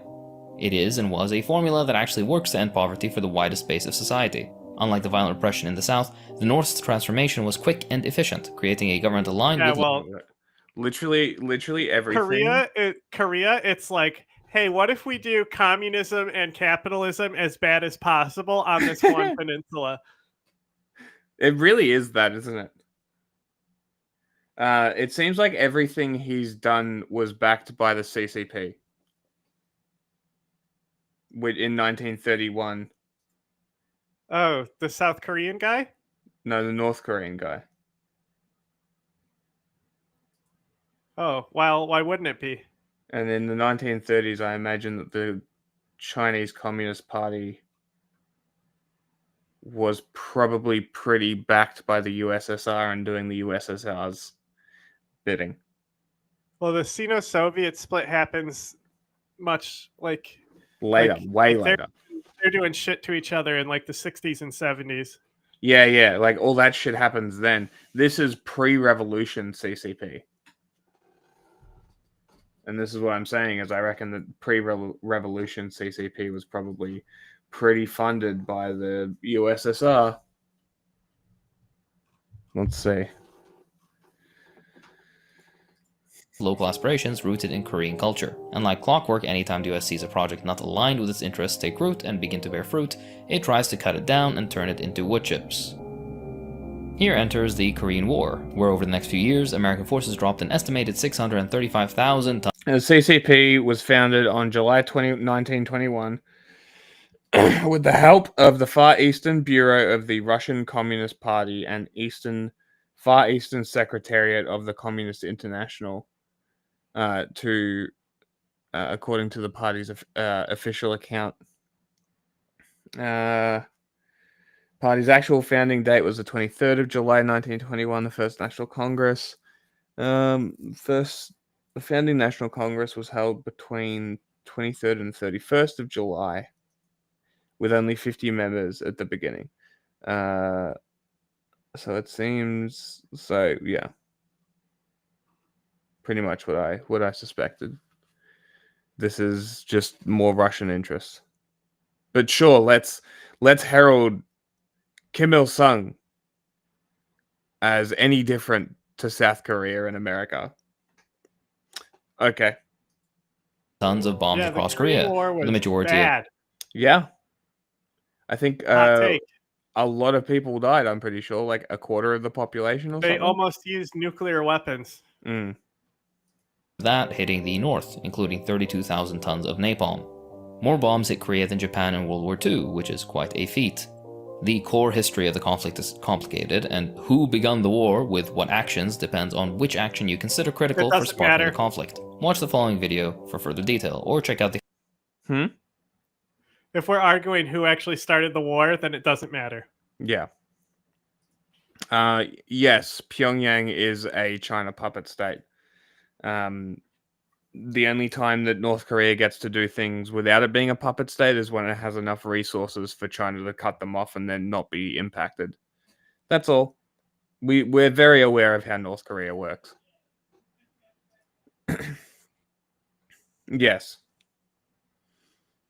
Basically. The Soviets also killed more anti-authoritarian Korean. I'm sure that they did. I'm sure they did. The communists love killing themselves. Forget his name. There was a Korean anarchist who the Soviets assassinated. Many such cases.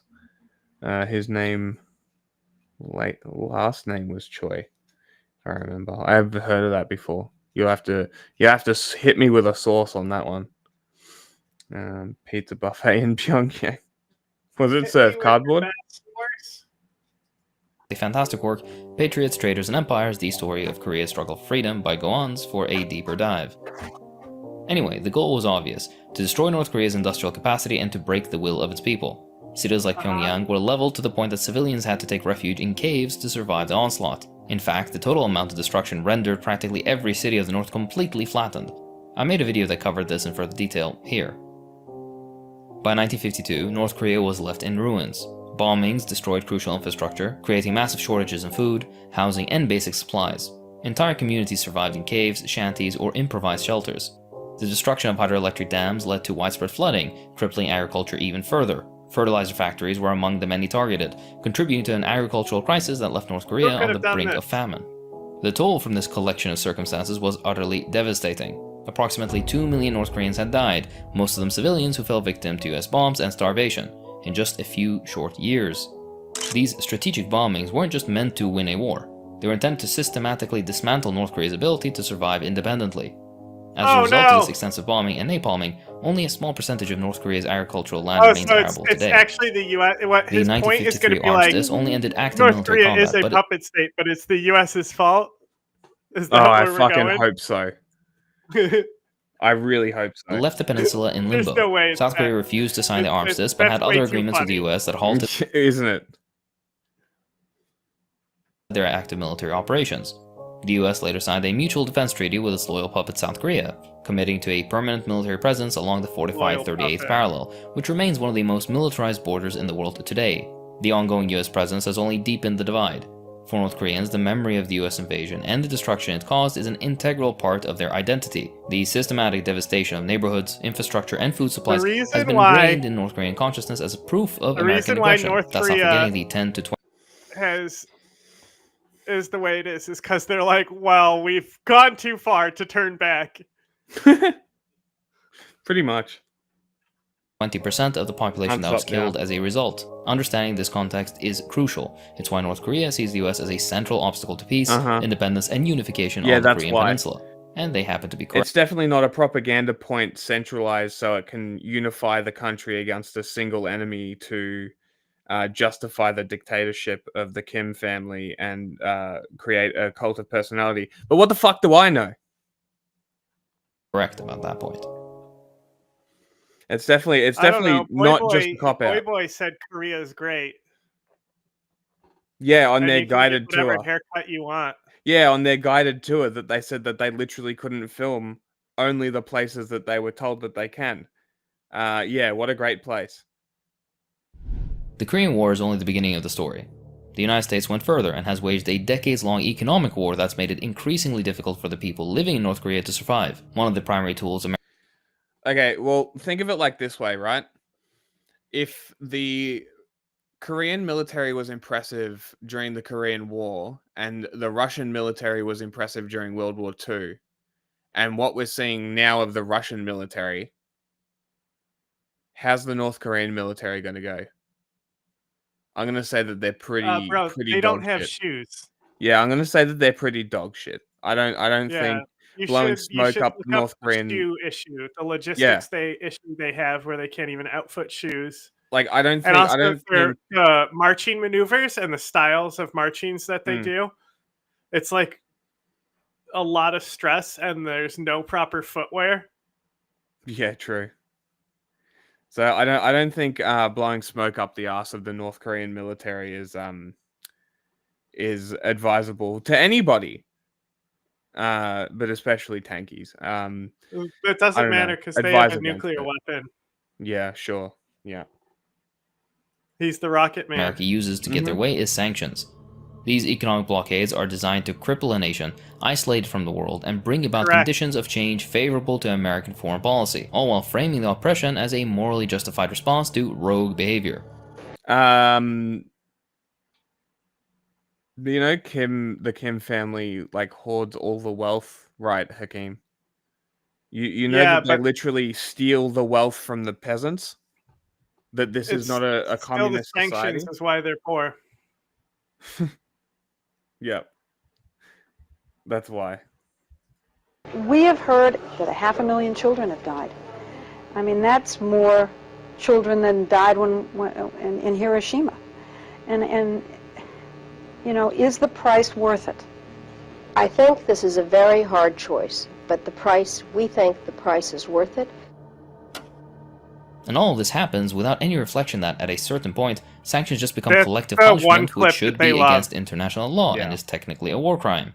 This is especially true when it comes to US sanctions on North Korea. That's playing the classic. At a certain point, sanctions just become collective punishment which should be against international law and is technically a war crime. Okay.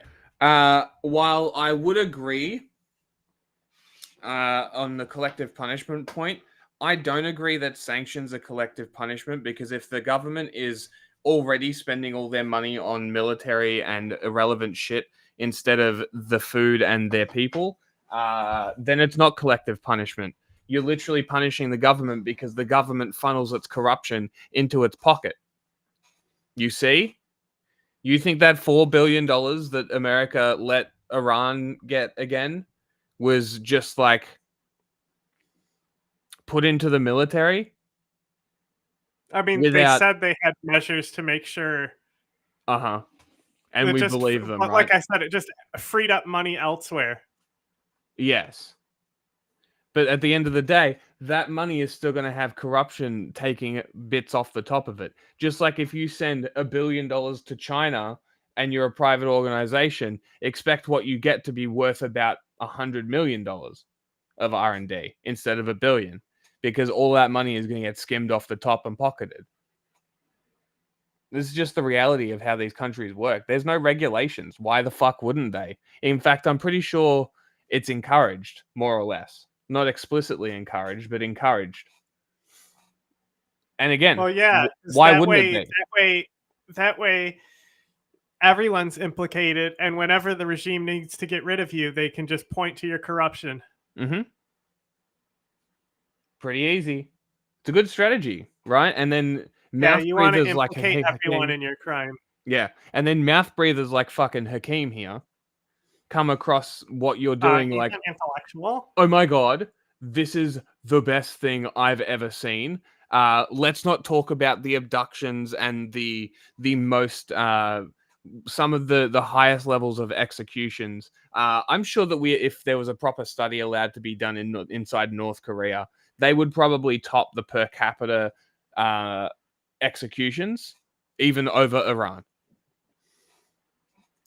Like, it must be fucked up to live in North Korea. Like, imagine living, and you're a human, right? You're not dumb. You can see things, even like malnourished, which is a feature, by the way, not a side effect of dictatorships, is famine and poverty. But you know, you're not dumb. You might be uneducated and a peasant or in the military, but you're not dumb, right? You can see that this guy drives around in nice cars or has nice suits, right? Eats all the shit, right? Eats everything, and you get bread and rice if you're lucky. Yeah, but he doesn't actually poop. right? They're not dumb. They know how to survive. That's No, what he's they're actually doing. a god. You think that they're not going to question this shit and are looking for any opportunity? Like you have don't you you have know to they have to push understand. the trains themselves? Like you have to understand that the military, the police will shoot people on sight. There's nothing stopping them. Why do they care if they do that or not? They don't. China doesn't care, and they're one of the most public countries in the world, on at least the global stage. And they just go and massacre people. It's pretty cool, right? So imagine what North Korea is doing. It's pretty cool. Right, and I know this is This is radical. And I know it's speculation at the end of the day, but what more do we have? We have rumors, speculation, and Yeonmi Park to go by, right? Yeah. She's super reliable. She ate dirt. And if you eat dirt, you die. This is especially true when it comes to US sanctions on North Korea. Kim knows it is true. The US, in its arrogance, has behaved as if controlling North Korea's economy through sanctions was some kind of divine. America has literally given up on North Korea and America told can't China. even control its own economy. Like, America quite literally told China, you deal with it. And they have been. And North Korea has been Maybe if pretty America fine. stopped controlling North Korea's economy and focused on themselves, they'd have control over this fucking economy. Maybe. Right. During Clinton's regime, the US unleashed severe economic sanctions on 35 countries, which at the time affected 42% of the world's population, having lethal consequences on a mass scale due to basic living standards plummeting under the guise of protecting global security, a favorite liberal trope. This tactic isn't new or unique. It's Hey, Hakeem, question. What if these people that you're protecting and apologizing for while using the people of those countries as a scapegoat to blame the United States, did they adjust what they were doing, or did they continue spending the money the way they were spending it, even though they had less, therefore resulting in the population getting even less while they retained the same? You know, what is that called? Where does that sound familiar from? Transgender. Oh, it sounds like capitalism when corporations say that there are rising costs. What's his name? Piccolo. And then the rising costs get Piccolosis. And what? And then the rising costs create the corporations. Take that. No. The corporations push that cost onto the consumer and then make the same, if not more, profits. Wow. Are you advocating for capitalism as long as it's a dictator that waves a hungry hammer? Unbelievable. That's truly a take, Hakeem. That truly is a take. You are able to justify the means of capitalism as long as it's a dictator that repeats your talking points. Yeah, Fuck your team. Capitalism is based. Fuck your team is all I can say to you. Fuck your team. It's an ancient strategy that involves starving a subject population. Also, to your intellectual comment, we already watched that video that I brought up, I think, earlier today, that shows that politics makes you dumber. So he can be an intellectual. Politics makes you dumber. Team sports politics, you know what's funny? Makes you dumb. Like, the U.S. has this whole thing with Somalia and Ethiopia to try and stop famines there. So why do they care more about those countries than Korea? How come they don't care about the Koreans starving, but they care about the Ethiopians? I wonder. It's Ethiopians are within their interest. Would North Korea let them in to help? Well, that's the thing is we give a ton of aid to North Korea. Yeah, and guess what happens to it? The Kim family pockets it and gives nothing to the people. Oh wow! That's how we do our negotiations more sanctions? With them. He says, "I have a bigger button now," more and we sanctions. say, "Okay, here's $10,000." Insane. go buy yourself something else. Submission and manipulating public sentiment against their government. In other words, it's extortion on a mass scale, or terrorism, or whatever other term that's valid. Terrorism. Yet North Korea's people have proven to be tremendously resilient, which renders sanctions ineffective and makes sanctions even crueler than they already Words mean things. Yeah. Like, are. how are we supposed to say Israel is the real terrorist when we're talking about fucking Hamas? If we're Are they Nazi saluting? Being terrorism now. Dissent, sanctions have only fueled a fierce collective defiance, reinforced. Oh my god, Hakeem. They literally live in a cult of personality. They are uneducated on purpose so that their brainwashing cult of personality goes even harder. I don't understand how somebody who's supposed to be What I don't understand is how come the U.S. is making the Taliban outlaw women from society. Like, I just don't understand how come the U.S. is doing that to make Afghanistan suffer? Educated, somebody who's supposed to be fucking educated, can't figure out that these people are uneducated on purpose, so the regime can literally brainwash them into believing their cult of personality, which retains their power over this country. How are you, an educated person, this fucking stupid? Against the US and its allies. Dr. Take it from me, an Iraqi. Yes, I can hear you. Can you? Yes, I can hear you. Okay. No one in Iraq has ever felt that the Iraqi government is responsible for the suffering imposed on it by the American sanctions regime. The severe and deep and enduring anti-Americanism in Iraq is a direct result of American policies in the region and particularly in my country. It's no different in Syria, in Libya, in Afghanistan, or in the DPRK. One of the most destructive aspects of US sanctions for North Korea is the carefully calculated restriction of essential medical. He just blamed Afghanistan banning women's education on America. We'll see. He hasn't.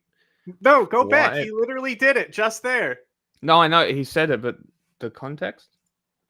Go Deep back and enduring anti-Americanism in Iraq is a direct result of American policy. The Iraqi government is responsible for the suffering imposed on it by the American sanctions regime. The severe and deep and enduring anti-Americanism in Iraq is a direct result of American policies in the region and particularly in my country. It's no different in Syria, in Libya, in Afghanistan, or in the DPRK. Sentiment. One of the most destructive aspects of US sanctions for North Korea is the carefully calculated restriction of essential medical and humanitarian supplies. Than any of these countries. It's the US's fault that girls are being banned from education. The Taliban would be good if the US just didn't get in there and make them so angry, I guess. It's actually public sentiment that hates the US, and this is why North Korea is based. And why it's okay that the Taliban are just outlawing women from society. Don't you know America bad? Of course. For example, under the 2017 sanctions, any metal products were broadly prohibited, which meant that medical shipments that included essential sterilization tools, like aluminum steam sterilizers used in reproductive health kits and surgical instruments, were effectively not allowed entry into the DPRK. By blocking something as basic as this, any and all public health efforts are made harder or even impossible, since hospitals have a harder time keeping conditions hygienic enough to perform safe procedures. Worse still, North Korean hospitals cannot obtain spare parts for essential devices like CT scanners, ventilators, and X-ray machines without applying for some special export license, and even these are often denied or face long delays. And of course, the US has sanctions on fuel, like refined petroleum and diesel fuel. Those fuels power hospital generators, heating facilities, and running medical equipment. Again, rural hospitals have been hit harder and are forced to reduce operations during the winter months. Why doesn't North Korea and the DPRK and the Kim regime just build more power generation? Is that because poverty is a feature? Solar panels. That would cost too much money and give people light. Ukraine can do it. But that would give people light. Can't have that. Which leaves pregnant women, young children, and elderly patients at risk. Without vital medical equipment, such as respirators running. Why doesn't China help? Because North Korea wants it this way. Like, when I say it's a feature, I'm not joking. Like, poverty and starvation is a feature of these regimes. Doesn't come through on text. But yeah, like that's literally why. Like it's China and North Korea mutually benefit from their agreement. So why would they change anything? Many completely maybe now that North Korea people to starve. Maybe North Korea, now that Russia has joined in, will stop giving a fuck about China as much, and maybe China will be like, "Hey, human rights." But we'll see. avoidable deaths occur, which they wouldn't were it not for U.S. sanctions. Despite these sanctions, however, the DPRK... Also, how much do you think human traffickers pay the local CCP around the North Korean border to look the other way? I bet it's a lot of money. has, against all odds, formed a model healthcare system for low-income countries, Oh my God. in comparison to that of the wealthiest country on earth, Also, which guarantees all the North Koreans do like foreign labor. Like Yes. that's the Chinese. Like Chinese has slave labor from North Korea as well. basically nothing in terms of healthcare for its citizens, despite profiting handsomely from spreading misery around the globe. That is a non sequitur. Like those people, like, could easily just not go back to Korea. Like this is a total fucking non sequitur. Many completely avoidable deaths occur, which they wouldn't Like, were this it is not just for a US fallacy. sanctions. Despite these sanctions, however, the DPRK has, against all odds, formed a model healthcare system for low-income countries, in comparison to that of the wealthiest country on earth, which guarantees basically nothing in terms of healthcare for its citizens, despite profiting handsomely from spreading misery around the globe. That literally has no relation to anything that you were talking about. Literal fallacy, non sequitur, shut the fuck up. If you are educated, you are not showing it. Moving on. For all the criticism leveled at the DPRK for censorship and not letting people contact the outside world, much of it is warranted, they conveniently leave out the fact that even wow. Censorship. Much of it warranted. See, severing an entire population from everyone else on the planet is a good thing. Are you a cultist? Show me the room. Abuser shit. No, isolation is not better. telecommunications infrastructure is sanctioned by the US. Until recently, even something as simple as making a phone call across the border was hampered by sanctions because a direct connection wasn't allowed. In this case, a South Korean company operating in the Kaesong industrial complex had to reroute calls through China at an exorbitant rate of $3.60 per minute due to US restrictions. I don't think most Americans would pay $3.60 per minute for a phone call, let alone citizens of impoverished third world countries. You don't need to take my word for it. The United Nations says economic sanctions exacerbate poverty, disproportionately impact vulnerable populations, and generate unethical business practices that exploit scarcity. Oh my God. Again, if these countries who are getting sanctioned, and this is not justification for America's sanctions, by the way. This is just explaining to you, Hakeem, because you are dumb, how this works. So everyone has to be with the U.S. interest, I guess. Like freedom doesn't exist. Like it's actually crazy that you think this is how things work. Like it's not just American interests. This is not a justification of American sanctions, but if these countries that are getting sanctioned actually looked after their people, they wouldn't be getting sanctioned. Hey, Jack, can you just do a quick Google search on something for me? Can you look up what sanctions are on Turkmenistan?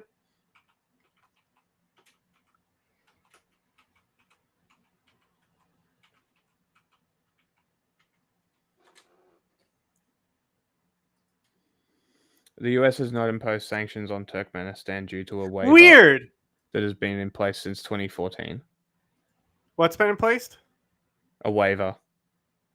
The waiver is used when the US deems it to be in the country's important national interest. So they can say you can't import this? Yeah.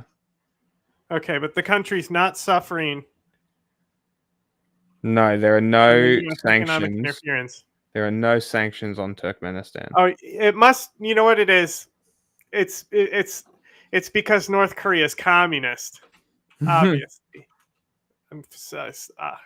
It all makes why sense else now. would it, not affect a country like Turkmenistan? Now, here's a country I actually do expect to have sanctions, and I'll be surprised if there's not. Well, also, would you look at there's that? no point to sanction them because they don't have an economy. How's Eritrea doing? The Freedom Do they House have Index. sanctions on them? What do you think the Freedom House Index score of Turkmenistan is? 0. It's 2. What's North Korea? -3? I'll look it up.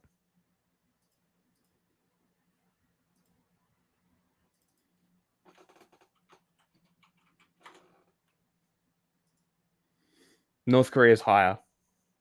Wow. What does North Korea have? It has a 3. 3? Wow.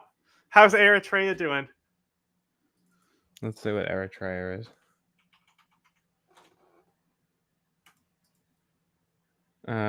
Eritrea has a 3 as well. Wow. Do they have sanctions?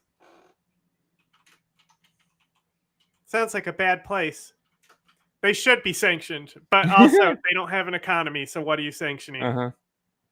In November 21, US imposed financial sanctions on Eritrea's ruling party, the People's Front for Democracy and Justice. Yeah. Its affiliate. Okay. And an arms embargo, it looks like. Possibly. Yes, they need an arms embargo for sure. South Sudan needs one too, but they Alright, really need like a gun buyback program. Let's look the at. US should go in and buy all the fucking guns in South Sudan. Let's have a look at what the North And then arms Korean embargo sanctions them. are. Unironic imperialism, that would help.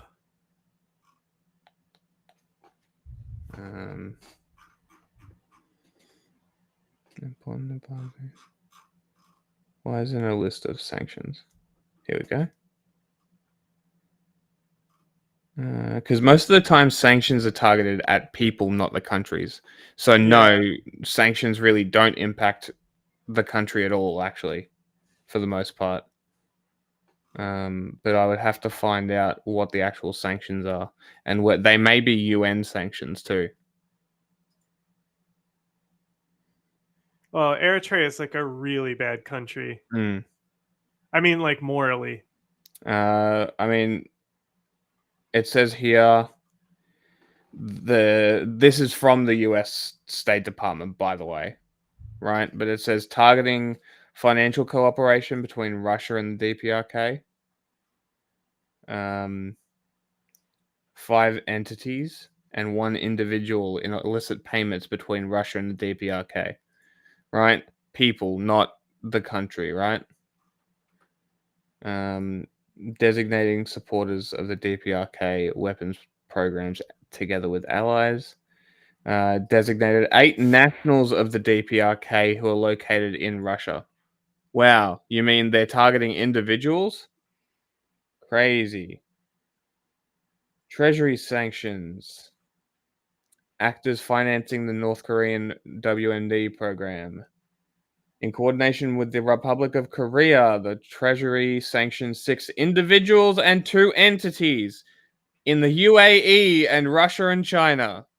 Like, do you see what I'm talking about? This is not, they're not targeting the country, they're targeting people who are creating things. Like, it's not, again, it's not a justification. I can even screen share it for you if you want. Right? US Treasury Office today sanctioned 3 individuals for being officials of the Workers' Party of Korea. These individuals provided support to the DPRK for development of WMDs and ballistic missiles. Whether you believe them or not, they're targeting individuals. Yeah, and like the thing is, there's a misconception that people in politics have that you do sanctions to like bend the country to your will. Yeah. They ain't bending to your will, bro. They're just going to go around it. It just makes it more inconvenient for them to use money. That's all. The US is designating 2 Beijing-based DPRK nationals connected with WMD's procurement. Do you see what I mean? Like, fucking Jesus Christ. Like, these sanctions are targeted at individuals, Sounds fake not to me. countries. North Korea's not getting nukes. And, like, again, I stress, this is not an endorsement of the way America uses sanctions. Why do you think they limited that aluminum? But at the end of the day, the sanctions target people, not countries. You can't just blanket sanction shit like Trump thinks. Like you have to have an ape fucking brain to even think this way. Fucking idiots. Unfortunately, North Korea is no exception. NGOs and humanitarian agencies that help in providing basic necessities to North Koreans state that they are restricted from operating efficiently, often due to long searches and other delays because of US sanctions. These sanctions go against the 1949 Geneva Conventions, which condemns punishments of civilians for the actions of its government. And yet that's again, no. It's not targeting civilians, it's targeting individuals, so it can't be collective punishment if what the US is saying is correct. So instead of just saying shit, Hakeem, show me the evidence. Nerd. Exactly what the sanctions do, as we've seen. Food and medical supplies are held up, delayed, or outright blocked. In one absurd that doesn't look like North Korea. Case, it took an NGO over a year to deliver just 16 boxes of beans to North Korea. This blatant disregard for humanitarian concerns proves the US is more interested in the systematic punishment of an entire people for the so-called crime of having the wrong government or for being born in the wrong... They're trying to build a nuclear arsenal. It's fucking crazy that people are out here defending North Korea and the government, and then using the people that the North Korean government is literally torturing to death from the day that they're born. Defending them and using these people who are unfortunate enough to be born in North Korea as a scapegoat to defend a fascist because he waves a fucking... I forgot, hammer and sickle. I almost forgot the name of it because I call them hungry hammers so much. Well, they don't. They have a special one. True. They do have a special one. Country. Take your pick. A UNICEF report in 2018 estimated that 200,000 North Korean children suffered from acute malnutrition, with 60,000 at risk of starvation because of the delays in humanitarian aid. To remind you, agricultural tools and inputs are also sanctioned by the US, adding on top of the bulk of the arable land being ruined by American bombing runs. Well, no, it's Will North Korea attack the United States is what the title actually is. That's not what it used to be. Well, it's also interesting because none of this... that Johnny Harris changed the title to get more clicks thing, huh? Maybe. But none of this has been about North Korea attacking America. There's been a lot of incorrect shit, but nothing about North Korea attacking America. I mean, I'm sure it will come. This is the definition of shooting someone in the leg and then blaming them when they can't walk. I'm not.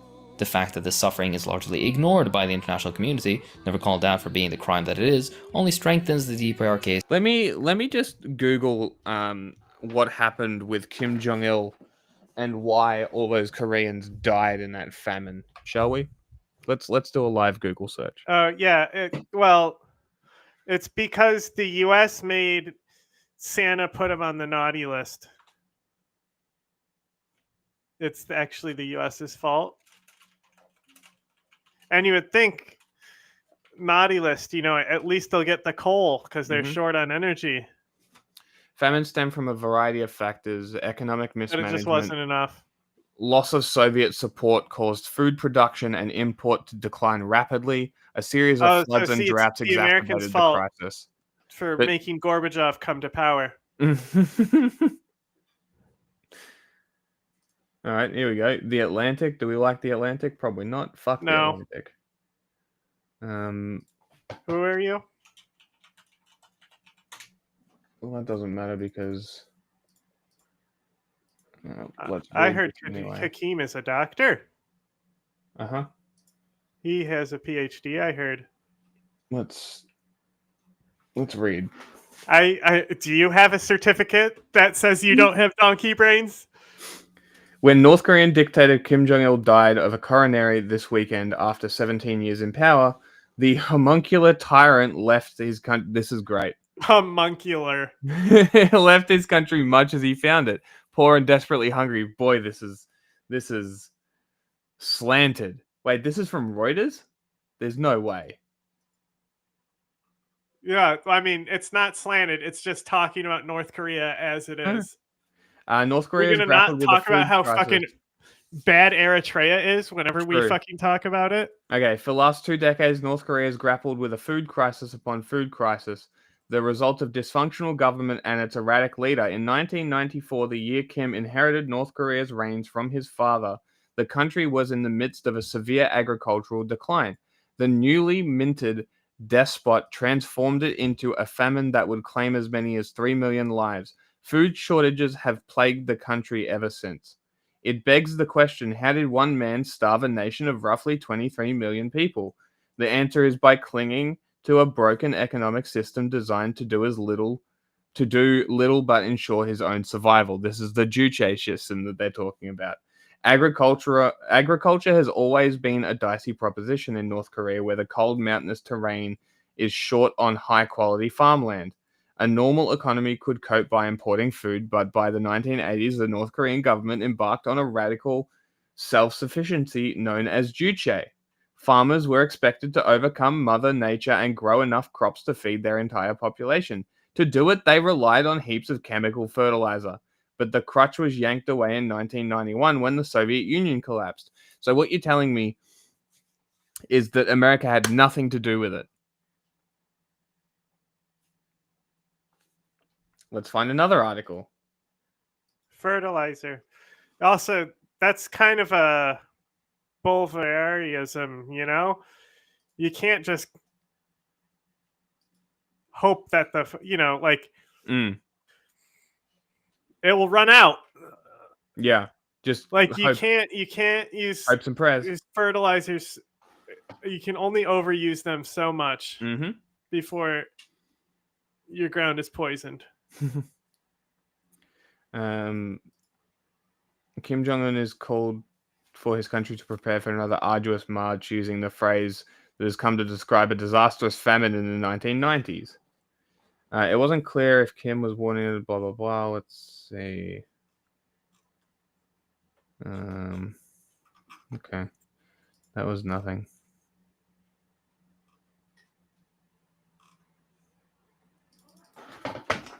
What caused DPRK famine 1990s? The Ice Age. All right, from 2002. Let's go with this one. Let's see. The 1990s famine that killed millions of North Koreans has been the least understood humanitarian catastrophe in the decade. Almost exclusively because of the extreme secrecy and defensiveness of the North Korean government, U.S. Aid Administrator Andrew Natsios his new book, The Great North Korean Famine, details only how that defensiveness led to the crisis, but also the regime's cruel policies and inadequate U.S. and international response. Interesting. Natsios outlined his findings at the Center meeting that included Charles Pritchard, the U.S. State Department envoy to North Korea. What caused his name is Nazi. Said that an annual FAO crop assessment determined that the North Korean famine was largely caused by the country's Stalinist economic system, not by flooding, as the government still maintains. North Korean and Cuba are the world's only Stalinist agricultural systems where there is no incentive to produce food, said Natsios. The production of food actually went into the reverse during the famine. In addition, Russia and China stopped sending heavily subsidized food supplies and oil to North Korea after the end of the Ukraine Cold War. could feed this entire country. And short-term government decisions, he argued, exacerbated the disaster. In 1995, the regime triaged the entire northeast region of the country, in essence blocking food shipments to that portion of the population in order to ensure subsistence food supplies for the capital, Pyongyang, whose support was critical to the government. Okay, next source. Let's see if we can find one that's... here we go. BYU. Blame in the North Korean famine. Let's see. Let's see what happens, shall we? All right. North Korean famine of 94 to 98 marked a period of mass starvation where an estimated 600 to a million deaths from the outset. The North Korean government pointed to the natural disasters of 95 and 97 as the famine's root cause, with the decline of Soviet aid to North Korea after 91. All right, we've got 3 sources saying this. I'm going to say that this is pretty rock solid at this point, right? Soviet aid stopped going to North Korea. That's the first thing. Neither were developments precipitated by the North Korean state, which therefore suggested that the North Korean government was not to blame. This inherently was suspicious. While natural disasters and aid reduction can do result in extreme food scarcities, they attain famine status only through misguided human action, as I was saying, or lack thereof, in correcting existing I don't know. shortages. Akeem cites his sources. Does he actually show his sources, though, like I'm doing right now? One way to understand the cause of famine is through Amartya Sen's entitlement approach. Entitlement, by Sen's definition, refers to the ability of people to command food through the legal means available in society. Starvation, according to Sen, occurs when such entitlements fail and can occur even when there is little change to aggregate the food supplies. So let's... the immediate effect of a Soviet abandonment was a significant reduction in agricultural productivity. Again, a confirmation of what we heard, right? And this Kim guy, he's really starting to aggregate me. Given that 15 to 20% of North Korean land is arable, Pyongyang had depended heavily on the fuel, fertilizer, and pesticides, herbicide imports that the Soviet Union provided. This newfound deficiency directly impacted North Korea's ability to maintain adequate levels of agriculture production. North Koreans' Juche policy had not extended to its relations with the USSR, nor its agricultural sector, a vulnerability that now left North Korean agriculture devoid of necessary material inputs. Crazy. Instead of addressing the issue, the state chose to repress demand by initiating a Let's Eat 2 Meals a Day campaign in 1991. This campaign, combined with the progressive decomposition of the PDS, indicates mismanaged food scarcities that contributed to North Korea's descent into famine. Wow. In addition to the effect of the Soviet Union's geopolitical shift, was compounded by a series of floods that occurred between 95 and 97. Flooding was the government's official explanation for the famine, citing the loss of 2 million tons of grain, 300,000 hectares of cropland destroyed, and 5.4 million people displaced as the cause of food shortages. It should be noted, however, that such claims were likely exaggerated, as we know that communists like to do. Also, how we've seen that Stalinist regimes do when they have to produce crop yields that they don't have.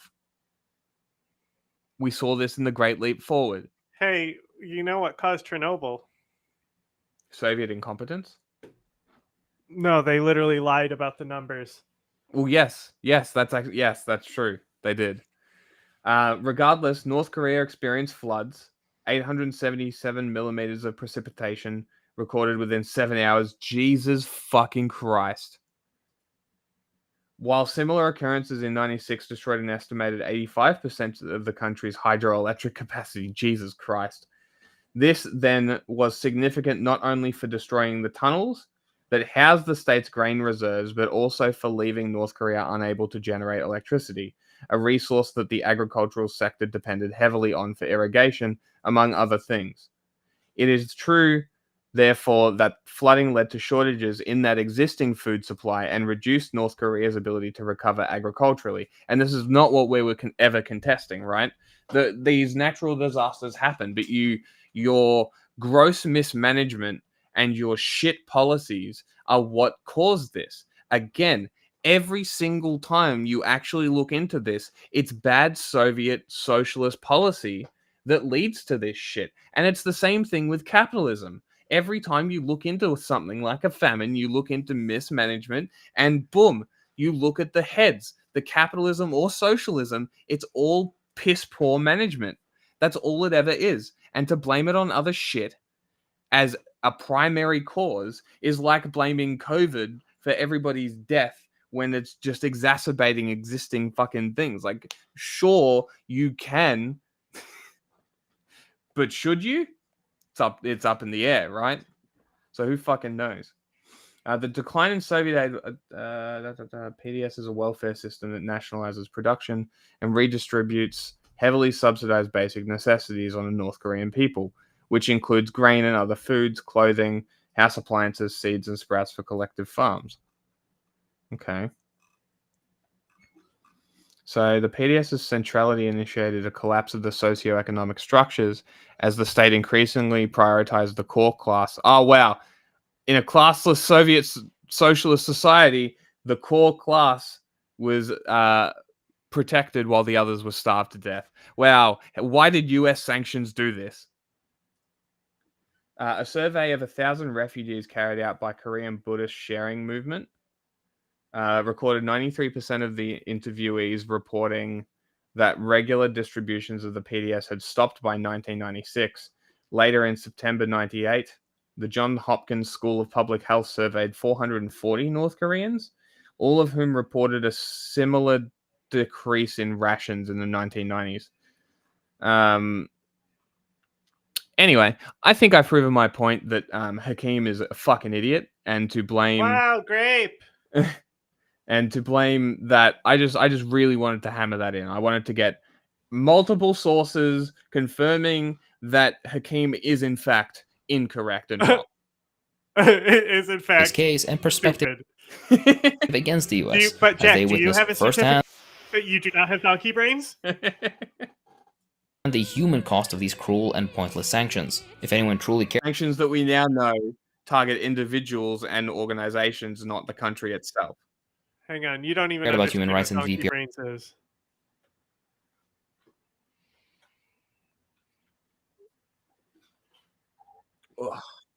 okay, that immediately call for the lifting of economic sanctions. Sanctions on North Korea don't just target the government, I think that's clear. They seep into every layer of society and erode the living standards of ordinary citizens. Why is in America fact, that is the stated goal of many of the sanctions. For example, the textile industry is one of North Korea's main sources of employment. And what's their wages like? Has been hit very hard by sanctions. Exports are blocked, which means thousands of textile workers... Oh no, the booming North Korean textile export industry is going to be impacted. Like, what the fuck are you talking about? Hold on. Percentage of textile exports that come from DPRK.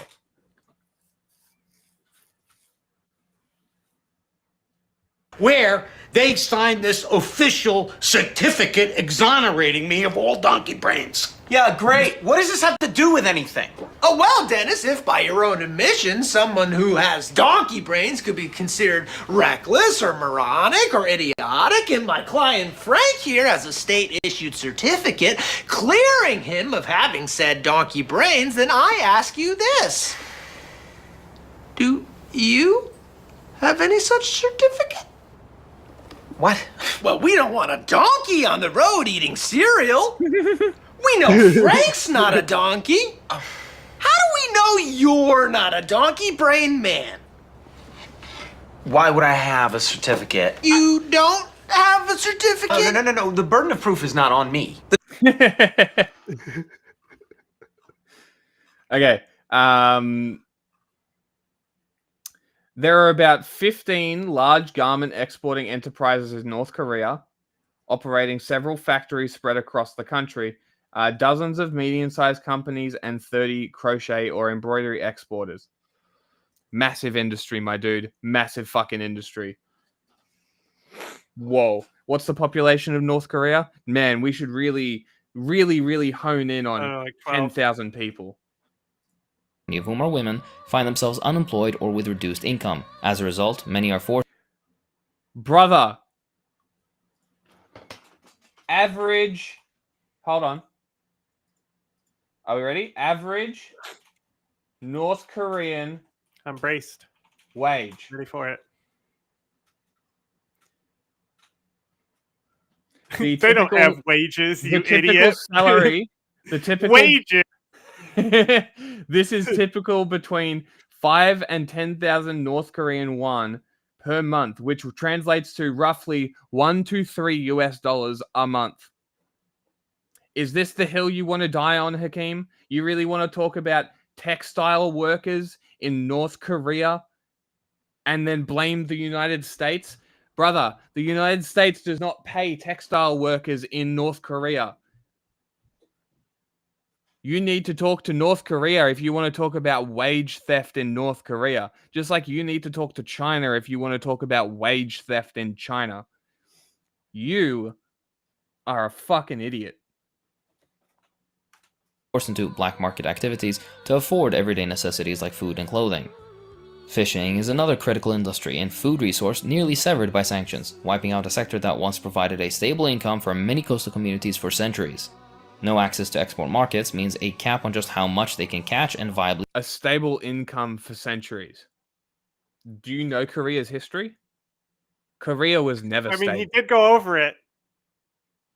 No, he went over the communist history. I'm talking about the actual history of Korea. No, he talked about how they were occupied. I love pictures of Kim Jong-un inspecting things. Eat my slime. Well, Hakeem, I would advise you look up. He went over the Japanese imperialism, and that's what I was like. Yeah, South Korea also went through this. Yeah, it's all communist history. No, this is pre-communist that he was talking about, the Japanese occupation. It wasn't. No, in the beginning, yes, he was talking about the Japanese occupation. It was in the 30s.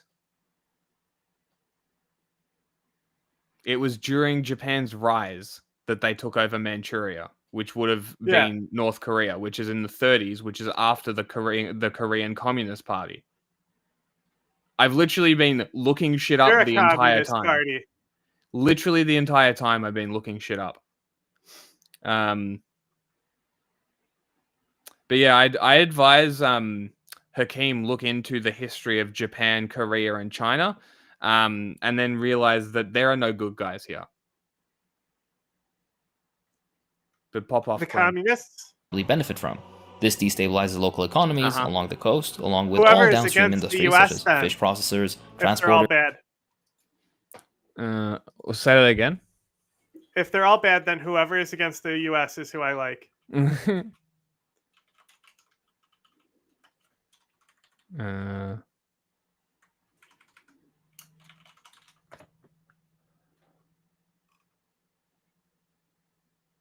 Whoa, a fisherman gets about $80 per month.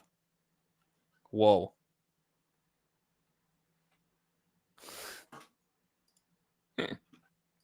And vendors who rely on fishing industry for their livelihood. Other fuels and metals like coal and iron ore, North Korea's primary exports, have also felt the wrath of sanctions.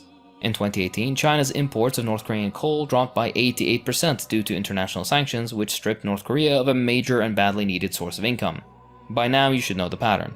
The US sanctions a commodity, the decline in business forces closures of production facilities, and all downstream production is similarly affected. It's the same story with coal mines and associated facilities, which resulted in more unemployment and further impoverished communities. These are not luxury industries or military projects. They are, or were, the backbone of North Korea's civilian economy. Without access to global markets, North Koreans are forced to use black markets, where prices for things even as basic as food can be prohibitively expensive. And to wrap up, let's stay on the employment issue. The labor market is... Yes, let's stay on the employment issue. Here's Human Rights Watch. Let's see if I can get... fake source. NATO source. Let's see if I can get this. The DPRK opened Kaesong Industrial Complex in June 2004 under contract with Hyundai Asan Corporation and state-owned Korea Land Corporation of the Republic of Korea. North Korea is a victim. Located between Kaesong and the west end border of the two Koreas, an hour's car ride from There's Seoul. only one Korea. to Koreas? The ambitious plan to expand the complex to employ 730,000 North Korean workers. Interesting. So you're telling me that South Korea and Hyundai are trying to open up factories to recruit North Koreans. Interesting. So let's see wages. KIC labor law stipulates North Korean workers must be paid a minimum of $50 per month. What are you, some type of child detective? The hourly rate is 25 cents per hour. The North Korean Maybe workers one at that Bin Laden KIC, like to watch. it's an average of 54.9 hours per week, received an average of $67 per month in 2005. North Korea takes 30% of the workers' wages as a contribution fund to designed to provide free housing, Jack. healthcare, and education. Yes. We make $3 a month. Hell yeah. I mean, just on Twitch. Hell yeah. We got North Korean wages for the NGO right Hell now. yeah. Slave wages, baby. The Ministry of Unification told There's still Human Rights Patreon Watch. subs. Yes, true. That South Korean companies ensure the KIC workers are aware of how much they are supposed to be paid, having the workers sign payroll forms that show their hours and workers and wages. So you're telling me that the South Koreans are trying to tell the North Koreans how labor law works? I thought this was a workers' paradise. Aren't they happy? Look at how happy these people are working for under 25 cents an hour. Hell yeah. Access to joint prohibitively expensive. And to wrap up, let's stay on the employment issue. The labor market is severely restricted as a result of what was said previously, but also because of sanctions that take away access to joint employment opportunities. Ooh, that's not good. According to testimonies of North Korean refugees living in South Korea, sex discrimination and sexual violence against women is widespread in North Korea. Women became the victims of sexual harassment and violence in workplaces, in the military, and even when they failed to pay fines for traveling without state permission. Many victims of sexual harassment and sexual violence reportedly choose not to report the violations to authorities due to shame and fear of retribution. This sounds an awful lot like China. In North Korea, when women make up about 50% of the workforce, but in white-collar jobs, including government positions, 65% of the workers are men. Women are represented in far higher proportion than men in manual labor and farming. Interesting. Not very cash money of North Korea. In essence, you can't invest in North Korea. An example of this trend is the shutdown of the Kaesong industrial complex. It was a large joint north-south I was just talking about this facility that employed over 50,000 North Koreans and a simple friendship between the South and the North. The shutdown, because of sanctions, resulted in these 50,000 North Koreans being under or unemployed. These are nefarious policies. Alright, let's actually double check this, because I was just talking about this.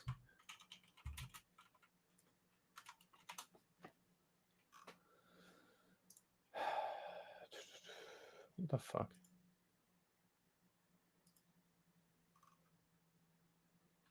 Sure, let's go with BBC. Why not? What business is done there? Has North Korea ever closed access? Hold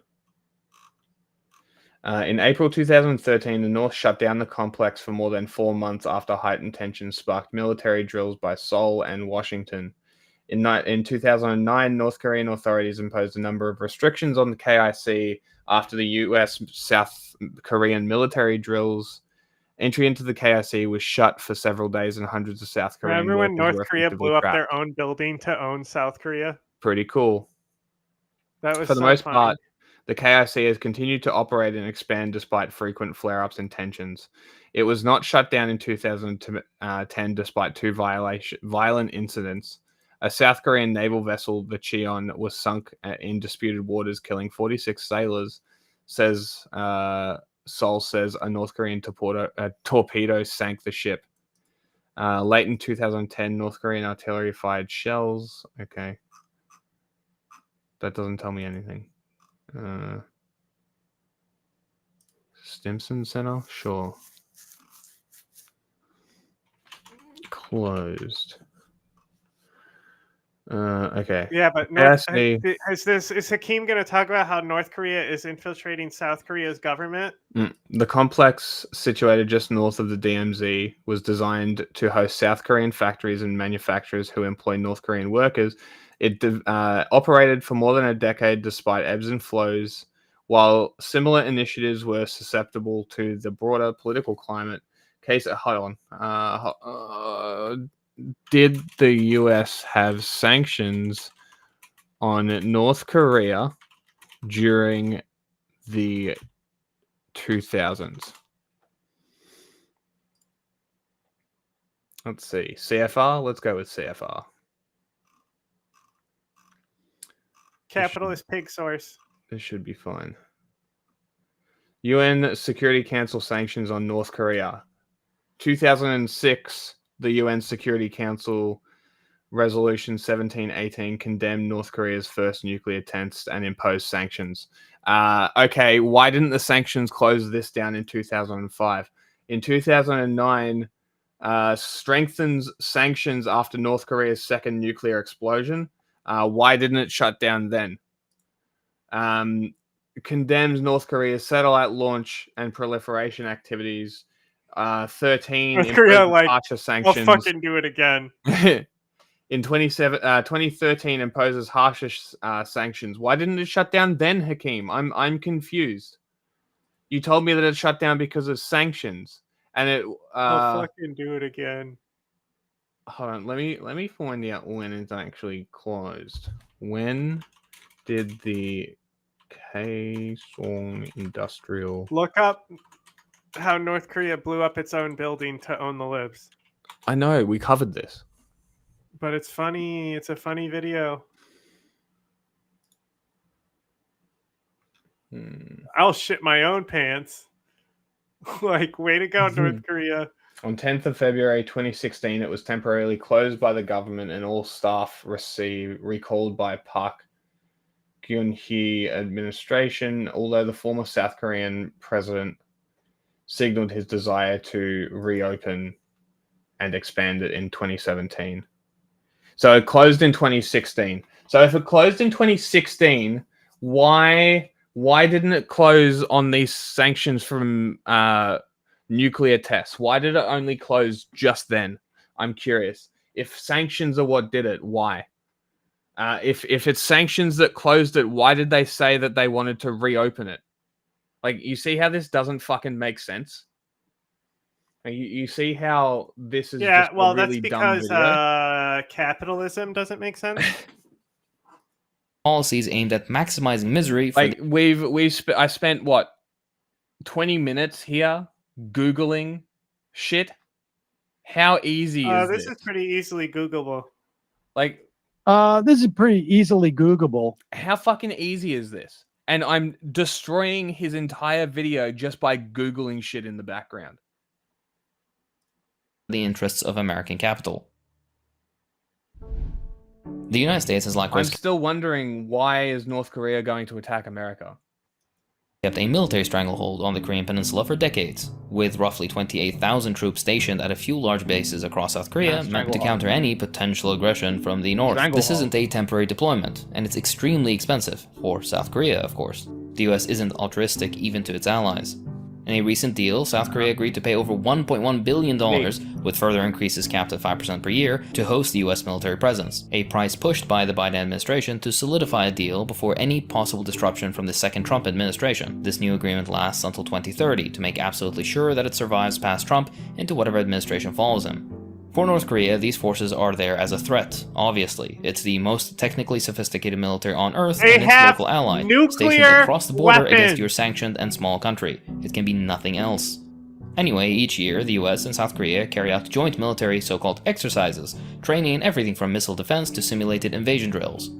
One of the most extensive, Old Chief Freedom Shield, involved a combination of computer-simulated and live-fire exercises, with some 19,000 South Korean soldiers participating in drills against North Korean attack scenarios, essentially joint US-South Korean invasion exercises. This isn't really a war game, it's a display of power backed up by the increased presence of US long-range nuclear-armed bombers, submarines, and strike groups in the region. Who is the aggressor here, again?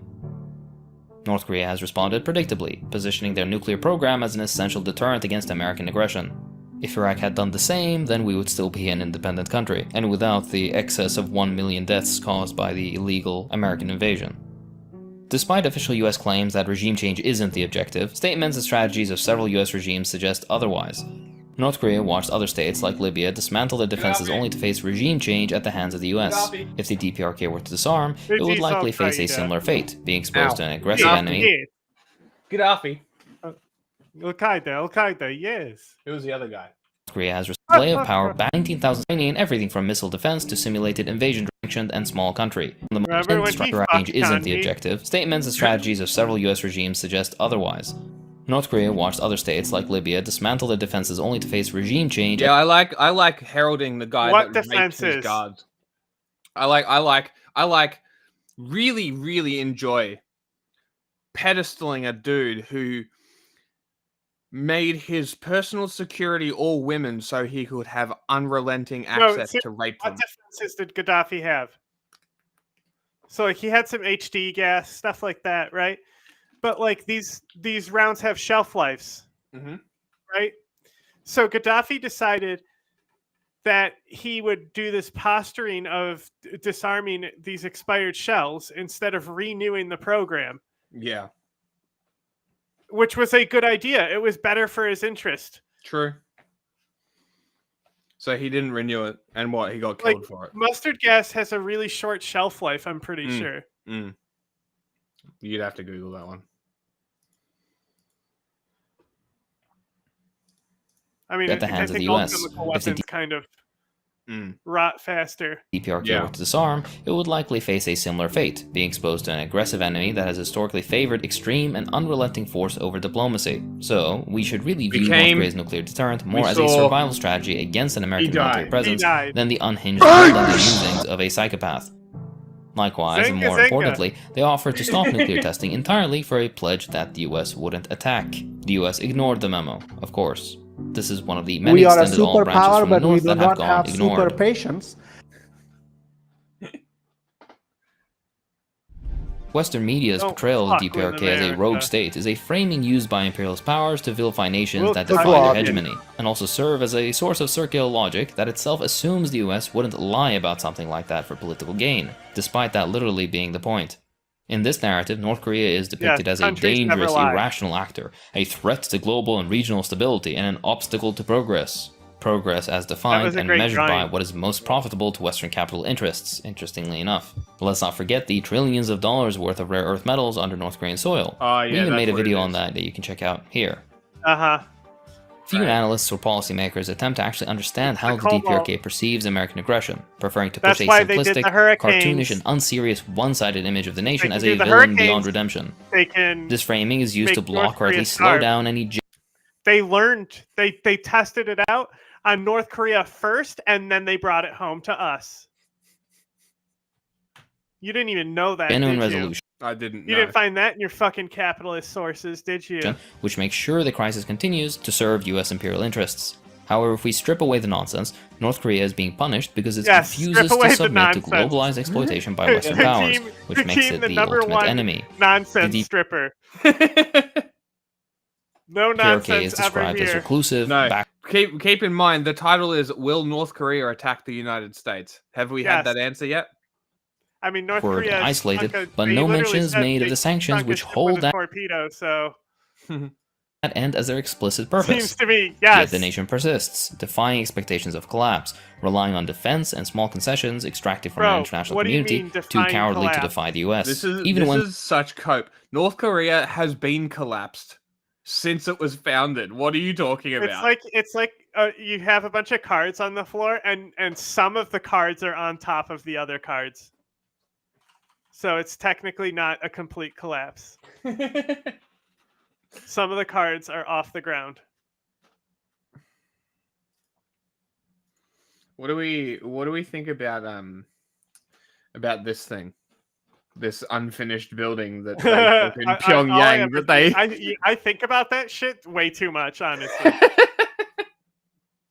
Like you really built a hotel and then left it unfinished in the middle of your capital fucking city? Or have they finally finished it? No, they're never going to finish it. Like, if it was finished, though, it would be fucking spectacular. That's the thing. What about their ski resort, Jack? Their ski resort? Yeah, look it up, bro. There's a real ski. It's kind of nice.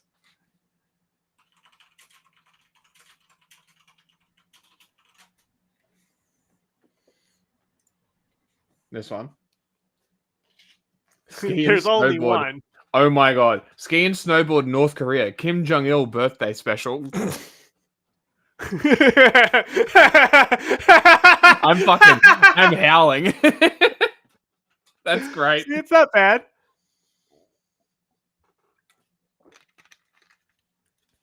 What, it's all... I mean, it's not something to go to North Korea for, but... No, and it's all fucking DPRK officials and rich assholes. Uh-huh. Oh, look, there he is. This is very bizarre. It's just they just built it for him, huh? Yeah. I mean, when you were a kid, you always wanted your own amusement park, didn't you? He's got one. The U.S. outwardly recognizes the need for negotiation, as in the Perry Report, its approach and action still treat North Korea as inherently irrational and dangerous. This ideological project is not limited to the DPRK. Cuba, another country falsely labeled as a rogue state, is not limited to the DPRK. Cuba, look at this little mouth breather. Look at him. Look at him mouth breathing. Dude, project is not. I can't wait for Trump and Kim Jong-un too. This is Kim Jong-un sitting next to you is just this. We've been waiting for this sequel for so long. That's just Kim Jong-un sitting next to you. All you hear is breathing. Limited to the DPRK. Cuba, another country falsely labeled as a rogue Trump's state, gonna be and so I've covered happy in the to see series him. here, has been resisting similar imperialist domination. Cuba is also painted as an unrepentant regime led by an irrational and dangerous group. Meanwhile, Cuba, they can get fucked. Who? By literally who? Everybody wants the U.S. embargo to end. How come Trump says fuck Cuba, but North Korea is totally fine? Yeah, curious, right? It's kind of interesting. It's because he fetishizes and respects the Chinese because they're smart. You're probably not wrong. But he thinks that all the Mexicans are lazy. You're probably not wrong. Notice how I'm using Mexican and Chinese to refer to this rhetoric suggests these nations are so desperate to maintain power that they endanger their own populations and global stability, framing their survival as both an anomaly and a threat, as simultaneously weak and strong, like how fascists like to depict all their enemies. Instead of engaging with their histories, imperialist discourse reduces North Korea and Cuba to caricatures, presenting their leaders as the sole architects of their nation's problems and suffering. Bro, be completely honest to with be you. fair, they ever heard pretty much. Also, Castro was like a billionaire, wasn't he? But also, first of all, the Kim family deserves to be made fun of. Okay. Castro didn't get it any worse than any other politician. If anything, American politicians get it worse because they're in the focus constantly.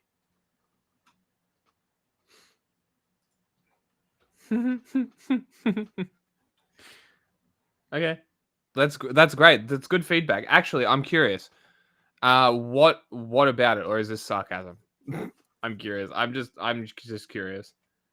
All gangsters sound alike. Yeah. You insulting Gaddafi? The capability of North Korea, military-wise, is 60% less than it was during the Korean War. You're behind. Wait, I didn't think you could be behind on Twitch. Maybe it's not. I don't know. Maybe you're behind. Maybe. Who knows? We talk about sanctions, or how they impact the average North Korean before this video, particularly in the Western press. I would bet on no.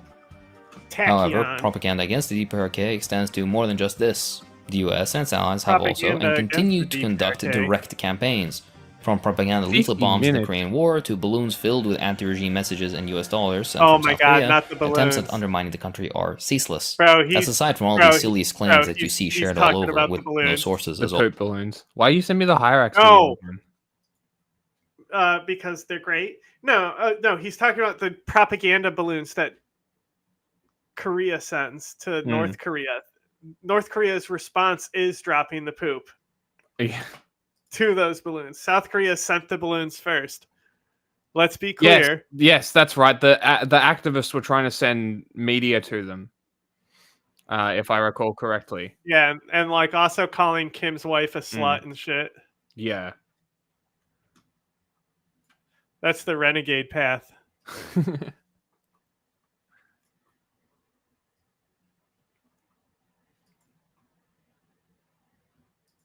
Always. For an overview of that, check out my earlier video here.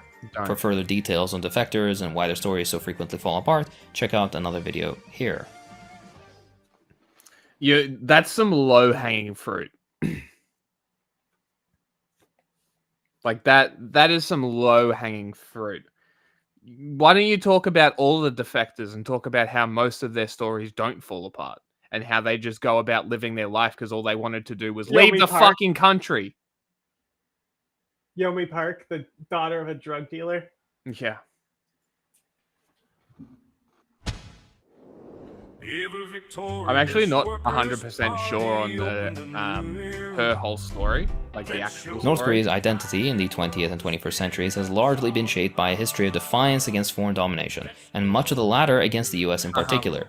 Because of the Korean War's devastation and the impact of decades-long sanctions, It's still the same video. No foreign help, except for China, Russia, and South Korea with the factory deal. Yes, and South Korea and fucking. I don't need anything else, just the paddle game. And what wars did they send their troops to in the Middle East that they probably got kickbacks for? Yeah, it was one of the Arab-Israel wars. Like, get the fuck over yourself. You are full of shit. This is ridiculous. This is probably one of the most ridiculous Hakeem videos I've ever seen. Okay, reasonably views itself as a nation fighting to preserve its sovereignty in the face of relentless external pressure. Pressure that it... Yes, you're 100% correct. Both of the Koreas are very fucking weird. I was a little disappointed. I was supposed to go to South Korea at the start of, I think, 2023. And didn't, because it didn't work out. But I'm kind of sad because I was kind of keen because I was very interested in how it compares to Japan, but didn't happen.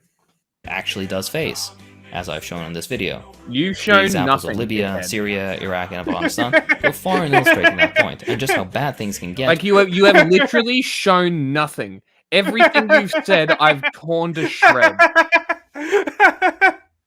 And I know nothing about North Korea. I literally did it live. Googling as the video was running. It wasn't hard.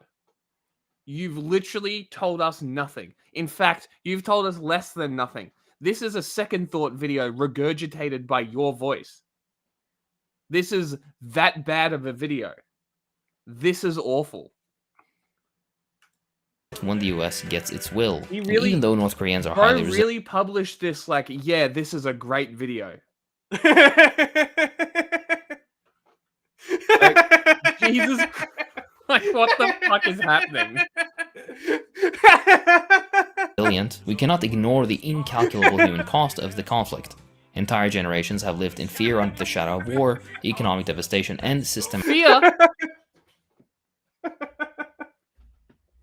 If they were aware, if they weren't aware of the world, if they were kept out of the world for so long, how would they be scared? If they had no concept of the outside world, how would they be scared? The only way that they could be scared is by the government telling them to be scared, or the state media, or whatever it might be. The only way that they're scared is by being told to be scared by people like you, like the corporate press, just the North Korean sheltered little universe version of it. That's all this is. And this is what I keep trying to tell conservatives. Tucker Carlson is the corporate press. Ben Shapiro is the corporate press. The corporate press isn't a moniker of corporate backed. The corporate press is the ad running, like it's all just ads, right? It's a what do you call it, John? A vehicle for ads, right? It's just a vehicle for ads, and that's all Tucker Carlson is. It's all Ben Shapiro is. It's all the Daily Wire is. They're just vehicles for ads, and this is what the corporate press is. They're not giving you information. They're selling you news. This guy is not giving you information. He's selling you a story. This is an opinion piece. This is literally an opinion piece in video essay format. He's not giving you information. I just love that, like, the ultimate insult is that he took pride in his work. Systematic deprivation, all because the ruling interests that govern the US aren't allowed to gleefully exploit North Korean resources and people. Again, none of this is a value judgment of the DPRK as a country. Just a clear expression that had sanctions been lifted and the DPRK allowed to be a... I love these propaganda shots of North Korea he's getting. This is hilarious. ...regular country, not under constant nuclear threat or backbreaking economic blockade. Bro, nobody is threatening North Korea. Most of the world doesn't give a fuck that they exist. North Korea launches missiles into the Sea of Japan over the country, threatening them all the time. And I'm supposed to give a fuck? The only thing I give a fuck about is the North Korean people being oppressed by the Kim family. You call it sanctions. I call it how it is, which is a dictator dictating to their entire nation that they can't live. That Holodomor isn't a genocide. Didn't he make one of those?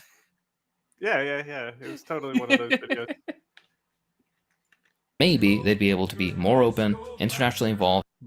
Jesus Christ.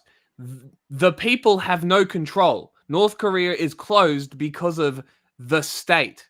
You statist bootlicking mouth breather. You should get a refund for your education.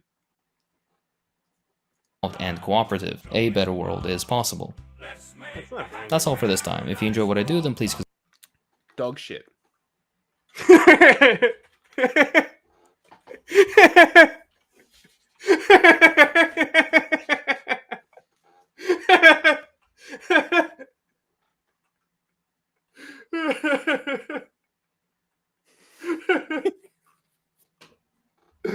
Oh God! Hold on, I have a better one.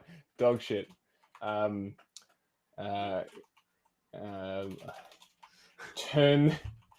the bell on for our upload.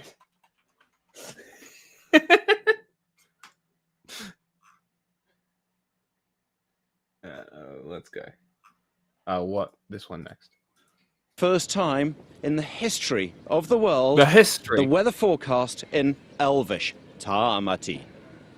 Kalan vain ennor, si abgen edregol, ani lair ovol. It will be drier than normal in the North Island and the top of the South Island. The winds will come mainly from the southwest. Linaurui urui, the southwest. This guy, you know, he was so ready to do this. He's been waiting his entire life. This is one of those situations. Hold on. I need to find this. I might not have it. You need to find the microphone in front of your face is what you need. I need to find. I might not have downloaded it. All right. Oh my God, I do. All right. Obeli feriain, ameni luin, iastair athirari dran. Middle Earth weather can be changeable, but it settles in summer and becomes warmer.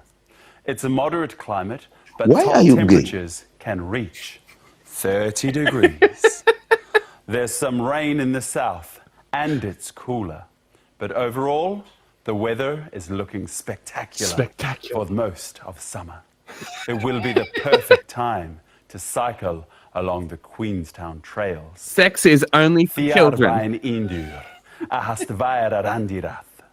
Ugirithron naninui, natha ovras ahared, ahahened. Just leave us out of your weird hobbies! Eliodli.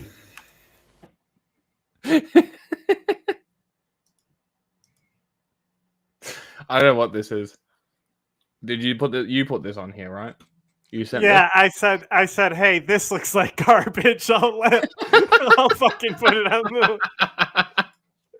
A greenie activist has finally hey, worked out how to talk creator. to the You never know. Murdoch Like, corporate this is what I billionaire, like to do, mining Go billionaire out and funded really media. give people a chance. It does not end well for Sky News.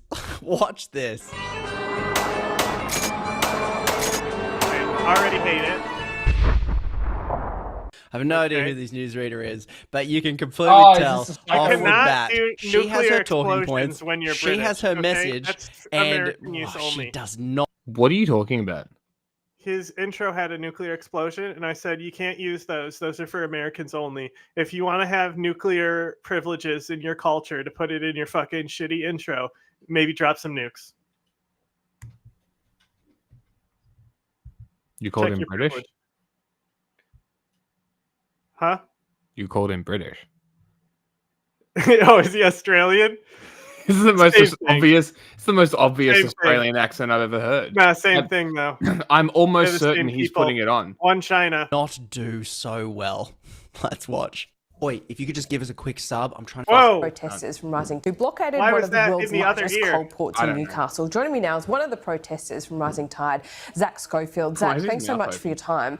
What is the intention with all of this? What are you actually trying doing to the react achieve? face. He's showing I he's love the attentive. kickoff with just like this paternalistic, patronizing question. Well done. That's a good kickoff. So thank you for having me here. And look, I want to get a message across loud and clear. We are not trying to shut down the industry overnight. Yeah, we've demanded an end to new coal and gas expansions because we are in a climate crisis, right? And the government was elected on a climate mandate.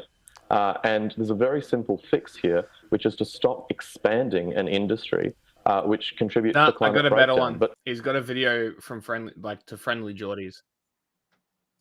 We're doing this one. This could be better. What? Oh, no, I'll be there in a sec. Friendly Jordy's just dropped a new video. I'm going to watch this first. Right. Oh, 52 minutes. Get those whinge merchants. I've Get got some them. bad tasting medicine no one's really going to like, and it really is only aimed at about 3 dozen people. But anyway, Who cares? Get them, mate. Get them. Today I'm going to teach you exactly how to become a rich and famous political commentator online. You ready? Just repeat these magic words forever. You ready?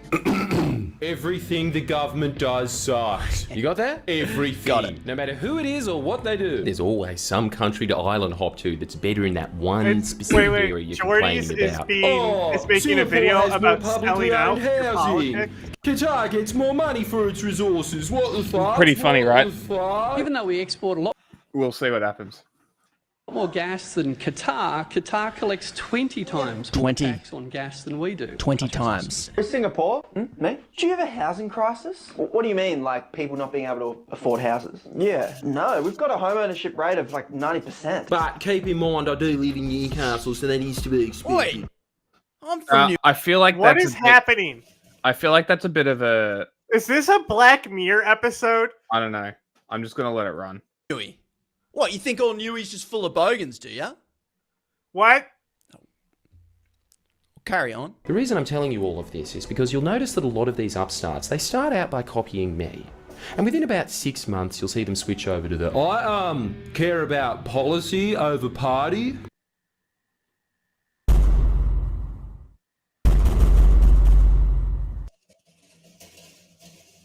That's funny. Interesting. Hang on. Interesting. Are you talking about this? Yeah.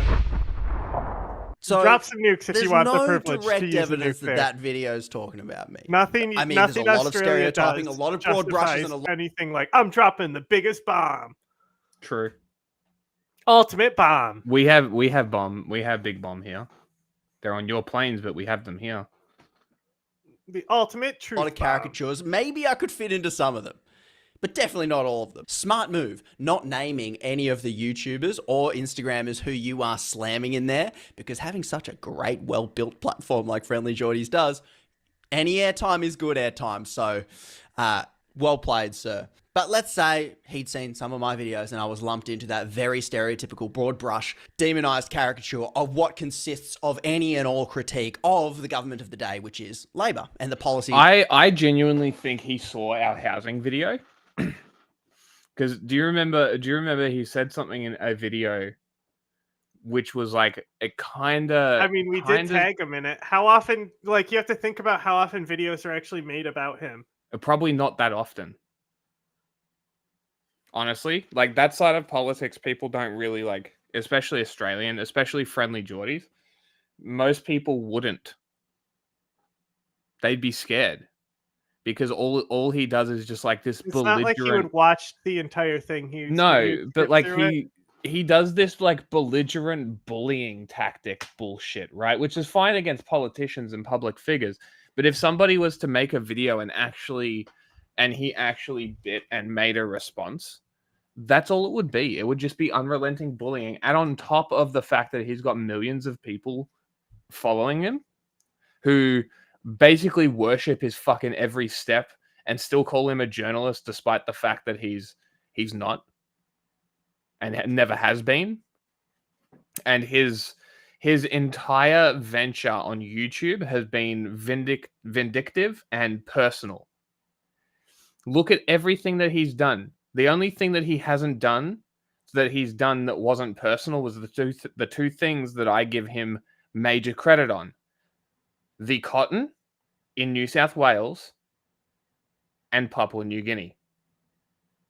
That's it. I like the gambling episode. Everything else, that was Boy. His gambling video. That was Boy. Oh. But everything else he makes, still it's whatever. A personal vendetta. Group effort, collective victory. But like literally everything else he makes is a personal vendetta.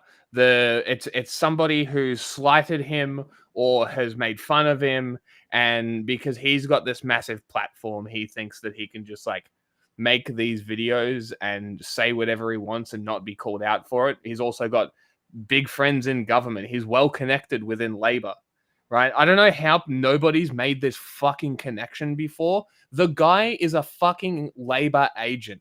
Literally an agent for the Labor Party. He's mates with all of them. He's mates with Kevin fucking Rudd. He is the American envoy from Australia. Like, you understand? An ex-prime minister is mates with a fucking YouTuber. You don't think that's strange? Somebody who's supposed to be the Australian news baby journalist has interviewed your prime minister. So that's not what I meant. That's not what I'm talking about. I'm just saying that's pretty strange. Again, it's just derailing what I'm saying. Like it's saying it's not relevant. I'm just saying I don't know what's strange because Australia be a strange place. You know, that could be normal there. But he's supposed to be this great journalist, but he's buddies with one half of politics. How can you be an objective journalist if you are buddies with one side of politics? Wait, you're telling me that he's the left-wing Joe Rogan we need? Is that they put forward. I mean, honestly, Friendly Jordies is someone who, one, I've never...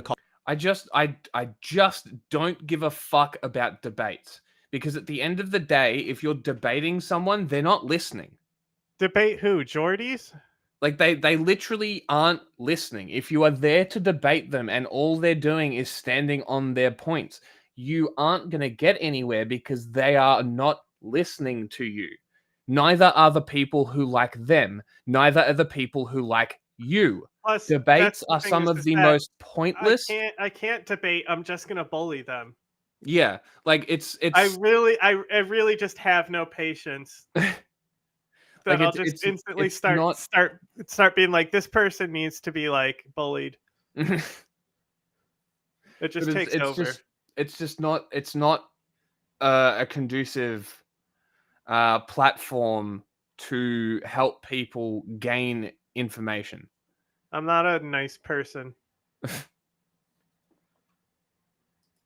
Copied. 2, I've admired for a long time. As he says, some might say self-righteously at the end, but justifiably so, the things he has done, drawing attention to corruption, having his house firebombed, putting his life on the line for the sort of journalism that he has done, the things he's uncovering, is nothing short of deserving of everyone's utmost respect. You might not like his verbally abusive degradation of anyone he disagrees with. Not my speed, personally. It's such a zeitgeist for everyone's face, but you got to give him props.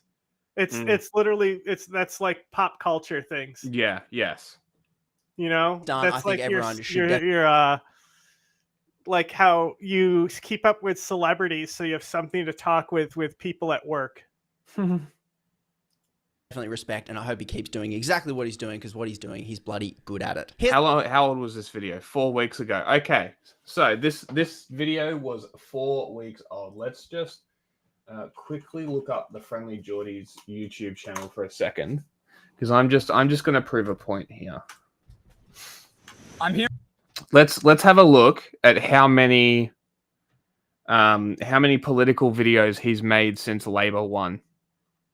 Okay, we've got one, and relating to Australia, not America, right? So we've got one. Great. Nothing else great. yet. Nothing else yet. Legal stuff. Housing situation, that may be political. Maybe. No. Okay, we're not Israel polls. Two political videos, maybe 3. I don't know what this disability one is. 4 if we're maybe giving him props. A Drew video? That's kind of funny.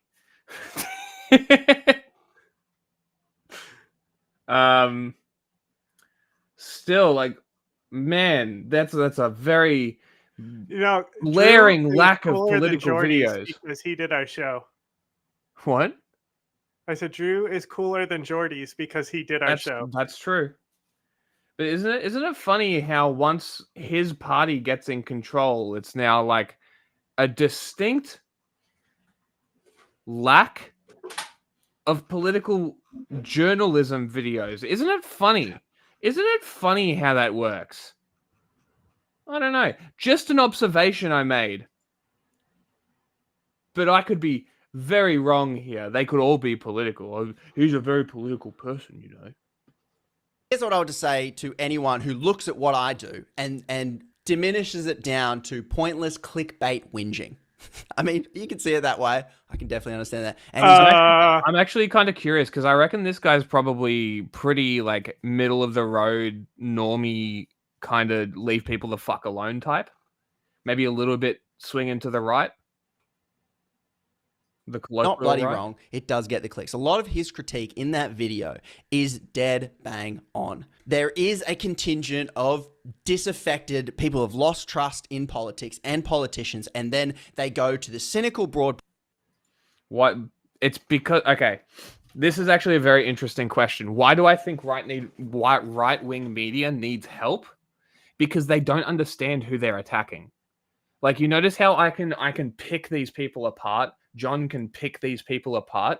We kind of understand how they work because we've spent so much time, especially this year, watching how these people string narratives together, that it's very easy to weave your way through it and figure it out and kind of pick little things that kind of I guess you could.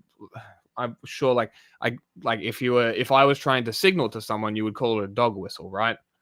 So they say certain things. There are certain terms they use. DEI is a good one to go with, right? DEI. We went over this on stream a few days ago, I think. that DEI is one of these words like woke that they cling to, and they form they're like anchors to their reality. I'm kind of winging this as like a definition, but this is how I kind of think about it. Is these are core anchors shoved in the ground of their reality, which they can then go back to follow the line back to where it all started from, wherever that may be, wherever they jumped into that stream of disinformation.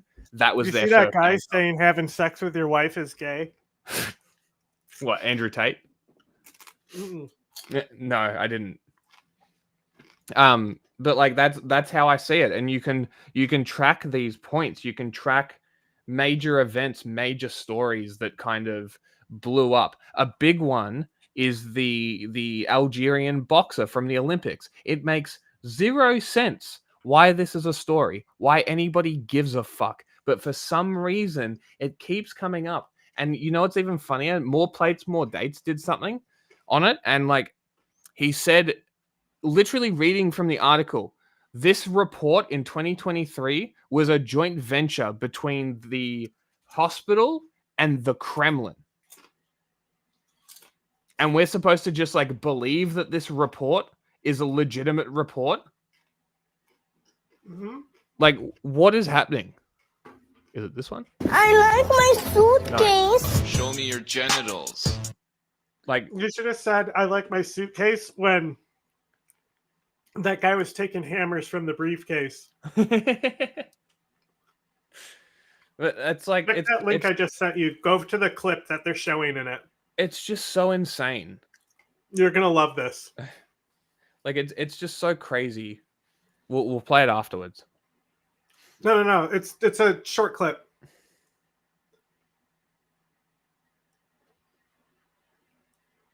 I know this fucking guy. This is the guy with the psycho Christian wife. Yeah. The slave wife. Hey, like, sweetheart, I have a headache. Or what? But here he is.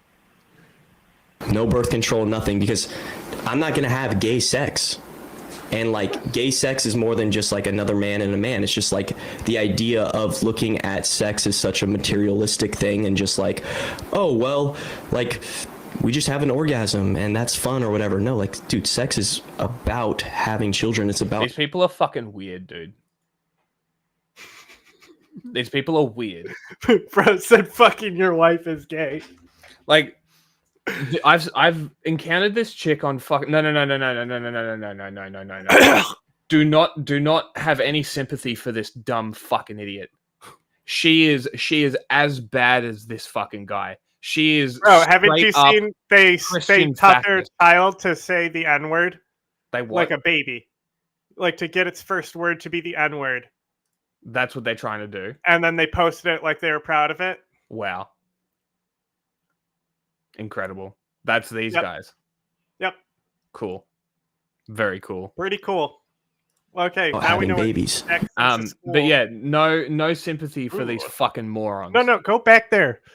It's not. Like you pump yourself full of birth control, and then you have sex with your wife, and like there's no purpose there except just pleasure. That's the only purpose. Should pleasure. Who are born. Now this guy's not aware. He should have just been like, "You're a fucking queer." Bro, dude, Luke doesn't even blink on it.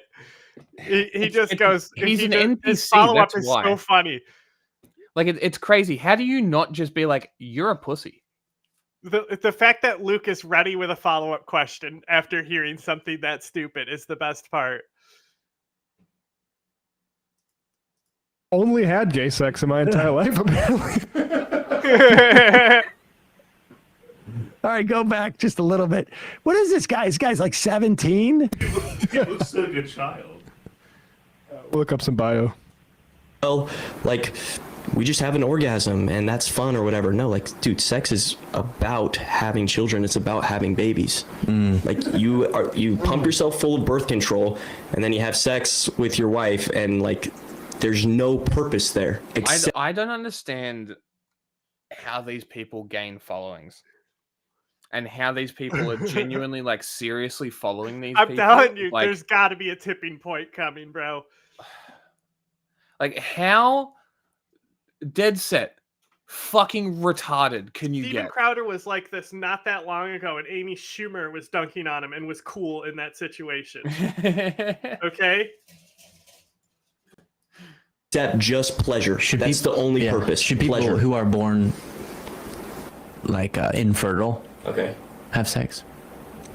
It depends. Listen, I am pro like people committing to. That's a great follow-up question. I know, right? Jesus Christ. That's my favorite Celibacy for part. the rest Is of their Luke life. just I am ready with pro- that one in the chamber. Like that, and if that was something that they couldn't have babies, I believe that they should have that choice there. Well, they have a choice. Yeah, I'm saying Yeah, so have the choice. This is Well, I wanna hear it. this is he's straight up trolling. There's no way you can be that fucking dumb. It's amazing, isn't it? Fucking incredible. That's alpha, brush bro. that makes everyone feel like they're finally informed, finally back in power, and they go, well, listen, they're all the same. And for the record, I do not advocate for and do not believe all politicians are the same. I do believe, as Friendly Geordie's pointed out, I bet you if you met those two in person and you just were nice to her, she'd suck your dick. Like it really seems like that kind of like abusive relationship where it's like any kind of like kindness from anybody she'd take as affection. Kind of like abuse just because it's that bad. Kind of like how, you know, I mean, I'm going to stop myself, but like but you get my point. Like that's not healthy. And the way that I've seen her act on Twitter makes me think that she's either coping pretty hard or she's just brainwashed, like completely indoctrinated. Money? Or money. Why empty message? Is it empty on here? Oh. that believing they're all the same is a win for the grifters and the act. Like you, dude, it's just sitting on the dryer. What'd you say? Like this, there can't be. There's no way that's a genuine relationship. Who is gay? I cannot. I just you are gay. I cannot put myself in the mindset that would be able to even put myself in her shoes. Theoretically, if this relationship is real, right? Because my theory is that this is a grift, right? That this is just a grift to get as much exposure to the Christian far right as possible to then extract the money from them. Whether they agree with it or believe it or not is completely irrelevant. They're a part of the problem. So I genuinely don't believe that somebody could endure something like this. I mean, like the Christian church is like genuinely literally against contraceptives. They've like dialed it back, but their official stance is like you're blocking God for using if you use condoms. Yes, it's like a major reason why sexual health is so poor in America. Yes, and that's another reason to include sexual education is to avoid situations like this. Also, sexual education teaches you consent and what's okay and not okay. What we just watched would be a definitional not okay. But she's consenting to not getting fucked. Well, is coercion? Bro, bro. Think about it. Think about it. He's literally a pay pig. 24/7 pay pig. Like what's the bet that she, if in theory their relationship is real, what's the bet that she is isolated? It's financial domination. Yeah, but what's Come the on. what's No, the think about it. Seriously, Let me think about finish it. my fucking thought. Like, and now it's gone. Gone. Okay, so there's this whole thing with like people like they'll like stay with somebody just so they don't have to pay for sex, right? So he has this whole elaborate thing because he just wants to be financially dominated by a woman, and it's all a mask for him to get off. That's a better explanation than anything else, in my opinion. That's a good theory. It's a kink thing. It's got, come on. He wants you to make fun of him and how pathetic he is. He's getting off on it. Yeah, I mean, that's a pretty good theory. It is a pretty good theory. I just cannot picture any chick being okay Perverts. with being treated like this. You know what I mean? Why would you put up with it? He's not even fucking you. No, she like takes it in the ass in front of him and says, "You will never get this. You will never get this." I haven't. Yeah. Maybe that is what it is. Maybe it is a fin dom cuck situation. It's a good theory. That's a good running theory. Actual dodgy politicians. But then I would add this. Which further builds on what I said might be even more to the point is you probably could just show her a little affection and then you get to cuck him. Yeah. And that would be funny. I do believe that the tribal party machine that people engage with politics in, they go liberal, good economic. It's like South Park. Stop it. Managers, Labour, bad economic manager. Labour, worker, liberal, business. I think that's reductionistic. It stops people actually looking at why they should be voting and what should be determining their vote. Counter option. Don't vote. Especially in Australia. So I think the key difference between someone like me and Friendly Jordies is that Friendly Jordies is more of a journalist. He is more in that category of uncovering things, finding information, and my guy. No, more of. Okay. He is, yes, sure, more of a journalist. A lobster is more of a crab than I am. Sure, it's more of a journalist. Sure, I really want to hammer this in. He's a pundit. He's the same as Tucker Carlson. Friendly Jordies is the same as Tucker Carlson at the end of the day. This is what it is. Right? He is getting paid, and the stories that he's doing are personal. Bro, this is not journalism. How else are you gonna make it as a political commentator in Australia? Bringing it to the public's attention and explaining it really well. Certainly not. He's got looks like he's got a great team of people he's working with. The only way to do that in Australia is to get on TV.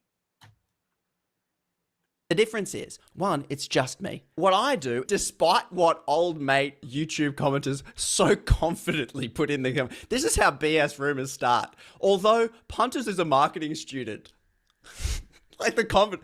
I guess the internet's just full of idiots, I guess. Yes, my friend. Yes, no, it is. Not a marketing student, but thank you for just asserting that as if you know. We should try get this dude to come on on like a normal show and see what he has to say about regular politics, and we'll see how informed he is. That could be fun. A guest spot for an hour. That I'm a marketing student, social media marketing guru. About Syria. No, eject absent. So what do you think about not a marketing student? I, by trade, am a teacher. That is what that is my training. That is what I do. What I do is communicate complex ideas. I listen to economists. I love this. This is even better. We should actually contact him. This is great. If he's a teacher, we can talk to him about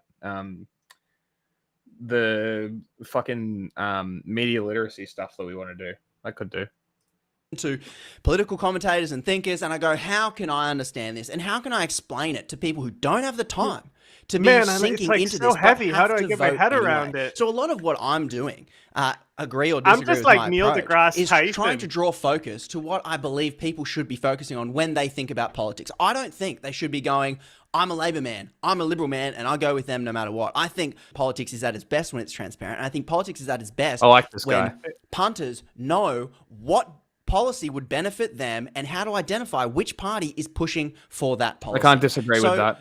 I'm not on the front lines like Geordie's is, uncovering information that doesn't want to be uncovered. What I'm attempting to do, and hopefully getting better and better. He's not. He literally ran a harassment campaign against a politician. That's not journalism. Like, granted, it was deserved and very fucking funny, but all he did was run a harassment campaign. You have to realize that. Go back and watch what he did. It's not journalism, it's a harassment campaign. It's a harassment campaign with evidence, but it's still a harassment campaign, right? And again, this is not me disavowing what he did. Fuck those politicians. Do more hit pieces on politicians.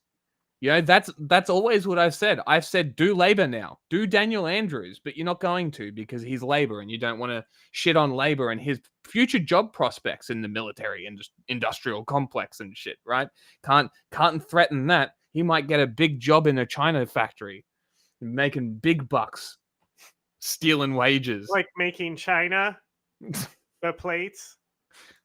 At it is trying to explain complex ideas in a simple way so that people understand the complex and boring ways in which corruption happens and in which transparency is fought against. All the best corruption that goes on and the biggest scams being pulled by governments and corporations is because it becomes so boring and disinterested and someone has identified capitalism as a problem. They tune out. When we look and we The see ascendant a third Australian of corporations have not paid any tax, the economists will jump in and go, oh, it's the free market. It's just the way the rules are set up. The rules don't have to be that way. We can't make that call if we don't have a base understanding of how the system works and then any sort of imagination of what the system could become. So I can understand how someone might watch 2 of my Instagram Reels tops and just think, this guy's just whinging and drawing far off outlandish comparisons to Norway and Qatar. When I'm making those Reels, what I'm doing is engaging a severely cynical and disengaged part of Australia. That is a lot of them, as Geordie's identified. What I'm doing is communicating to people that the policies we have in Australia as it stands today, it doesn't have to be this way. Whatever circumstances led to Singapore having the housing model, to Norway having a sovereign wealth fund, to Qatar actually selling their resources to a corporation instead of, I don't know, giving them away for free. I know that there is a history and a context to all those policies and how they got there. But where do you start? And where I've started in trying to communicate this to people is go, hey, everybody, look at how it is now. Doesn't seem right, does it? Doesn't seem fair. And I'm projecting the ideal. And when you have an ideal to move towards, people can imagine that, hey, we don't have to give our gas away for free to Exxon and Mobil. Attitudes. You don't need can-do attitudes. Yeah. I kind of like this guy. I like the cut of this guy's jib. We could actually have a sovereign wealth fund. Australia used to have more social housing built by the government. This isn't some outlandish plan. We've done it before. Hey, we've got a video on this. It's our other Friendly Geordies video, actually. And by projecting the ideal, it can be derided and dismissed as childish and unrealistic whinging. Or it could actually be seen, as I see it, as an integral part to the political process that we are all engaged in. And so much of what passes for politics is hit pieces and tribal attacks where people stake their political... Guess what you just called journalism, my friend? About 3 minutes ago. Exactly what you just said. Tribalism and hit pieces. That's all Friendly Geordies is. Like, yes, it's entertaining. That's why it's consumable.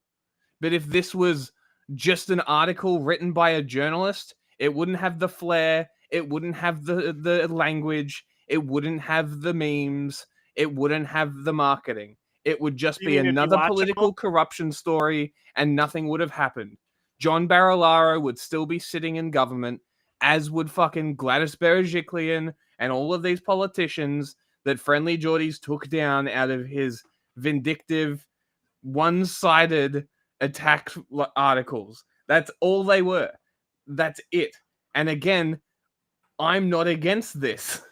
I think that journalism should be made more entertaining with good information. I just also think that you should be transparent about your biases. It's really not that hard. position based on the tribe rather than what policies we should be pushing towards. Friendly Geordies is not wrong. I am having a whinge all the bloody time. I think we should our first shirt should be fuck your team. just in general. No more context than 3 words. Fuck your team.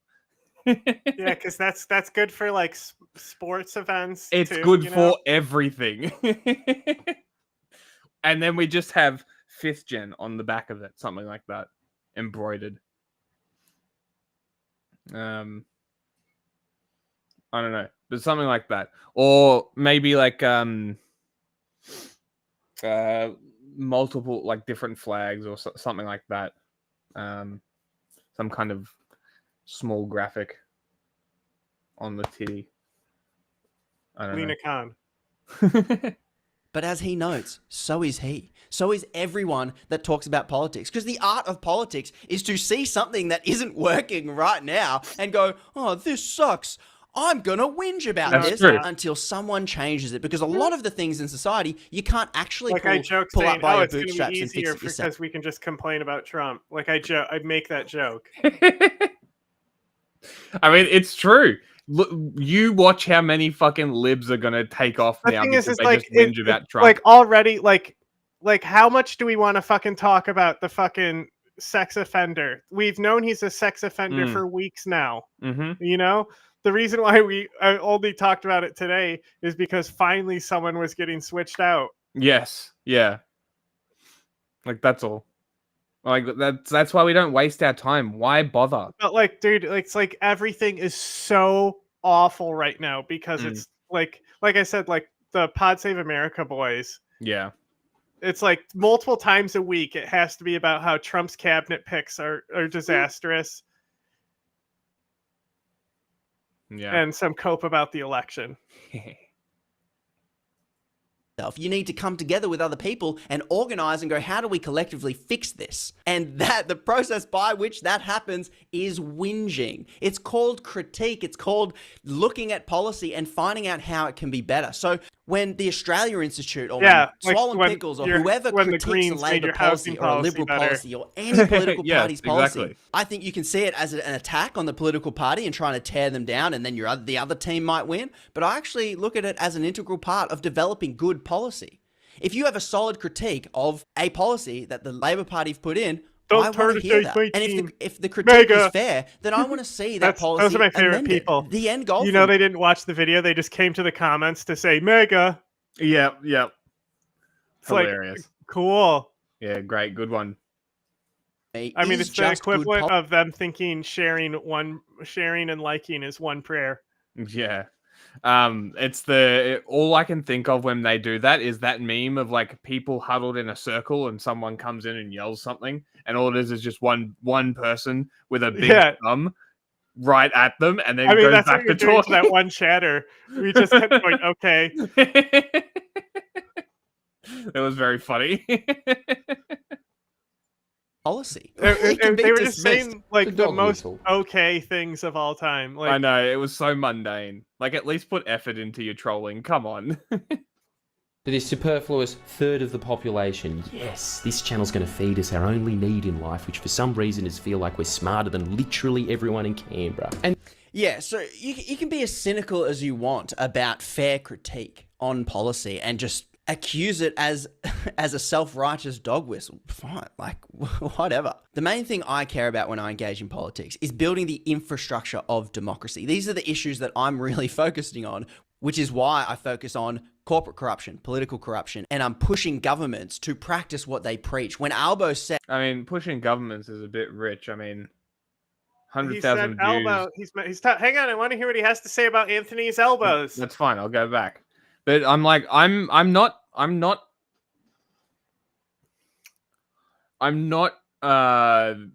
against what he's saying. That's the thing. Like, I like the idea, and I like the targeting a general audience kind of thing. I like that he's going after education. He's trying to. Well, that's why I said, hey, people. this looks like it might be shitty, so I put it on because you never know. Sometimes we find good stuff. Yeah. But I'm like vaguely aware of this guy. I've never really watched his stuff because I think he's more of like a TikTok dude. It's more Probably because TikTok-y. that's what he's saying is like, Which we really hey, we need a TikTok guy.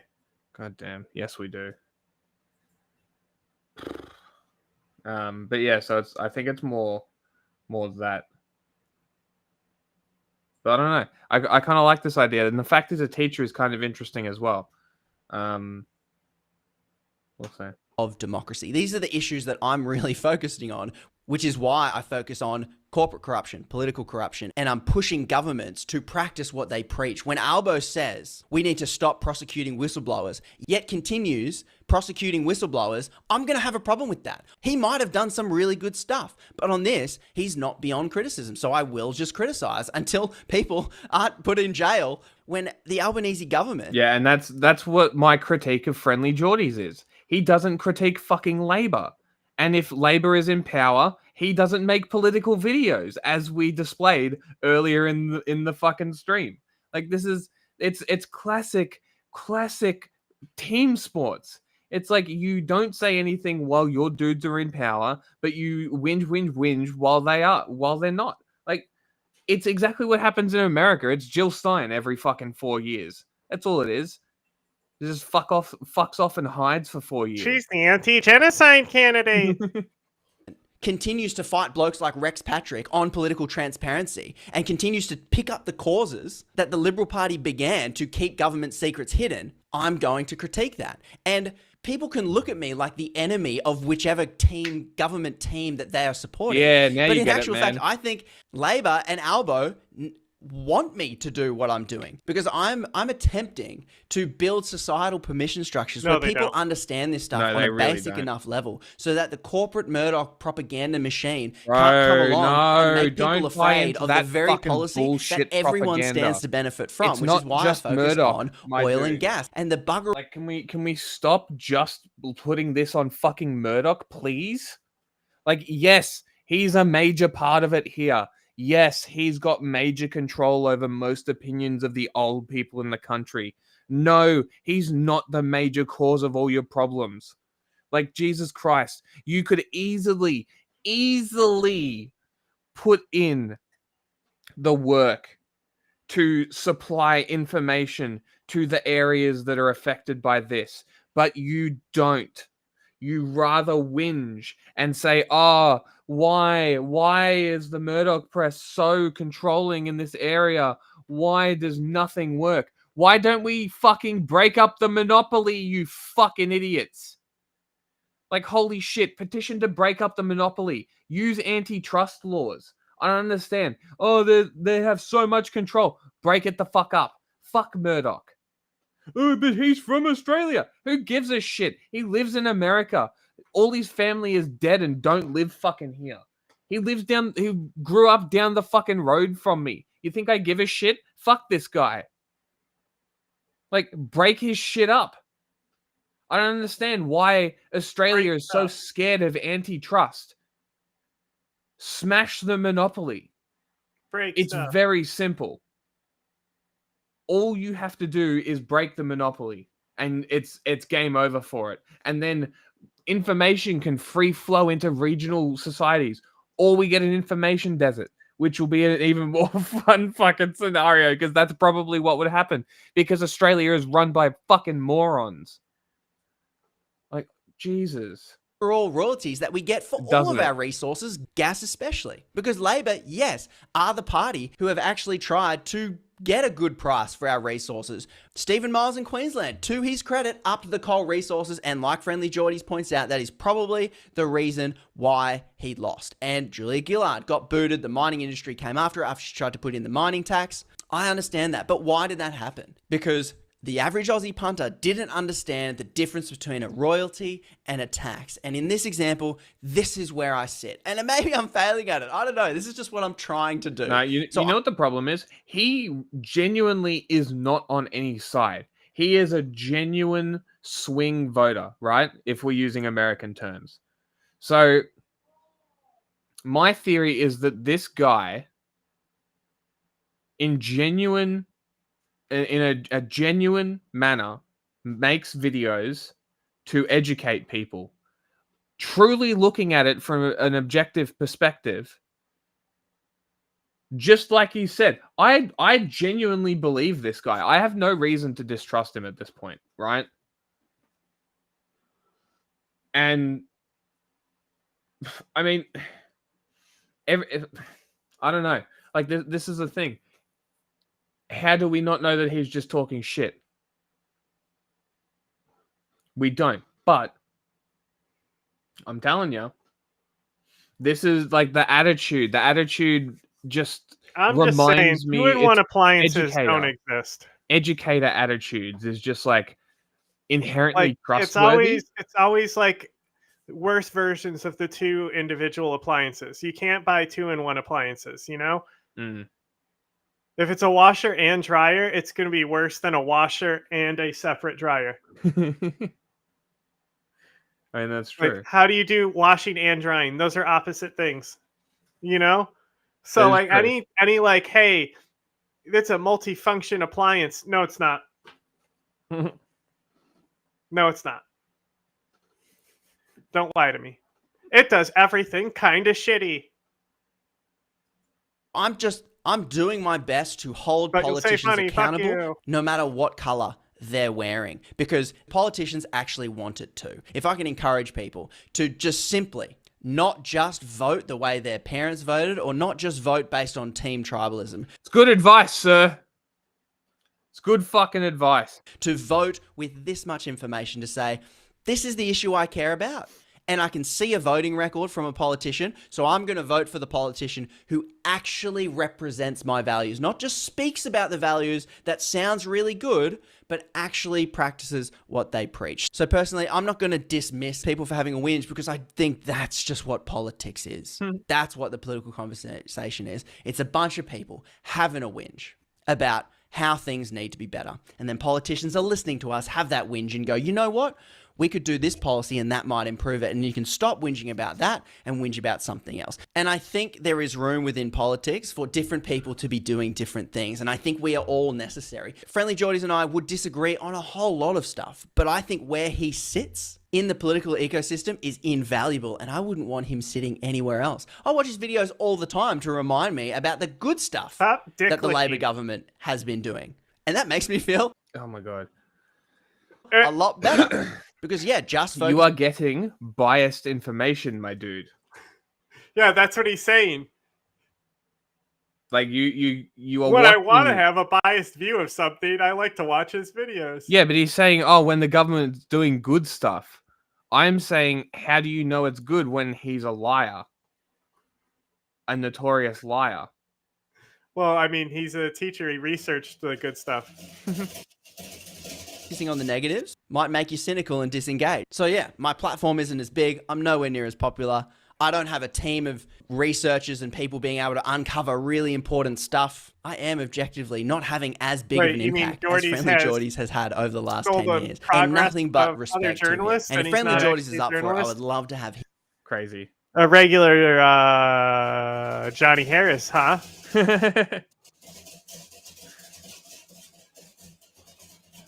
Him on the Punters Politics podcast or vice versa, whatever it is. I would love to have a chat. I would love he's got a podcast. That's, to credit to Pod Save America, the written shows, they actually have the writers on the show sometimes. Oh, really? Like, when they do an in-studio show instead of a live audience show, they bring out the writers and they like criticize their own jokes. Oh, that's funny. And stuff like that. I mean, it's still a fucking shitty political show. I wouldn't recommend anyone watching it. I'm just saying, I respect that they like bring out the writers like that. Yeah. Fair enough. Never thought about it.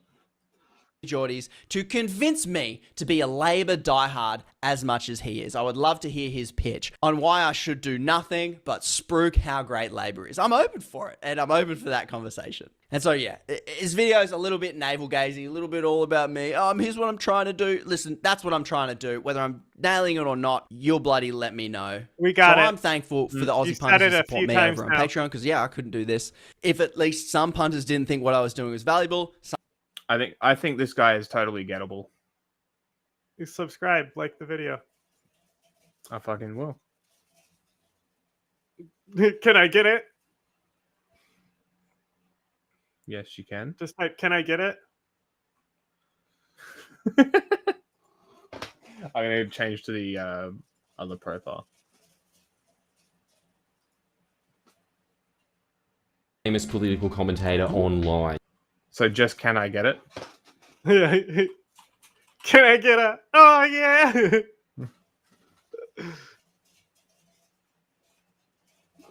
Oh, you want can I get a? No. Can I get it? Oh. I'm just saying. I was The making question mark? different. No, just can I get it? No punctuation. Done. If he replies, we're in. Can we watch Ryan Chapman's video?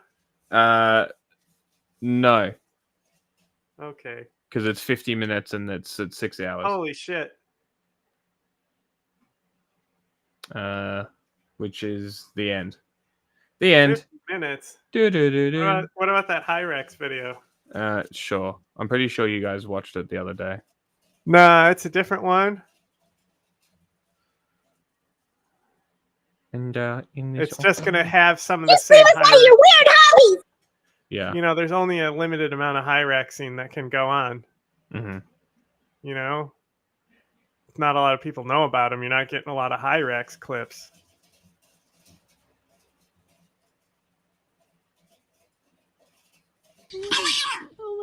A wee woo. This is the Oh. Hyrax Not done video. yet. Hold on. How many people do we have? We have a few. Raid, motherfucker. Raid. This is the classic Hyrax video. Awawa. Awawa. We have 3. We don't have anyone here. Don't worry. They look like a clocker a little bit. Why are they so goofy looking? Lol. Why are you yelling at me? What's their problem?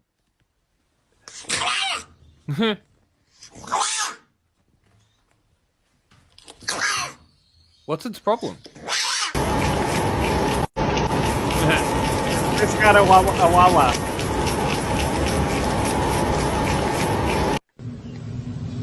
Okay, this might be the same video. Well, like I said, there's only a few Hyrax videos. These are fucking goofy creatures. What the fuck?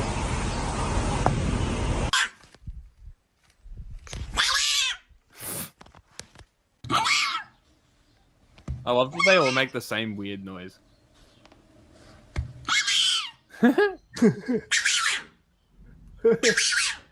A wee woo. A strange animal.